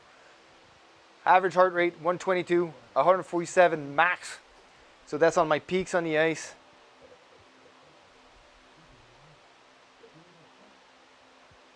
And we lost 545 calories apparently, but I don't calculate those through my diet. It's nice to know. But I include this as 1 hour steady state cardio in my activity level that I showed you in the spreadsheet, right? Have a great one, Large Banana. Thanks for joining. Thanks for the chat. That's been awesome. Saying have a great sleep. Get that recovery down. And hope to see you again in a later stream. It was nice talking to you. Thanks so much for being here. Really appreciated. And goodbye from Canada. Maybe I'll be heading down for another tournament at some point in my powerlifting career.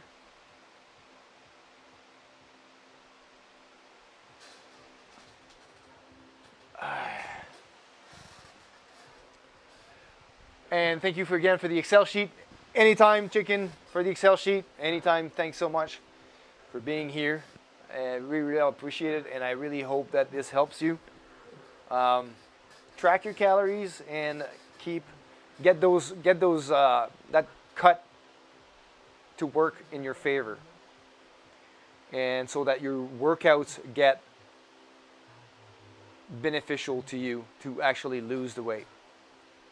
And that new goal that you've set for yourself, because you've reached the 1,000-pound club, congratulations on that. And then you can move on to a new goal for you. I'm very excited for you. So get that work done. Have a great evening. And I am also going to be ending this stream. I'm done my workout. it was a great workout. We got a new 1 rep max on 255 pounds, 225 pound AMRAP bench press, where we got 6 reps, giving us a 270. So we can now calculate our workload more efficiently, or increase our workload for the next block, which is good. This concludes our max out week. And next week is going to be deload, so the streams will still be going. I will still be airing streams, but it's going to be lightweight. It's going to be really slow. We're just going to be able to chat a little bit more and answer a little bit more questions, be a little bit more interactive with the Twitch population. So thanks so much for being here. On this note, I will end the stream. If anybody's got any late questions, bring it in. I'm going to put in the end credits, and I am going to raid Angry Jack with the little amount of viewers I've got left. Thanks so much for being here and staying here all the way to the end. Angry Jack is apparently Twitch's first gay vegan bodybuilder, so that's very interesting. Not the fact that he's gay, but vegan bodybuilder, you do need to be paying more attention to nutrition and getting all of those amino acids spectrum, making sure you get all of them. So it's a very interesting work, and it's running a very good channel. And so I'm going to be rating him unless anybody else has any objections or any other ideas. Hope you guys have a great evening. Thanks so much for being here, and have a great night. Remember, die first, then quit. And see you in the next one, Monday, 4:30. Have a great one, guys.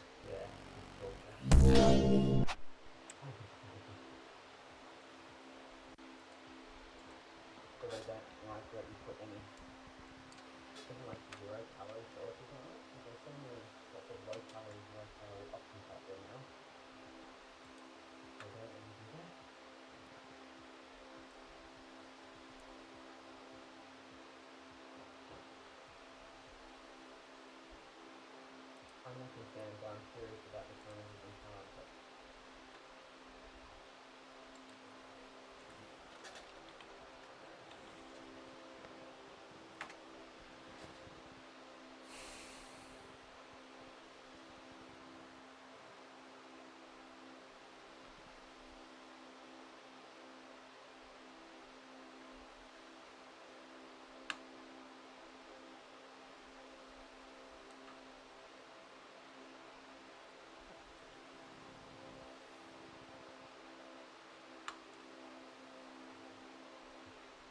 Right on the right path, and I said, yep, I want to go vegan, and the rest is history. So, you know, no, Coach John. Thank you so much for the I appreciate it. Thank you so much. Thank you very much. Doesn't matter how many ladies, I appreciate it. Thank you so much. Thank you for trusting me with your little community.